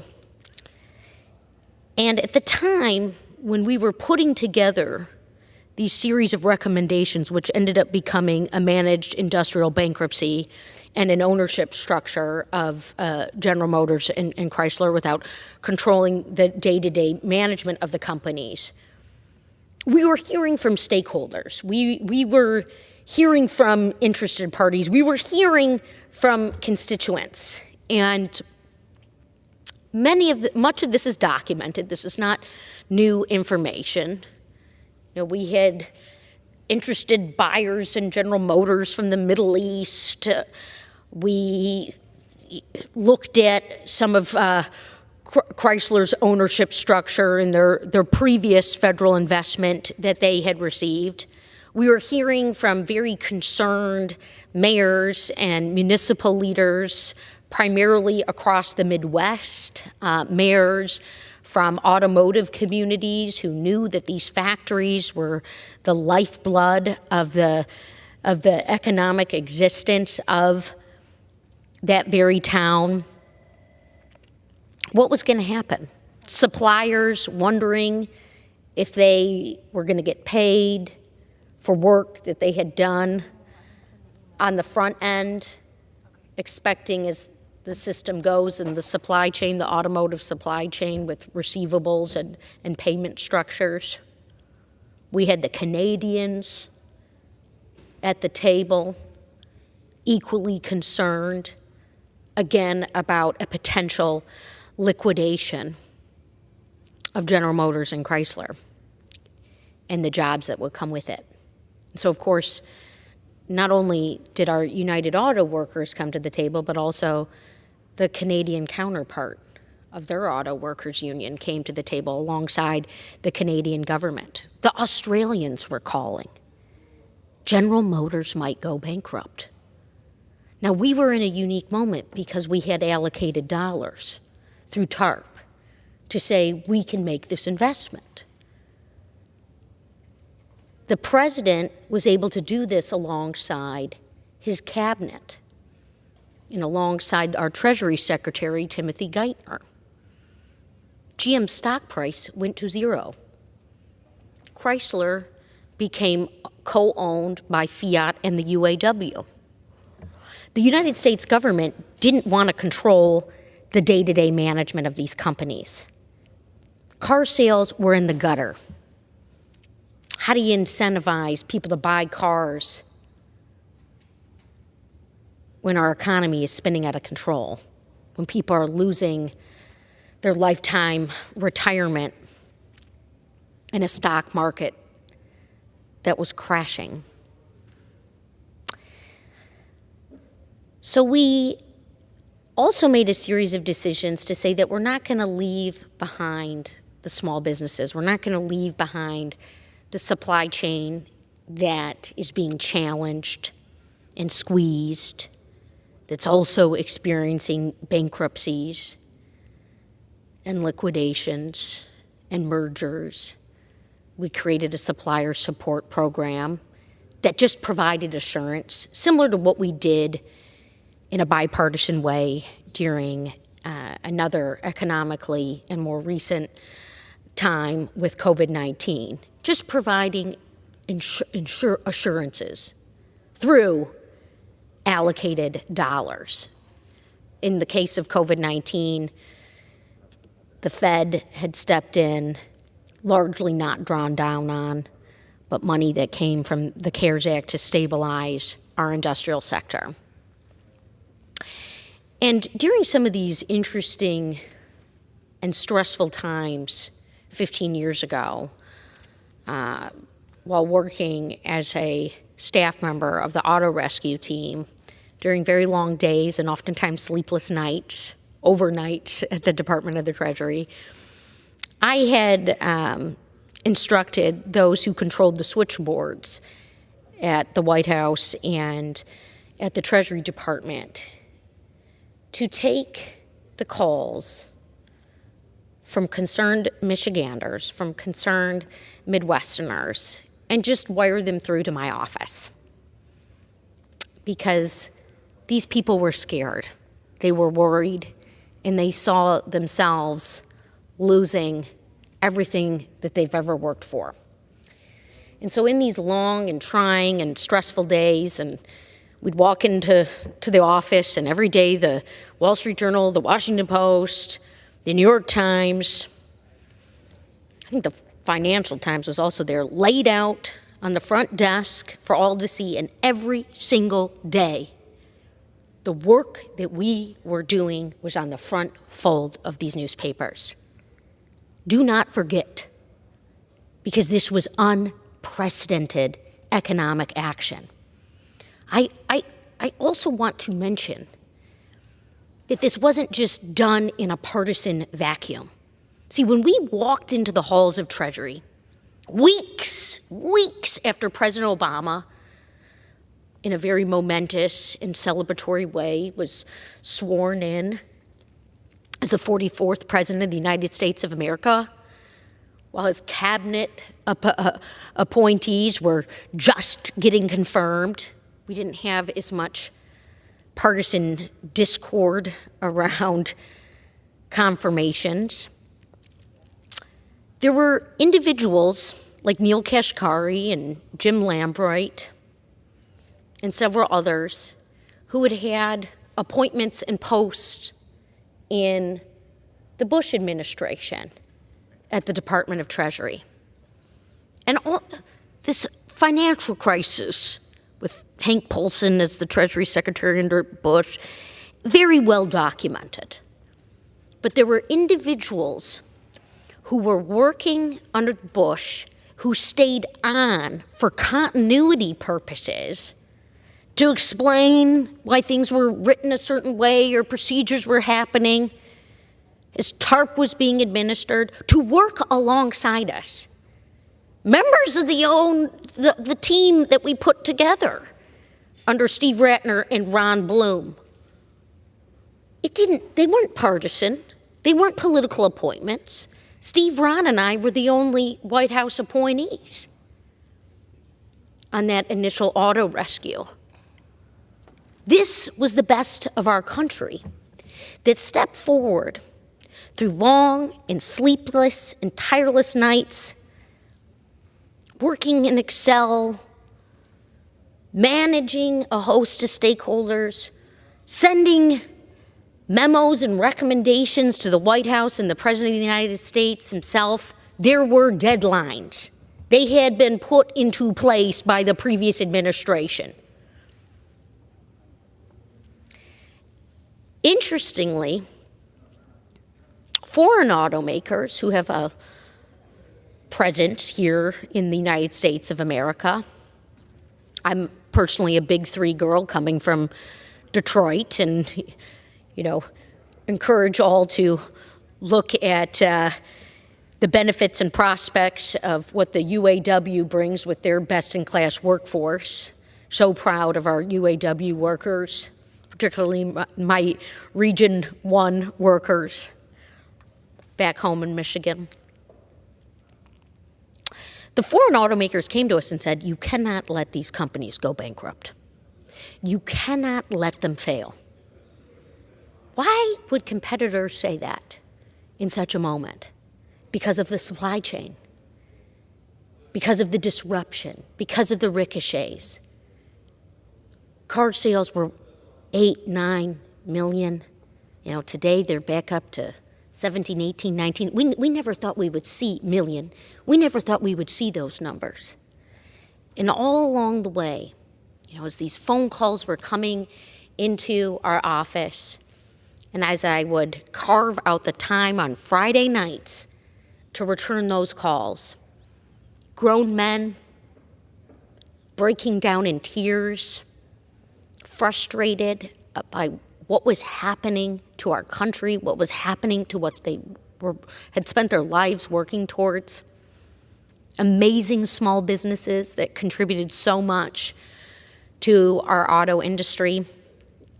And one in particular was an individual who owned a small tool and die shop, a third-tier supplier.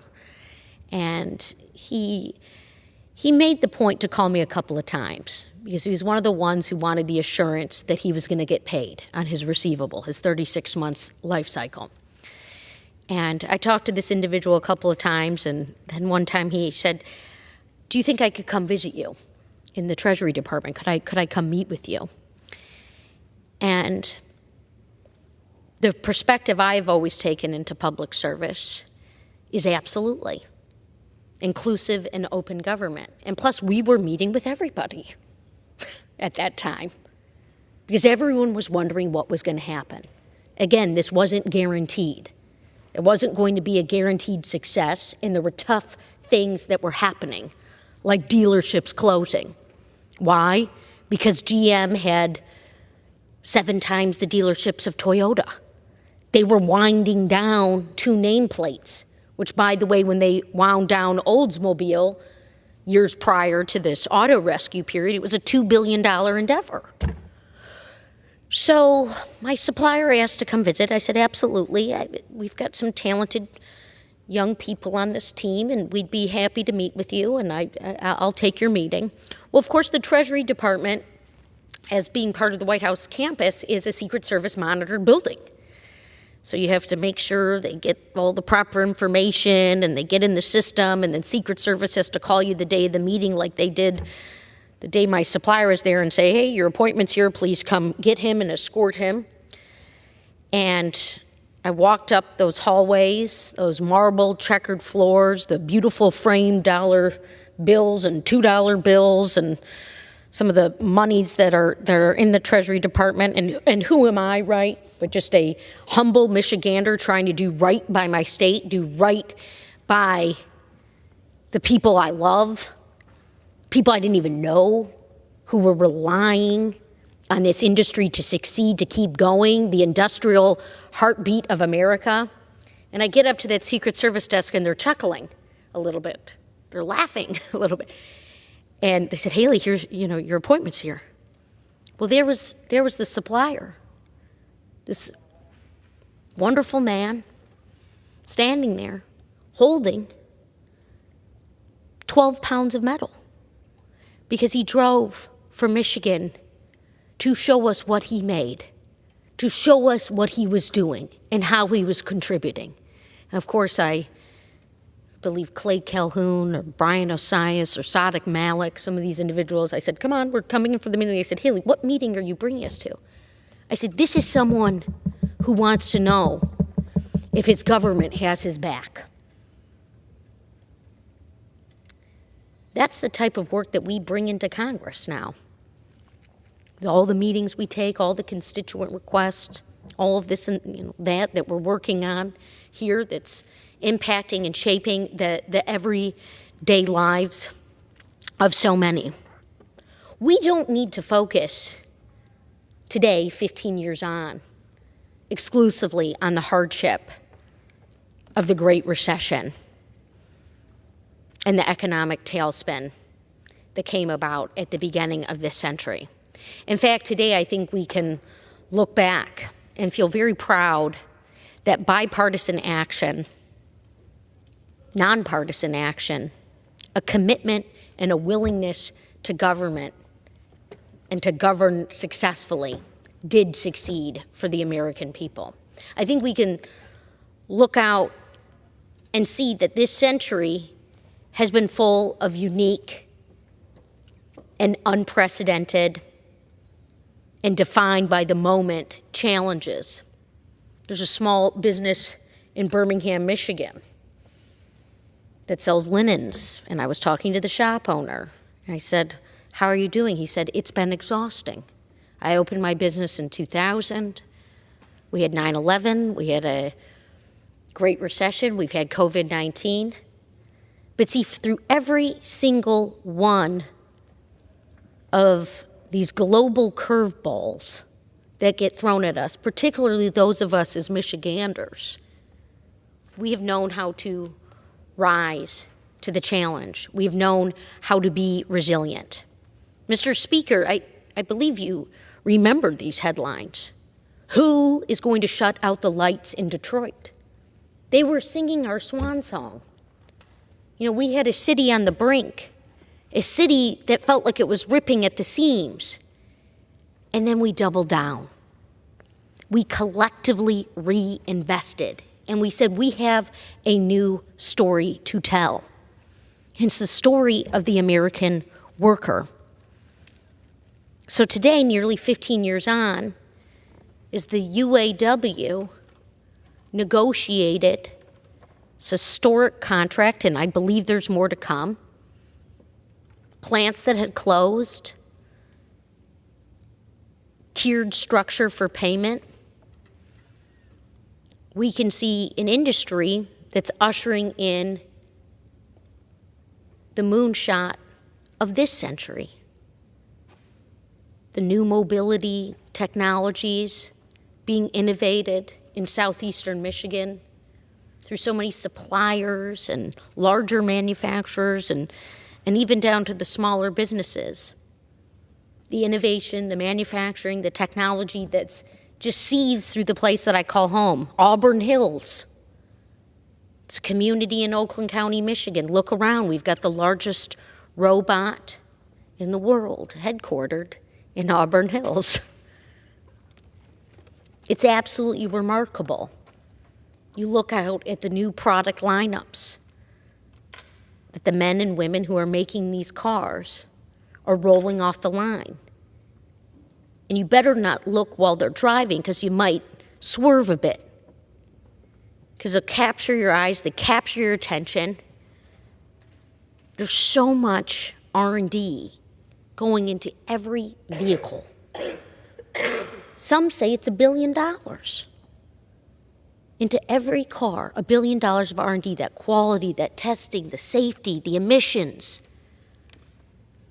Michigan is home to the place that put the world on wheels. And here we still stand as an envy for the world.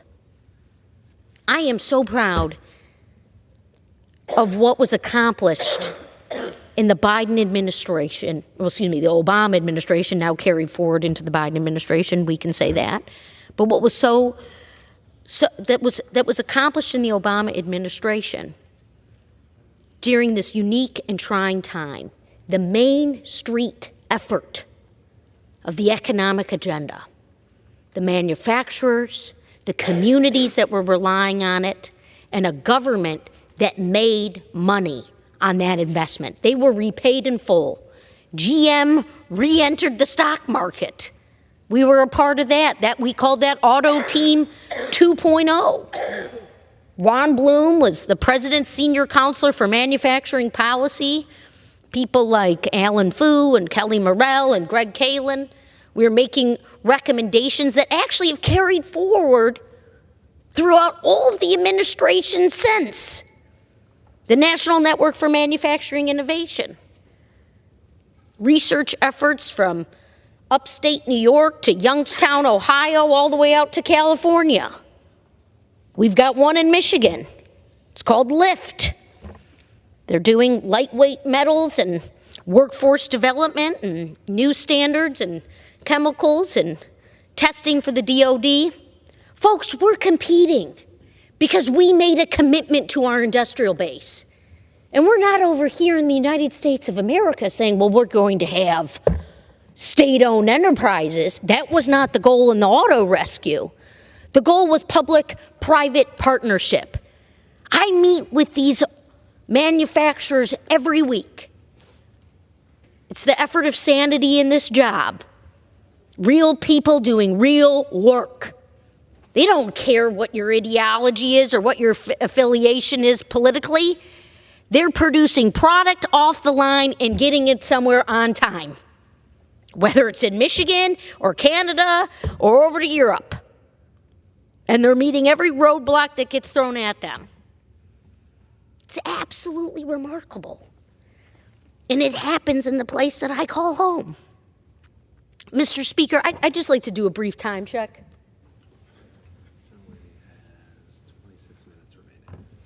The gentlelady has 26 minutes to talk about automotive and how crucial it is.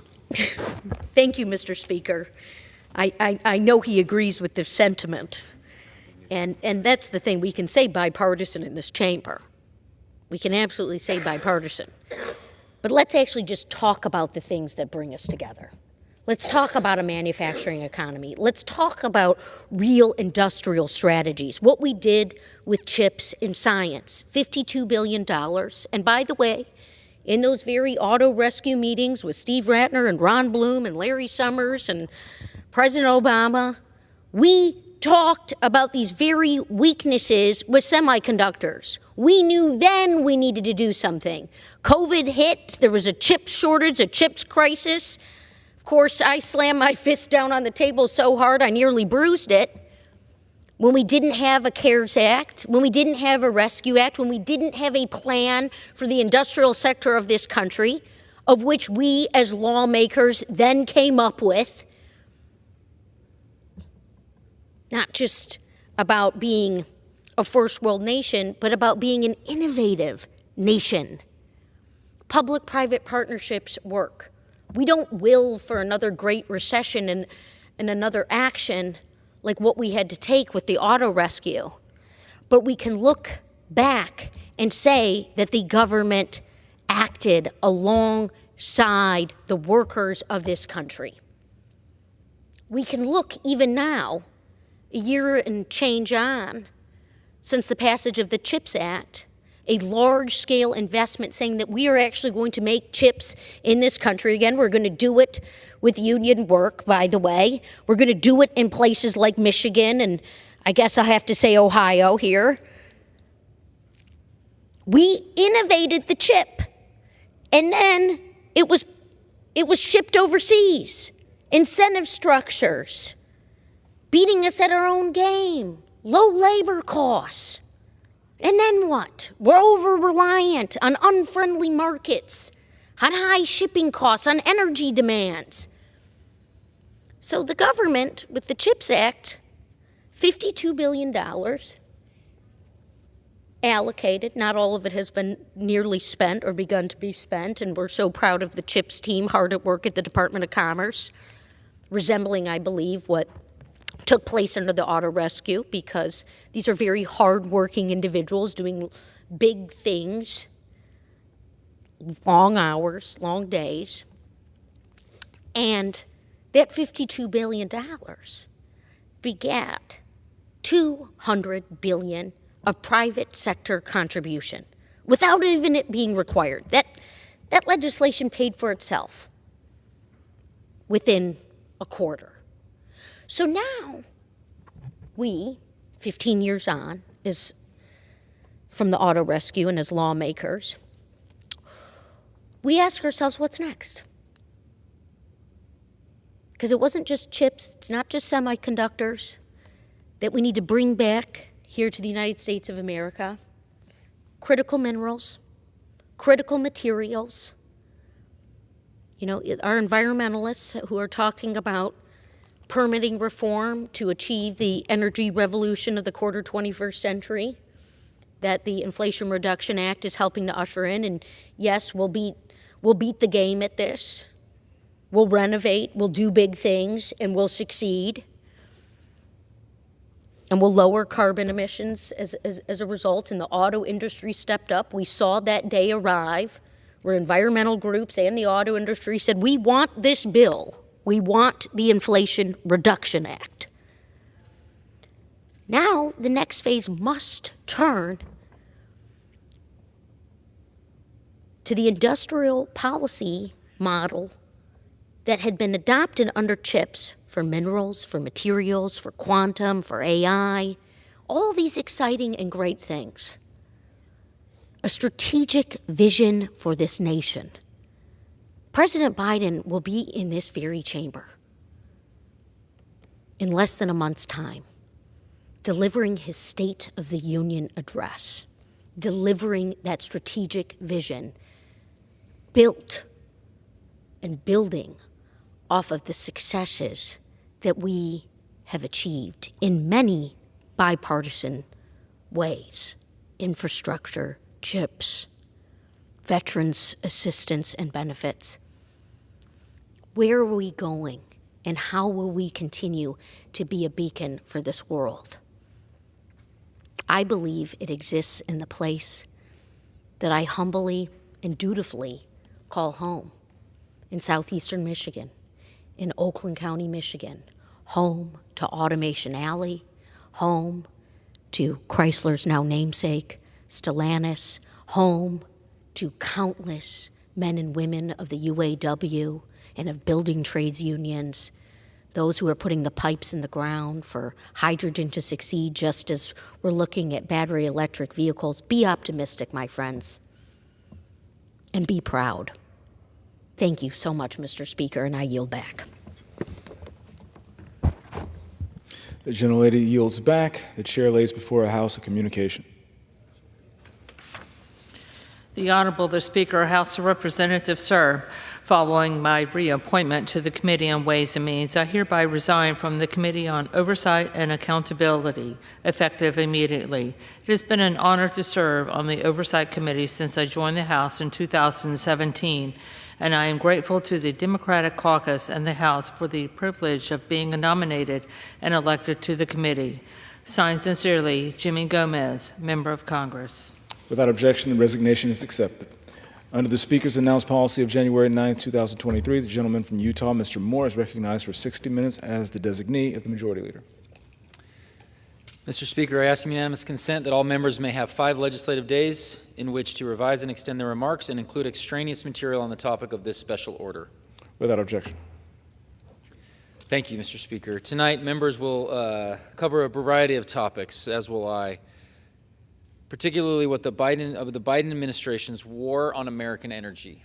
I'm going to make a very, very clear point on what is going on with the Biden administration's foreign policy while he limits and restricts what American exports can do with respect to liquefied natural gas, thus making it harder for our allies to have the energy needs that they need, forcing them to turn to Russia, where Russia can make revenue, make money in which to wage war in Ukraine. I mean, if every American could actually understand what's going on, U.S., we're not allowed to export LNG to our allies overseas. And at which point, Russia can then continue to sell to desperate nations these energy needs, at which they take that revenue and then wage war in Ukraine. And then now constantly pushing to be able to, spend more U.S. tax dollars to go to Ukraine. Wouldn't a more productive way is to make strong energy policy, to limit what Russia can do overseas, be in a better position to help Ukraine, which I'm very supportive of. So we're going to make this point. We'll talk about the impeachment of DHS Secretary Alejandro Mayorkas, China's poor treatment of the Uyghurs, and President Biden for being unfit for office. As we talk about these important topics and House Republicans' legislative efforts this week, I want to take a moment to share the story and honor the memory of Tamir Adar. Tamir was a 38-year-old father of 2 who was killed defending his home and loved ones from Hamas on the morning of October 7th. His body was mercilessly abducted to Gaza by terrorists and remains there today. Tamir was part of the kibbutz's emergency response squad on the morning of October 7th. He bravely left his home at 6:30 in the morning while warning his wife and 2 children to shelter in place. He died protecting a neighborhood where he had lived his entire life and ensuring that his family would survive. I stand here today to demand that Hamas return Tamir's body to Israel immediately, along with every single one of the 133 remaining hostages. Hamas continues to violate every norm in international humanitarian law, subjecting its hostages to horrific conditions without access to medical care from the International Red Cross. This cannot continue. Israel has proven its willingness to pause the fighting for hostages to be returned home. Unsurprisingly, it was Hamas who broke the first hostage deal, just as it broke a ceasefire that was in place before October 7th. Now is time for the United States to stand with Israel as it seeks to destroy Hamas, free its citizens, and return the bodies of the fallen back to where they belong. The U.S. must also put pressure on Qatar and other regional partners with ties to Hamas to increase their own leverage on this terrorist group to immediately free all those it is holding captive. It's time to bring Tamir's body home, and it's my sincerest thoughts and prayers with his family as they mourn his loss. With that, I will yield now at this time as many minutes as my distinguished colleague from the great Commonwealth of Pennsylvania for the first remarks of the evening. I thank the gentleman for yielding. Mr. Speaker, the impeachment of Homeland Security Secretary Alejandro Mayorkas followed a year-long investigation into his failure to enforce the law and keep Americans safe. Even as the border crisis has grown worse each month, with more than 300,000 illegal immigrants entering our nation in December alone, Secretary Mayorkas has done nothing to secure our points of entry. These crossings represent a failure of President Biden's catch and release program that has allowed illegal immigrants to live in the United States for up to a year before even receiving an immigration hearing.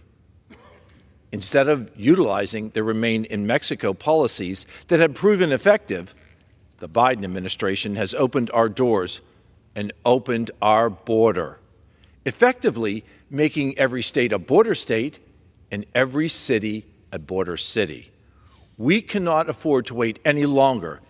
It is time to resume construction of a border wall. It is time to give Border Patrol agents the tools that they need. And it is time to once again secure our southern border. This impeachment was a vote for law and order in our communities and a vote to restore the rule of law at our southern border. This vote was the constitutional duty of every member of Congress to impeach a member of the cabinet who has failed to uphold his constitutional obligation. I thank the gentleman for holding this special order tonight, and Mr. Speaker, I yield.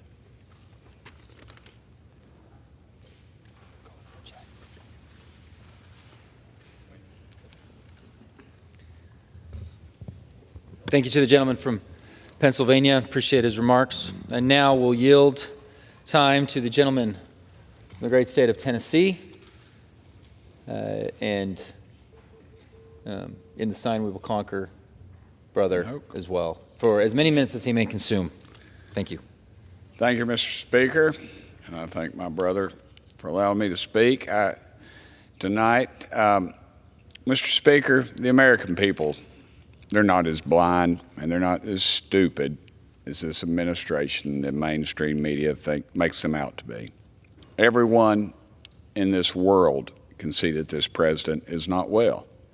The Justice Department, they've recently released the report by Special Counsel Robert Hur, and in that report was some very damning notes that were made, facts, I guess I should say, that were stated. And the president wasn't charged in the case of mishandled documents, but they couldn't rush to judgment fast enough against President Trump in a similar situation. But the report said it would be difficult to convince a jury that they should convict him. By then, a former president, well into his 80s, of a serious felony that requires a state of mental willfulness. That was the quote. Let me read that again. It would be difficult to convince a jury that they should convict him. By then, a former president, well into his 80s, of a serious felony that requires a state of mental illness. This wasn't my friends on Newsmax or OAN or Fox. This was the prosecutor, the special counsel, Robert Hur. President Biden's own Justice Department knows that he's not in any condition to run this country, as do our enemies and our friends abroad. the whole world knows that he's not in condition to run this country. I've said this for a long time that this would happen. I said when everything goes down the drain for him and he is having to take the stand, they will use his mental condition as an excuse, and they will kick this can not down the road, but off a cliff. If he's not fit to be prosecuted, Mr. Speaker, he definitely, he is not fit to be the Commander-in-Chief. Thank you, Mr. Speaker, and I yield the remainder of my time in Oak. Thank you to the gentleman from Tennessee. We will stay with that same wonderful state in bringing up another gentleman from Tennessee as well, and I yield to him as much time as he may consume. Thank you, Vice Chairman Moore. Mr. Speaker, it's been 279 days since House Republicans passed H.R. 2, the Secure the Border Act of 2023. Since then, there have been more than 1.4 million additional illegal immigrant encounters at our southern border. That number doesn't include encounters from January 1st through today, but we have every reason to believe those numbers will be more of the same, more of what we've come to expect month after month. In fact, December marked 33 straight months in which the total number of illegal immigrant encounters surpassed even the highest month under President Trump. And just a few days ago, we learned encounters for fiscal year 2024 have already surpassed 1 million, which, as everyone in this chamber knows, began on October 1st of last year. That's about 100,000 more than Border Patrol experienced during the same period last year. House Republicans continue to believe that the White House could act today to curb the unprecedented flow of illegal immigrants crossing our nation's borders. President Biden knows there are multiple executive actions at his disposal to tackle this issue. He knows because he signed more than 90 executive orders in his first 100 days in office just on immigration. President Biden created the crisis intentionally at the southern border. It is the policy of his administration to allow these illegals to come into our country. We have laws on the books right now that the administration continues to usurp or refuse to enforce. The House-passed Secure the Border Act of 2023 would put a stop to that. It would force the administration to end its unconstitutional large-scale catch and release operation.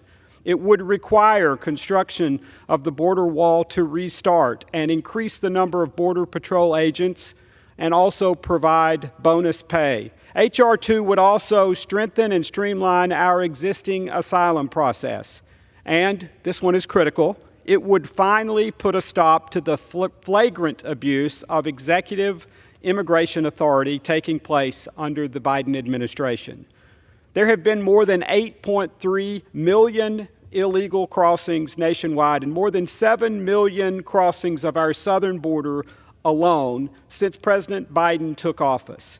We know also of at least 1.7 million gotaways. And we know there are tens of thousands of people we don't know who are on parole, and we know where they are, and we have no way of tracking their locations.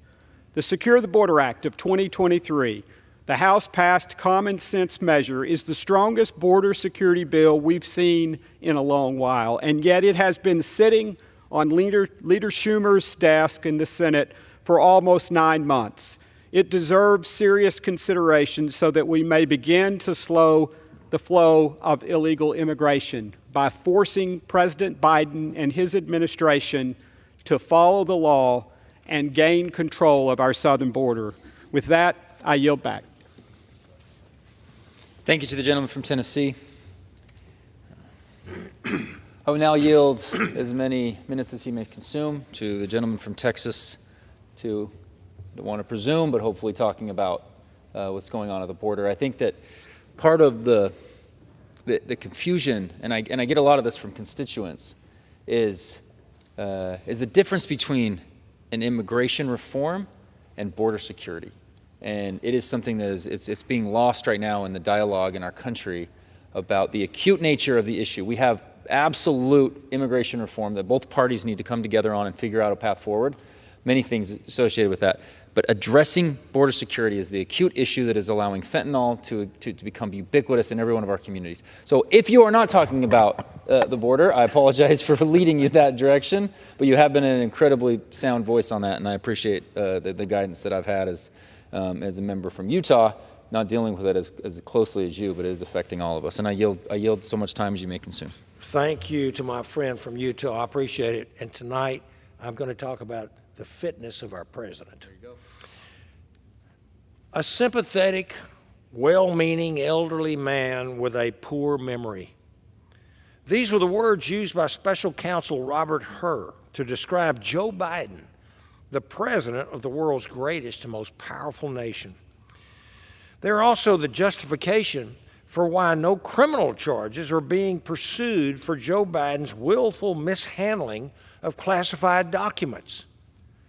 Just so that we're clear, the Justice Department is going to let Biden off the hook because he is old and now has a bad memory, and yet continue its aggressive persecution of Donald J. Trump because he is, 2 years younger and still mentally with it? Most of those in this country will agree with me when I say, as we say in Texas, that dog won't hunt. The left screams that no one is above the law. I guess they mean no one but Democrat families like the Bidens and the Clintons. Americans are fed up with the double standard of justice repeatedly displayed by our nation's top law enforcement authority at the Department of Justice. We are witnessing blatant government weaponization, and it is despicable and must not be tolerated. If Joe Biden's mental capacity is too diminished to stand before a jury, as the opposition has made Donald Trump do numerous times, then he is clearly unfit to serve as our commander-in-chief. America is a global superpower, the strongest, most capable country in world history. Nearly 250 years' worth of blood, sweat, and tears were the cost of this historic status. But today, our adversaries are watching our leader fail miserably at home and abroad. While our enemies are hard at work exploiting this president's numerous weaknesses, the entire world is taking note as Biden turns the United States into an international laughingstock. Mr. Speaker, leadership is everything. As Alexander the Great once said, it's not an army of lions led by a sheep that I fear. It is an army of sheep led by a lion. The American people deserve better from our highest office. And for the sake of our nation's survival, we need a mentally sound president that we can rely on. Thank you, and I yield back. Thank you to the gentleman from Texas. Appreciate it. Excellent. Thank you. And look forward to hearing from my good friend and colleague from just a little bit north of here in the Commonwealth, Pennsylvania. Mr. Muser, please. And yield you as much time as you may consume. Mr. Speaker, I thank my good friend, the vice chair of our conference, for his leadership on these important issues.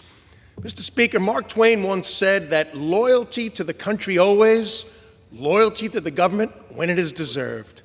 From Joe Biden's self-induced crisis at our southern border to the repeated assault on American energy to foreign policy blunders, this administration's policies have been a disaster for our country. It seems every decision coming from this White House, from a national security standpoint and an economic standpoint, make the United States weaker and more vulnerable, both here and abroad. Even the latest LNG export pause is of great concern to our European Union allies who stopped purchasing natural gas from Russia because as they invaded the Ukraine and are now counting on the United States. They are rattled by this White House's so-called pause. The whole country now knows that we, the United States of America, are allowing a record number of potential threats into our country at our southern border, including deadly drugs, terrorists, human trafficking, and crime, on top of the nearly 10 million persons here illegally who have crossed the border under Joe Biden's watch. 361 individuals were on the terror watch list. How many were there under the previous administration? Under the Trump administration over a 4-year period? 11. So why has there been a 3,000% increase in terrorists crossings our border? Is it because our enemies know that this is a good time to take advantage of the United States of America? But the threats aren't just coming from Central or South America, or the Middle East for that matter. The threats are coming from all over the world. Customs and Border Patrol Protection says they've encountered illegal immigrants from 120 different countries, which is deeply troubling given the geopolitical conflicts created around the world in the last 3 years. Even 60 Minutes expressed concern that 37,000 Chinese nationals crossed our border illegally last year, 50 times more than the previous 2 years. And what does the Biden White House propose to solve the crisis? A symbolism of a policy well over substance, really a do-nothing, politically motivated bill that fails to include re-implementation of the Trump administration's Remain in Mexico policy. Per the Customs and Border Patrol, this is the most crucial piece to solving the border catastrophe. If we don't require illegal migrants to claim asylum in the first safe country they enter, we will simply never solve this crisis. This is why we're not favorable to the Senate bill, because they will just keep on coming illegally. And, Mr. Speaker, I'm sorry to say, the Biden administration really doesn't seem to care about protecting the interests of the United States. They made that clear by failing to enforce the laws that exist, which the Trump White House used to secure the border, the laws that already exist. From an economic standpoint, the Biden White House made a surprising and inexplicable decision to pause American LNG exports. This misguided policy failure will only drive our allies, as stated, into the arms of our adversaries, supporting Russia's economy. This White House can be counted on for one thing, and that is to blame others for the crises they create.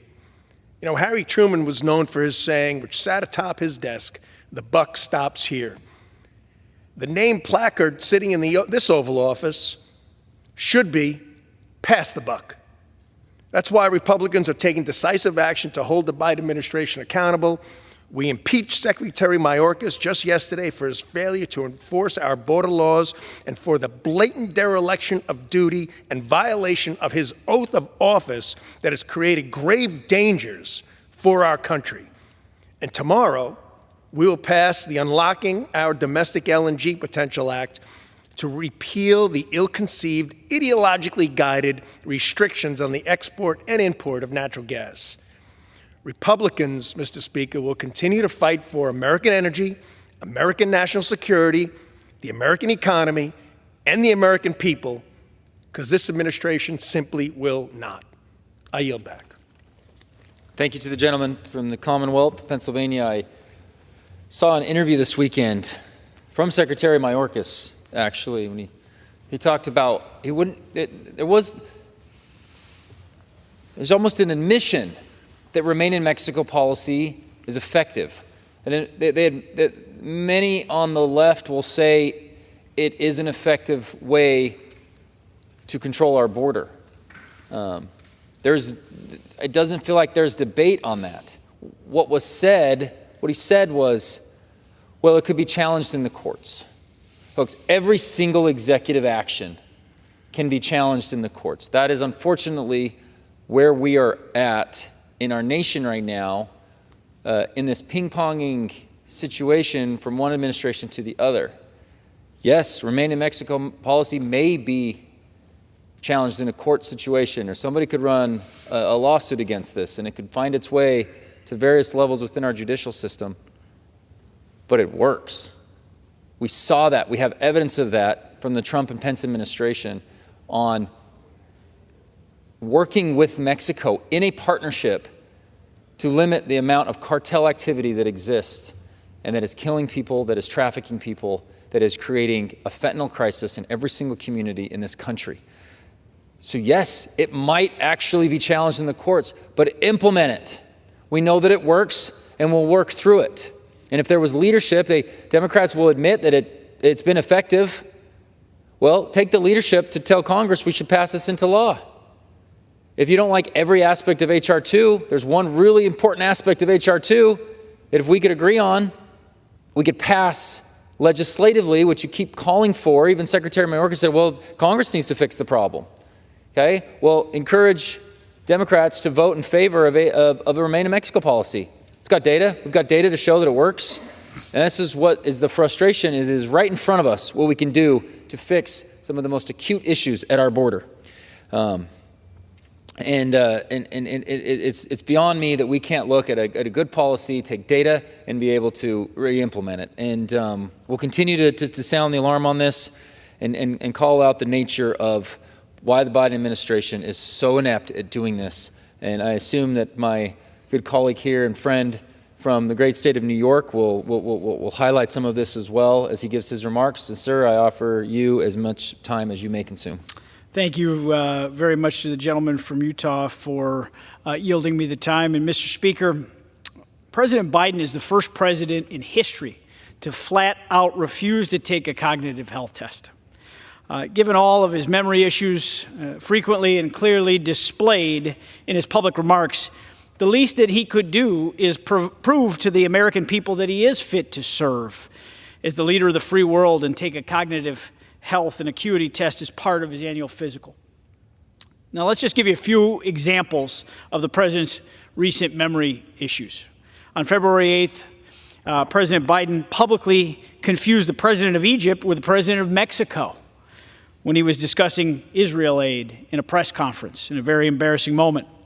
At a recent public event, he recalled talking to President of France, François Mitterrand, at a G7 meeting in 2021. Well, here's the only problem. Mitterrand died in 1996. A week ago, as President Biden was urging Congress to pass foreign aid, he appeared to forget the name of the terror group Hamas. Well, they were responsible for the egregious murders in terrorist rampage of the October 7th attacks on one of our greatest allies in the world, Israel. Similarly, in June 2023, President Biden said that President Putin was clearly losing the war in Iraq. Clearly, the president was stuck in his time in the Senate, not Ukraine. These are scary mixed signals that you send around the world when those clips go viral. In one of the most painful examples, while giving remarks at the White House, he publicly asked if the late Congresswoman Jackie Walorski was in attendance only a month after she was tragically killed in a car wreck. The DOJ's issued a damning report based on their interview with President Biden, saying that he presented a, quote, a sympathetic, well-meaning, elderly man with a poor memory, unquote, who, quote, did not remember when he was vice president or when his son Beau died. I could sit here all night and list example after example of the president's mental decline that's been on display for the American people, but I'm not going to do that to my colleagues. It's simple. The President of the United States must be able to portray strength on the world stage. He must be able to lead our nation through whatever challenges that the future holds. I'm discouraged by what I've seen from the president recently, and honestly sad that his handlers have convinced him that he should run for another 4-year term. We know that President Biden is not the one steering the ship in the White House right now. This is not about personal attacks or political agendas. It's about the integrity of our democracy and the stability and the strength of our nation. We owe it to the American people to ensure that their leader is capable of fulfilling the duties of the office with competence and the utmost clarity. And with that, Mr. Speaker, I yield back.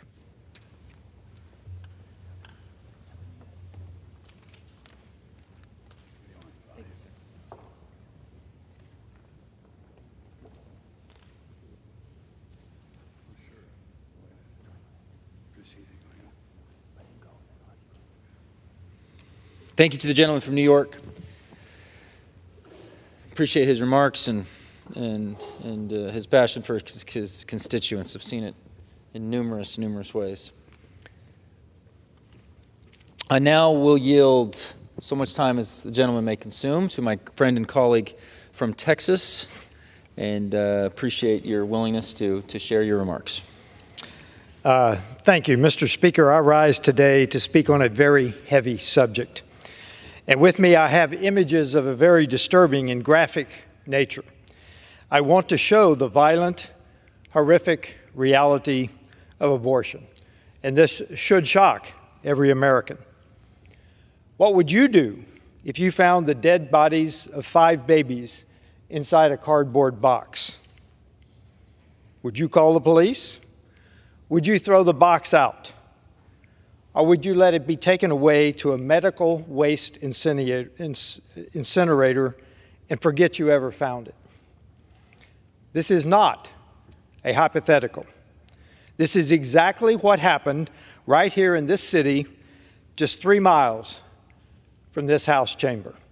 On March 25th, 2022, Laurel Handy and Teresa Bukovac found these children in a box labeled medical waste outside the Washington Surgery Clinic abortion facility. They suspected it contained human remains, and the Medical Waste Services truck driver agreed to give it to them for a proper burial. What they found inside scarred them, the bodies of 5 late-term aborted children. Experts attest that these babies were between 26 and 32 weeks development when they were aborted. They had lungs, beating hearts, fully formed fingers and toes, eyelids that would open and close. These children could feel pain. As these images show, their bodies were disfigured, crushed, chemically burned. One baby girl bore wounds, a deep laceration to the back of her neck that likely indicates an illegal partial birth abortion. Another baby girl had the marks of a D&E abortion, dilation and evacuation, in which the abortionist dismembers the baby limb by limb and crushes its skull to remove it from the womb. This occurred nearly 2 years ago. Yet shamefully, neither the Department of Justice, nor the D.C. Metropolitan Police, nor the D.C. Medical Examiner did anything. No autopsies were done, no investigations were opened, and the entire case of the DC-5 was swept under the rug. Something is very sick in our society. When a baby at 30 weeks in utero is wanted, a doctor will do anything to save its life. But when a baby is unwanted, the abortionist takes its life. When a mother miscarries, we mourn with her for the loss of her unborn child. But when she gets an abortion, we are told there's nothing to mourn, there's nothing to see, these aren't human beings, these aren't real babies, they are only medical waste. Move along. Don't be bothered. Don't open the cardboard box. Lauren and Teresa opened the box. They recognized the dignity and inherent value of all human life, even babies still in the womb. 5 days after discovering the box, Lauren was arrested on charges of protesting outside an abortion clinic. Today, she is still detained and could face 11 years in prison. What has gone wrong in our country that a woman who found these babies is imprisoned, while the man who killed them, notorious late-term abortionist Dr. Santangelo, goes free? The District of Columbia allows abortion up to including the moment of birth. In other words, in this city, a baby's right to life depends on which side of the birth canal it is on. Location, mere geography, is the difference between legal abortion and murder. One pro-abortion surgeon became pro-life the instant he witnessed the abortion of a 19-week-old baby. He wrote, "It has happened. You cannot reason with me now, for what can language do against the truth of what I saw?" These are second and third trimester babies. What can any pro-abortion argument say against these images? The DC-5 were children, human beings with distinct DNA weeks from birth before their lives were brutally and barbarically snuffed out. The DOJ must immediately investigate the likely violation of the partial birth abortion ban. I demand the DC medical examiner allow an autopsy, and I stand with my House colleagues in calling for Congress to investigate. Justice for the DC-5 demands no less. And I yield back. Thank you to the gentleman from Texas for his remarks.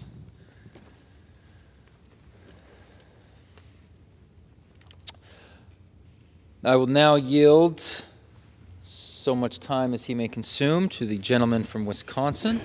Thank you for your willingness to share your thoughts. Appreciate it. I'd like to address something that happened in this chamber earlier this week, something that we haven't seen in over a century in this country, and that is the impeachment of a cabinet member. Impeached was Secretary Mayorkas, Homeland Security, for ignoring his duties, and by ignoring his duties, creating a situation which I think is the biggest crisis in this country in my lifetime. And that, of course, concerns his inability to address the huge problems at the border. I will remind the American public that only 4 years ago, during the final year of the prior administration, the number of people being let in this country at the southern border bounced back and forth between about 6,000 and 25,000. A good estimate of the number of people who came here in the last month is 37,000. So it's gone up by a factor of about 18 to 1. Not only have this many people crossed the border, think about that. I guess 370,000.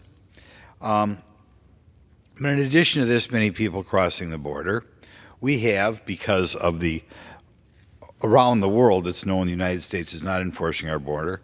We have people dying in the Pacific Ocean trying to get around the wall over there. We have people dehydrating in the Arizona desert. We have people drowning in the Rio Grande, all horrific instances in and of itself, because of the inability to address people coming across our border. I have been told by law enforcement that the price of fentanyl in this country is as low as it's ever been, a matter of law of supply and demand.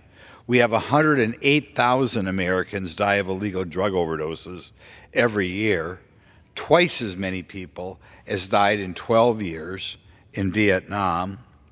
We have, through our negligence, created wildly wealthy drug cartels, wealthier than ever. I've been at the border at least 8 times, and every time I hear the Border Patrol is under the impression that the Mexican drug cartels, which are currently corrupting the Mexican government, the Mexican drug cartels are making more money selling drugs than they are, more money allowing people across the border than they even are selling drugs. A complete disaster, along with this 300,000+ people who are let in every month, are 8,000 to 10,000 unaccompanied minors. I mean, there was a time where people in this body used to care a little bit about breaking up families, but 8,000 to 10,000 unaccompanied minors. There was a time where we checked with DNA tests to see whether these minors were related in any way to perhaps aunts or uncles who claimed they were related. We've stopped that policy. The New York Times said that at one time, and I think this number is a little bit high, but they had lost 83,000 unaccompanied minors in this country. I personally think it's more like 50 or 60,000. But in any event, can you imagine losing track of 50 or 60,000 unaccompanied minors? As the result of the negligence taking place at the border, we have all of these disasters, and I would argue creating a situation in which I think in the final year, well over 2 million new people left in the United States, some of which are suspected terrorists from all over the world. It will take the United States perhaps decades to recover. Again, so many of them, we are incapable of doing a background check. We're capable of a background check on crimes committed in the United States, crimes committed in Canada, but that's about it. You get anecdotal evidence of crimes, including sexual assault, being committed by people when you talk to local district attorneys. Again, the Biden administration doesn't care, and I think the reason the Biden administration doesn't care, and the reason Secretary Mayorkas doesn't care, where they could so easily go back to a stay in Mexico policy or wait in Mexico policy pending an asylum hearing, is because they want to change America. President Obama said he wanted to fundamentally change America, and that's what you're going to get when you have people from all around the globe coming here. We want to point out that this is hardly the time in which it's necessary or cruel to turn people around. In the last 4 years, we have had more people sworn in as legal new citizens than any 4-year period in the last 100 years at least. So it's not like we're being mean or overly strident. People are coming here all the time and find ways to become citizens completely legally. The only reason for this, allowing this deluge of people in here, is if you do want to fundamentally change America, invite people who do not understand the background of freedom, of limited government that is necessary of our new citizens to keep the republic which our forefathers gave us. So in any event, I'd like to thank this body for impeaching Secretary Mayorkas. I urge the Senate to take up that impeachment because it is mandatory that the people of this body, and by this body I mean both the House and Senate, do whatever we can to send the message that ignoring the crisis at our border can no longer be tolerated. Thank you to the gentleman from Wisconsin. Appreciate his focus on this very, very important issue. And I'll now yield so much time as he may consume to my good friend and colleague from the great state of California. Thank you. Thank you, Mr. Moore from Utah, for leading us once again on this important time to get the message out in front of the American people that wish to pay attention. So just following up a little bit on what Mr. Grothman was talking about on the border and the horrific illegal immigration and how many are coming into this country is just overwhelming. I had an experience here last week in Tucson, myself and Mr. Rep. Tom Tiffany from Minnesota. We both, after a border tour, had attempted to stop in at a illegal immigrant, well, they call them migrants. That's a euphemism. They say migrants. It drives me crazy listening to that. An intake area that had been a Ramada motel there, run under the guise of a group called Casa Elitas. And so it's run not with a whole lot of daylight on how they operate there. Again, we have many NGOs, non-government organizations that are making a lot of money and are incentivized to move a lot of illegal immigrants into this country and place them where have you. You know, the bus loads going here and there and everywhere, plane rides. My understanding is there's been approximately 5,000 plane rides, plane fulls, since the start of the Biden administration on moving people around the country. And so we attempted to meet with people there and say, you know, just, it was quiet. They weren't intaking anybody at the time. And they would not see us. They would not see us. Even we had our IDs, you know, 2 members of the U.S. House of Representatives, to sit down with somebody and see what they're doing and at least give us a few minutes on an overview. They refused to do that. They basically kept us at the outside of the parking lot and called the sheriff's office in case we decided to try and go knock on the door and talk to somebody in charge. It was amazing that the people that are in charge of the U.S. House, you know, those that are elected to make expenditures, taxpayer expenditures, taxpayer appropriations, were shut out of being able to ask questions about how tax dollars are being used of the intake of these illegal immigrants in Tucson. So, folks, obviously we have a giant problem. The numbers are horrendous. Mr. Grossman was talking about the fentanyl. And what's interesting about that, so much fentanyl coming in this country, so negatively affecting and, you know, taking lives, that so much is coming in. He talked about the market pricing. The price is so low. The price of actually buying it is really low now because there's so much of it. Price and demand. When a high volume comes in, they have to cut their prices. It's such a high volume now, the price of it is getting dirt cheap. They're talking like. So it's just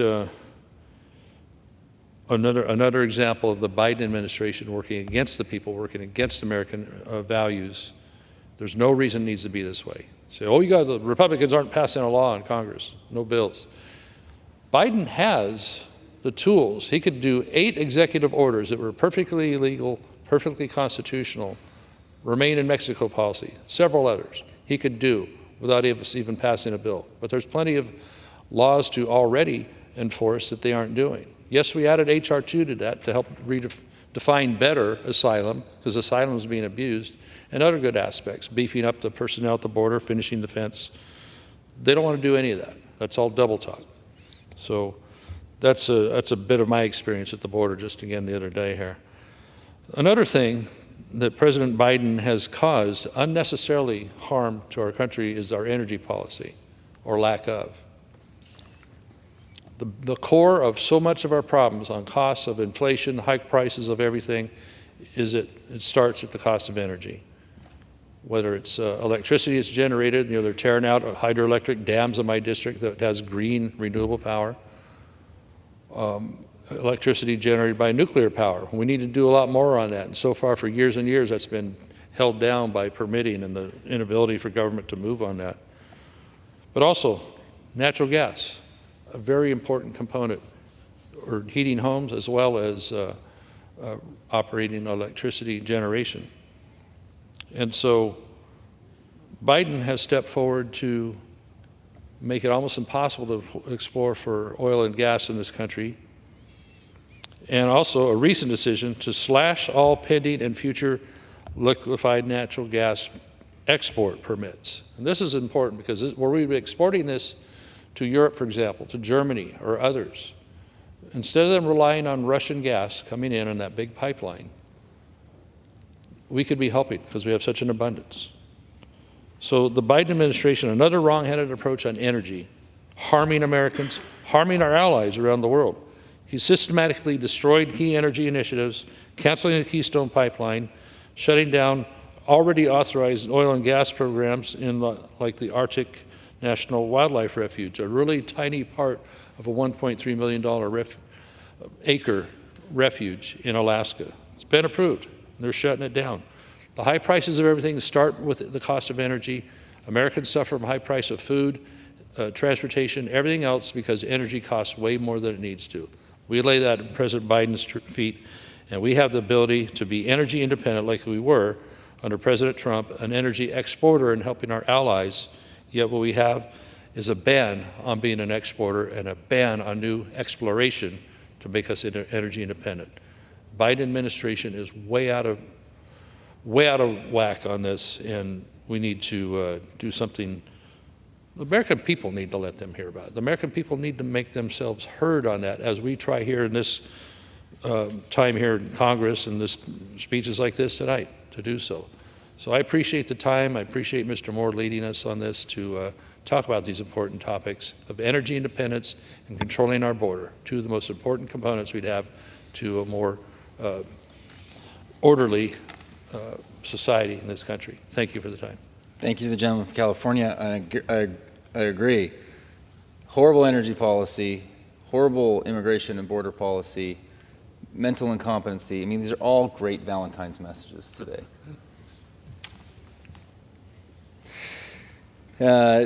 Thank you to many of my colleagues for their willingness to come and share their thoughts and talk about these important issues. I will now offer the podium to the distinguished and very good friend and colleague from the great state of Arkansas, where it's hard to pick your favorite member of the Arkansas delegation. So I won't do that now. But he'd be in my top 4. Mr. Frenchill, thank you. And I yield you so much time as you may consume.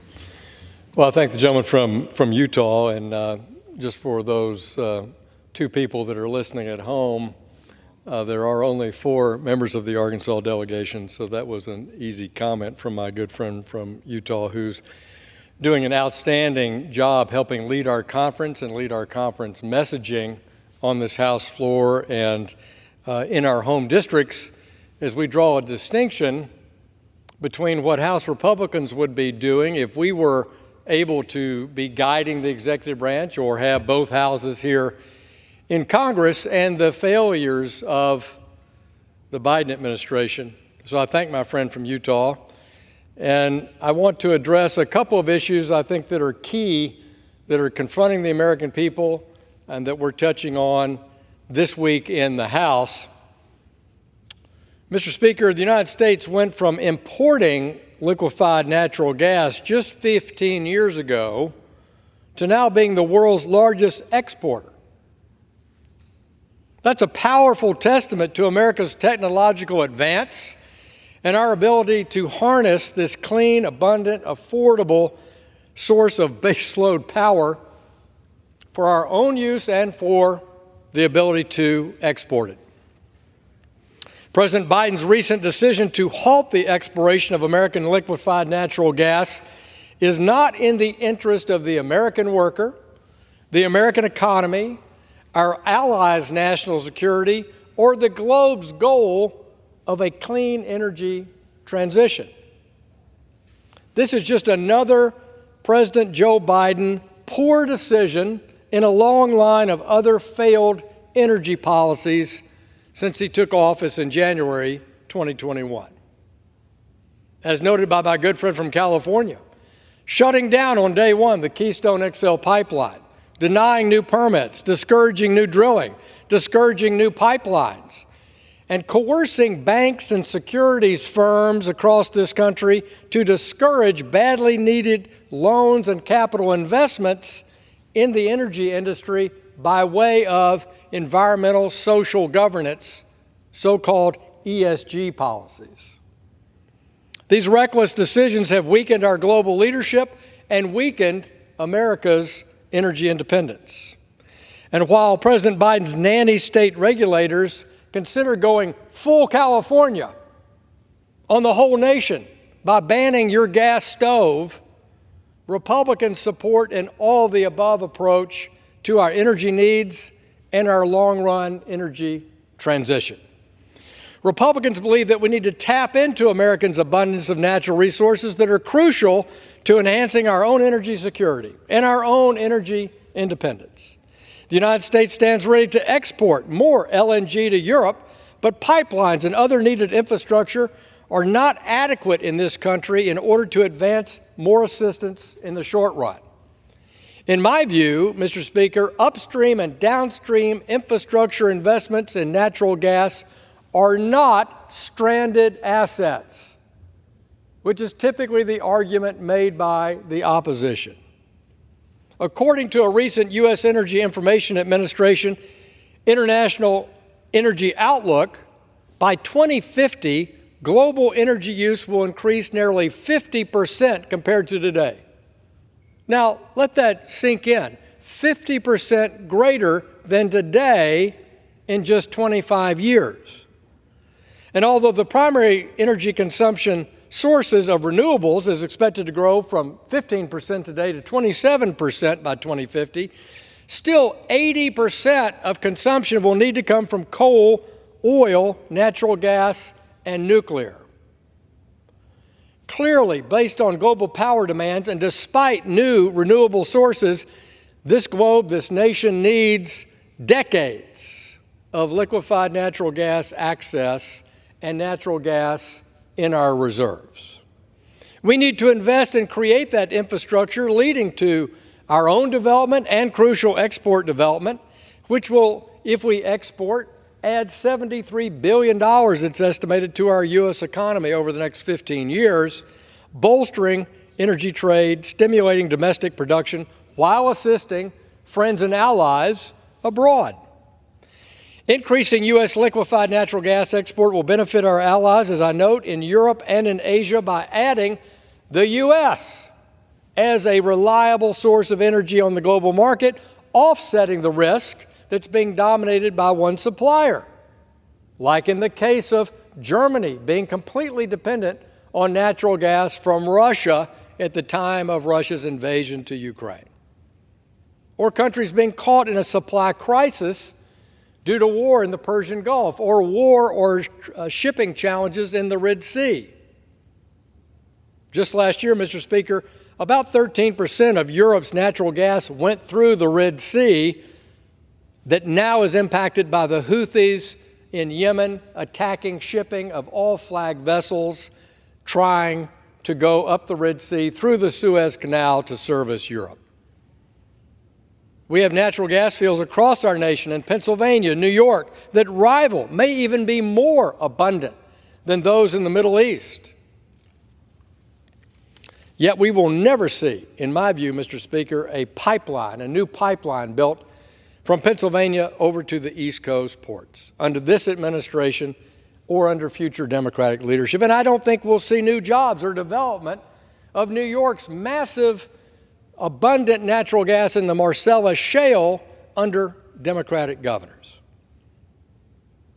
Again, these kinds of policy officials and Biden officials have doubled down, tripled down on policies that not only raise costs for everyday American families, but do nothing in the long run to impact the climate. Likewise, aid to American technology exports, the Biden administration should work to ensure that international financial institutions like the World Bank or the European Bank for Reconstruction and Development will finance natural gas projects and nuclear power as a part of the energy transition. Right now, they're very reluctant to do that. And in the case of the EBRD, will not finance nuclear. Now think about that. And certainly won't finance natural gas. The EBRD has been insisting on financing renewable green energy projects only to the tune of hundreds of millions of dollars, and yet ignores an all-of-the-above energy strategy.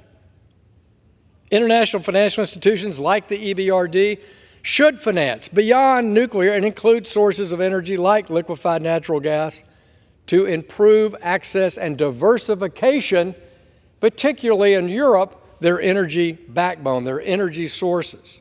It's in their best interest to do that. Energy policy is a long-term investment in the needs of the globe's future, both at home and abroad.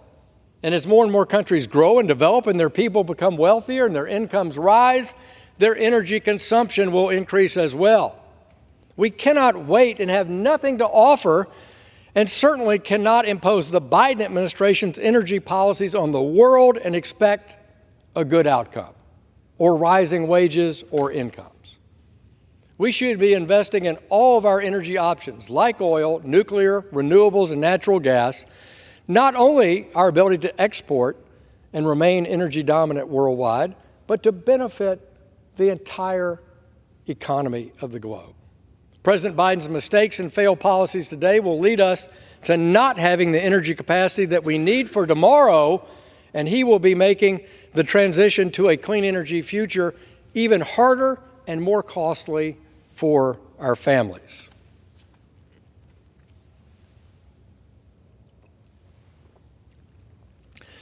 Mr. Speaker, this week the Senate completed work on funding for military assistance for Ukraine, Taiwan, and Israel, all critical partner countries to the United States. Each a nation where we have a national security interest in seeing their security needs met, benefiting our economy, benefiting our jobs, benefiting our global reach across the globe. And as Americans, this should feel very natural to us that we partner with other nations to help a nation fight for freedom. Why?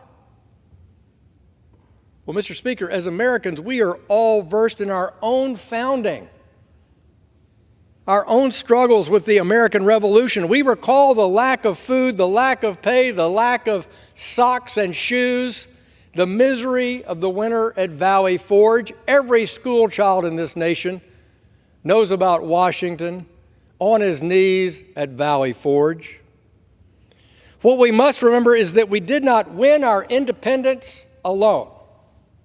From 1775 to 1781, the United States would not have seen victory at Yorktown, ending the American Revolution in victory were it not for allied nations making a bet on the grit, on the tenacity of colonial Americans taking on the world's largest navy and the world's largest army.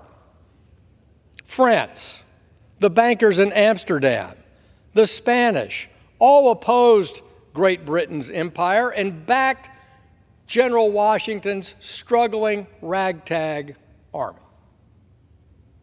80% of the muskets and uniforms worn by the colonial army were supplied by France. The French and the Dutch supplied loans and cash. Spanish gunpowder and the French Navy were critical to our victory. Without this help and the other nations, we would not have had the resources to win the American Revolution or become the independent, democratic, dynamic country 250 years later. As Americans, we understand that sense of partnership that it takes when you're fighting for freedom. And this week, once again, I traveled across the Atlantic to meet with President Zelensky in Ukraine, joining a CODEL led by Mike Turner, the chairman of our Intelligence Committee, to assess what is Europe doing? What's the Ukraine strategy? How are American investments audited and protected and transparent? What are our options there to make sure that Putin is not successful in Ukraine? Well, I'll read something on the internet, Mr. Speaker. Let's go investigate it for ourselves. Let's look at Zelensky and his generals in the eye. Let's look at American advisors in Germany and in Poland in the eye and ask them, should Putin be allowed to win in Ukraine? The answer, Mr. Speaker, is clearly no. Along with dozens of allied nations, the United States should continue to back the freedom-fighting, freedom-loving Ukrainians to ensure that Vladimir Putin knows he's not going to stay in Ukraine. Let me be clear, he will be denied that opportunity. Now, Mr. Speaker, in polling, the American people are clear. They do not want Putin victorious in Ukraine. It's bad for Europe, the sovereignty of Ukraine, and for the world. May I ask the Speaker how much time remains? 20 seconds. I thank the gentleman. So let me be clear that we need to complete our work effectively on this House and find that sense of partnership, that we find the right funding, the right balance of auditing and talent necessary to back the Ukrainian success in defeating Putin. And with that, I yield back to my friend from Utah. Thank you to the gentleman from Arkansas. May I inquire how much time we have left? We're done? The gentleman's time has expired. Thank you very much, and I'll yield back. Under the Speaker's announced policy of January 9, 2023, the Chair recognizes the gentleman from California, Mr. Cardenas, for 30 minutes. Thank you, Mr. Speaker.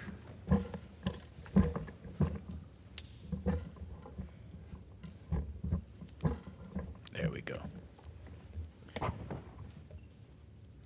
Thank you, Mr. Speaker. I rise today to join in the celebration of Black History Month and to honor the profound contributions of Black Americans in my hometown of Pacoima, California, and the broader San Fernando Valley.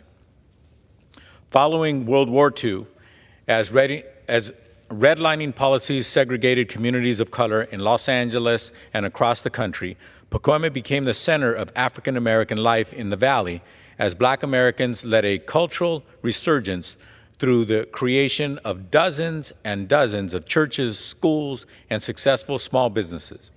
Today, we take a moment to recount that rich and extensive history as we honor men of faith, women who always lend a helping hand, a group of young trailblazing ball players, and a historian who has chronicled these incredible stories. By celebrating Black History Month in the Northeast San Fernando Valley, we honor not only the struggles, but also the triumphs that have made our community the diverse and resilient tapestry it is today.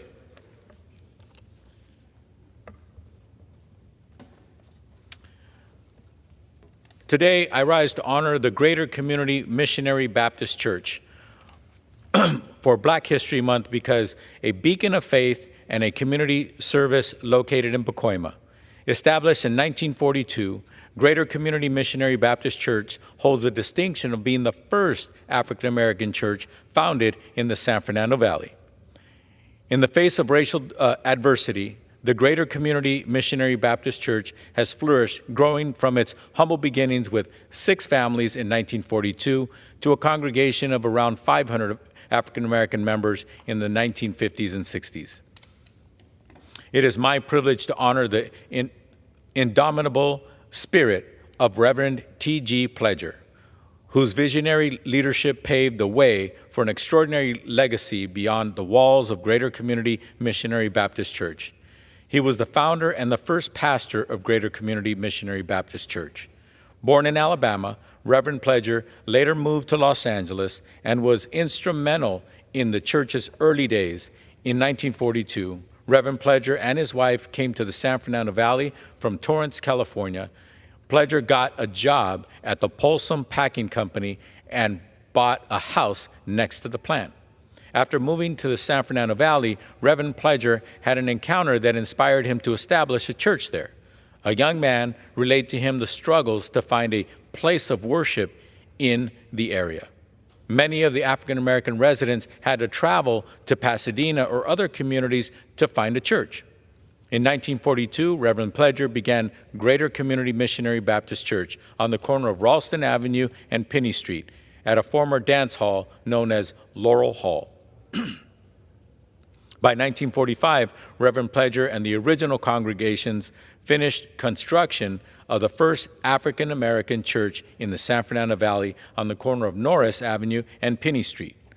As the population increased and the need of a larger facility was evident, Reverend Pledger rebuilt Greater Community Missionary Baptist Church in 1958. Reverend Pledger was an influential voice during the fair housing movement, which led to the establishment of the Pleasureville Senior Centers VIA, a testament to his enduring dedication to uplifting the lives of our seniors and families in Pacoima.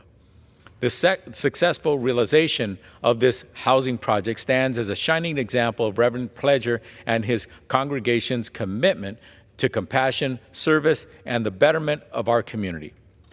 Pleasureville Senior Center sits adjacent to Greater Community Missionary Baptist Church along Van Nuys Boulevard. After Reverend Pledger, there came Reverend D.D. Chapman, served as pastor for 31 years, emphasizing the church's evolving role in a changing community. Reverend Chapman began his service to Greater Community Missionary Baptist Church in 1987 and played a crucial role in obtaining government funding for the Pleasureville Senior Citizens VIA. Under Reverend Chapman's leadership, a 16,000 square foot community room was completed called the Great Room. The Great Room was host to various after-school programming, job training classes, and food and clothing distributions. His tireless efforts in revitalizing the Baptist Ministers Association, founding numerous churches, and advocating for the community on various platforms reflects a profound commitment to the holistic well-being of those he served. Although Reverend Chapman passed away in 2019, his impact continues to resonate in the hearts of the people and the enduring mission of the Greater Community Missionary Baptist Church. The Reverend Jeffrey Martin continues the church's legacy of service and inclusivity to this day. During the beginning of the COVID-19 pandemic, Reverend Martin was on the forefront in ensuring families had the resources they needed. They opened the doors of the Greater Room and hosted unhoused residents in their winter shelter, which holds a capacity of 138 individuals each night. We applaud the Mother Church of the San Fernando Valley Greater Community Missionary Baptist Church and its congregation for its 82 years of service, resilience, and dedication to fostering unity in our community. The impact of their outreach programs, particularly in addressing homelessness, is a testament to the church's commitment and making a positive difference in the lives of others. May the Greater Community Missionary Baptist Church continue to be a shining example of faith, compassion, and community service for many years to come.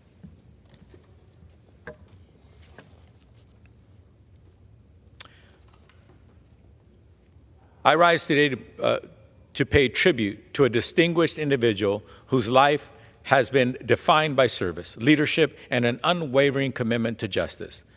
Deacon Robert Wynn, known affectionately as Bob, is a deacon of inspiration, a founder of the African American Leadership Organization, AALO, and a lifelong advocate for racial, economic, and social justice in Southern California and the San Fernando Valley. Bob Wynn was born in Birmingham, Alabama, a city steeped in the tumultuous history of the civil rights movement. Inspired by the indomitable spirit of Martin Luther King Jr., Bob's journey of activism began with a profound commitment to equality, and his dedication was not merely words, it was action. A distinguished veteran, Bob served in the United States Army with honor and distinction. His sacrifice and service laid the foundation for a lifetime dedicated to uplifting and empowering his community. After his military service, Bob pursued higher education, earning a degree in business administration from the University of Maryland.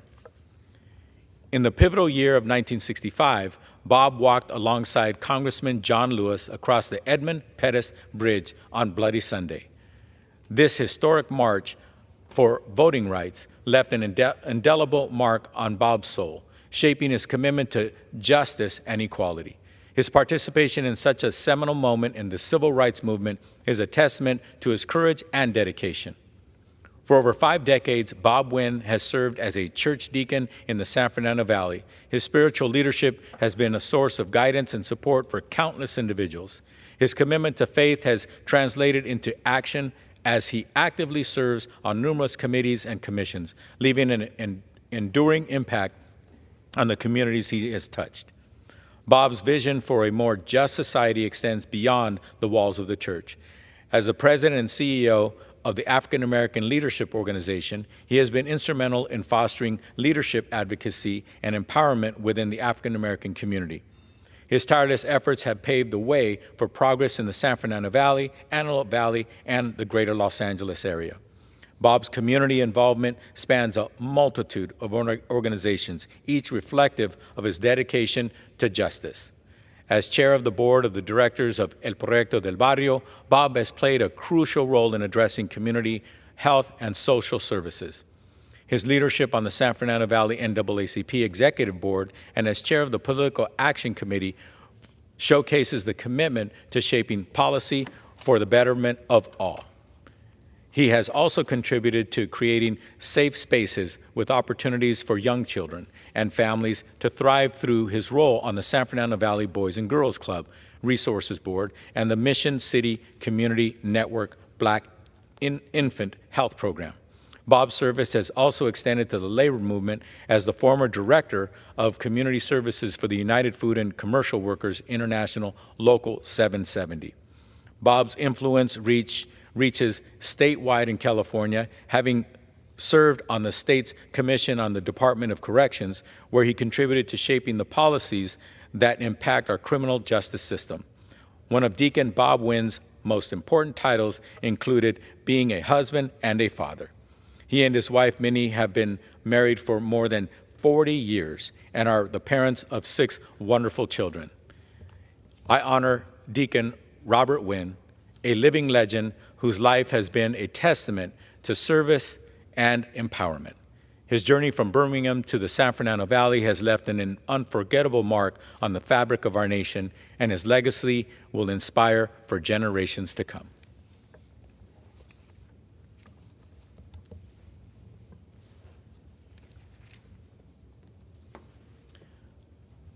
I rise to recognize an extraordinary individual whose dedication to community empowerment and career development for youth of color has left a memorable mark on countless lives.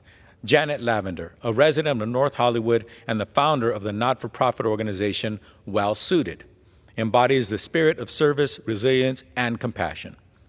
In 1997, Ms. Lavender took a bold step by founding Well Suited, an organization dedicated to providing college and career readiness support to young adults and teens. Her journey reflects a commitment to lifting others, inspired by her own experiences. A veteran, a business administration graduate of the University of Maryland, and a lifelong advocate for justice. Ms. Lavender's story is one of triumph over adversity. In 2013, she created Youth and a Passion, a remote curriculum powered by the world's leading learning management system, Canvas. This innovative program enables students to participate in an intensive course that helps them identify careers that are right for them. It provides essential information on educational paths, scholarships, internships, and extracurricular activities required to pursue their inspirations. Hundreds of students have since enrolled, customizing their college and career paths under Ms. Lavender's guidance. Janet Lavender's commitment to equity extends beyond education. In 2021, when the enactment of AB 101 made ethnic studies a required course for high school students in California, Ms. Lavender integrated ethnic studies into the well-suited curriculum. This reflects her dedication to a holistic approach to education that embraces diversity and inclusion. Beyond education, Ms. Lavender recognizes the importance of presentation and confidence in professional life. She experienced homelessness in the 1990s and understands the significance of proper attire during job interviews. Her organization not only provides clothing to those transitioning from welfare to work, but also offers an opportunity for the public to shop at their store, supporting the organization's mission. Well Suited's impact is exemplified by stories like that of Kate Fagan, a Weingart Center resident who found not only clothing, but confidence and empowerment through the services provided to her. I salute Janet Lavender for her exceptional leadership, vision, and unwavering dedication to the well-being and success of the youth and communities.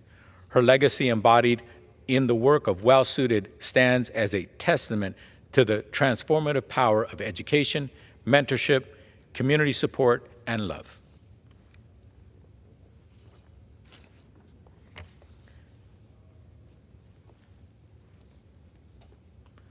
Mr. Speaker, I rise with an immense respect and gratitude to honor an outstanding individual whose lifetime of service and activism has been ingrained in the community. Patricia Pat Austin, Executive Director of the Inter-Community Council's Alicia Broaddus Duncan Multipurpose Center in Pacoima, stands as a testament to the transformative power of dedication, compassion, and community leadership for our seniors. Pat Austin's journey of service and activism began in the 1960s and 70s when she emerged as a formidable civil rights and community activist. A trailblazer in the fight against segregation, Pat led a movement to desegregate lunch counters. Her unwavering commitment to the justice laid the foundation for a lifetime dedicated to uplifting those around her. A distinguished scholar, Pat earned her bachelor's degree from Marshall University and pursued additional coursework at the University of Pittsburgh in Pennsylvania. Armed with education and a profound sense of justice, she dedicated her life to creating positive change. Currently serving as the Executive Director of Alicia Broaddus Duncan Multipurpose Center, Pat Austin has become a beacon of hope for older adults in the Northeast San Fernando Valley. Her work at the Senior Center goes beyond the conventional understanding of a director's role. She provides not only essential services, but also a warm and caring environment that fosters a sense of community and belonging. In the face of the COVID-19 pandemic, when isolation became a formidable challenge for seniors, Pat took extraordinary measures to ensure that no one felt alone. She kept her line open, inviting individuals to call and share their stories, providing a lifeline for emotional support during those trying times. From updates on their lives to stories about monthly observances like Women's History Month, Pat made a difference by being a compassionate ear for all. At the Alicia Broadus Duncan Multipurpose Center, Pat Austin's leadership extends far beyond the administrative realm. She is deeply involved in providing emergency food and services for older adults, addressing their immediate needs and ensuring their well-being daily meals, transportation, activities, social interaction, day trips are just a few aspects of the comprehensive support that seniors receive under Pat's compassionate guidance. Each year, the Broadus Senior Center hosts the annual Interregional Cotillion to raise funds for continued programming and activities taking place at the Pacoima Center for Seniors, in addition to nutritional meal services to emergency support services. Under Pat's leadership, the cotillion brings thousands of dollars for vital programs that seniors need and is a night of dancing, music, and great food. Pat also plays a crucial role in connecting seniors to local and state resources. She's become a lifeline for those who may face challenges in accessing essential services, bridging the gap between the community and the resources that can enhance their quality of life. Pat's legacy is a testament to the impact that one individual can have on a community. Her dedication to the principles of justice, equality, and community service serves as an inspiration for generations to come. As we honor Pat, today let us recognize not only her achievements, but the enduring spirit of compassion that defines her character. I extend my deepest gratitude to Patricia Pat Austin for her decades of selfless service, activism, and leadership. Her contributions to the well-being of our community are immeasurable, and her legacy will continue to inspire us all for many, many years to come.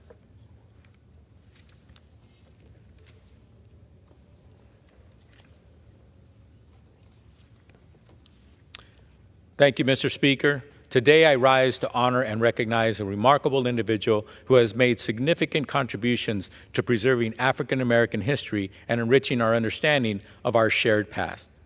Crystal Jackson, born and raised in Pacoima, California, has dedicated her life to telling of stories that often go unheard.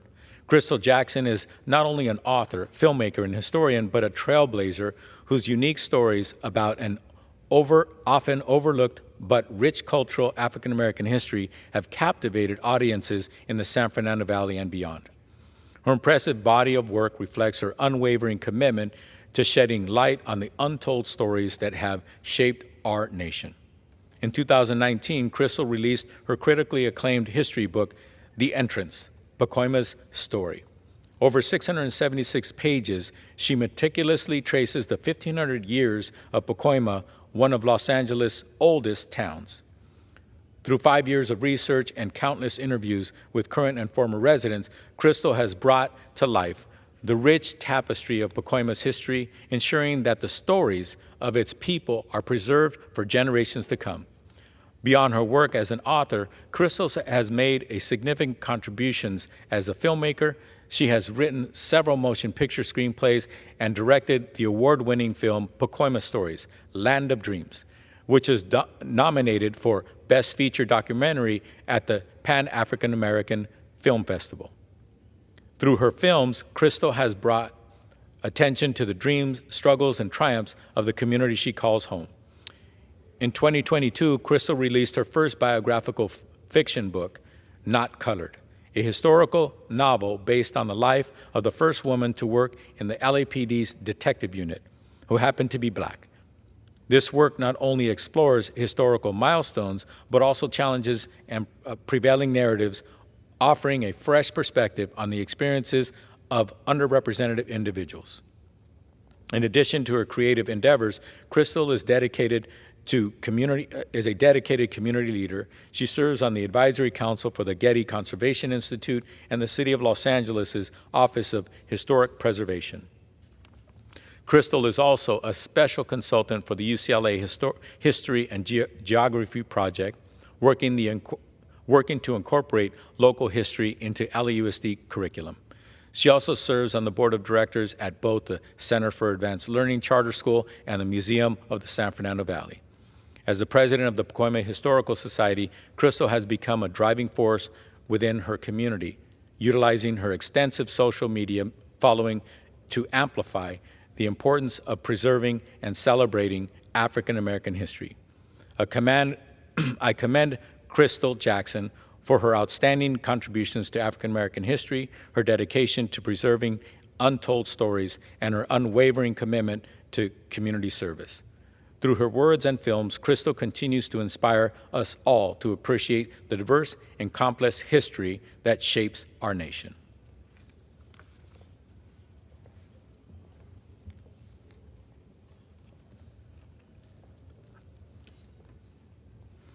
I rise to honor and celebrate a momentous achievement in the history of American sports, the remarkable journey of the North Valley Broncos. The North Valley Broncos were the first all-black baseball team from the San Fernando Valley to play in the Little League World Series. In the 1950s, faced with the refusal of the Pacoima Little League to accept their black boys, 4 determined fathers took matters into their own hands. They leased a vacant lot of land near Hanson Dam for $1 a month and formed the North Valley Broncos. In the early years, they faced many hardships, including playing on an uneven field that was infested with gophers and old baseball equipment. On their away games, the team found themselves sleeping on gymnasium floors while other teams enjoyed more comfortable accommodations. Despite facing incredible circumstances, the boys forged lasting memories as they bonded through late-night pillow fights and midnight kitchen raids. In 1965, the North Valley Broncos' hard work and determination finally paid off. Led by the Little League sluggers Ricky Chapman and future USC legend Anthony Davis, the Broncos traveled to New Bedford, Massachusetts, where they won 2 games in the Little League World Series. The Broncos' success paved the way for future generations, ensuring the door would remain open for those seeking lasting progress and inclusivity. In 2023, the City of Los Angeles dedicated the intersection of Dronfield Avenue and Osborne Street in Pacoima as North Valley Broncos Little League Team Square. The intersection is across from Hanson Dam Park, where the team once practiced. Thank you to North Valley Broncos for their courage, resilience, and groundbreaking achievements. Their legacy lives on in the hearts of those they inspired and across the sports fields of America. Thank you, Mr. Speaker. I yield back. Does the gentleman have a motion? Does the gentleman have a motion? I move that the House do now adjourn. The question is on the motion to adjourn. Those in favor say aye. Those opposed, no. In the opinion of the chair, the ayes resoundingly have it. The motion is adopted. Accordingly, the House stands adjourned until 10 a.m. tomorrow for morning hour debate.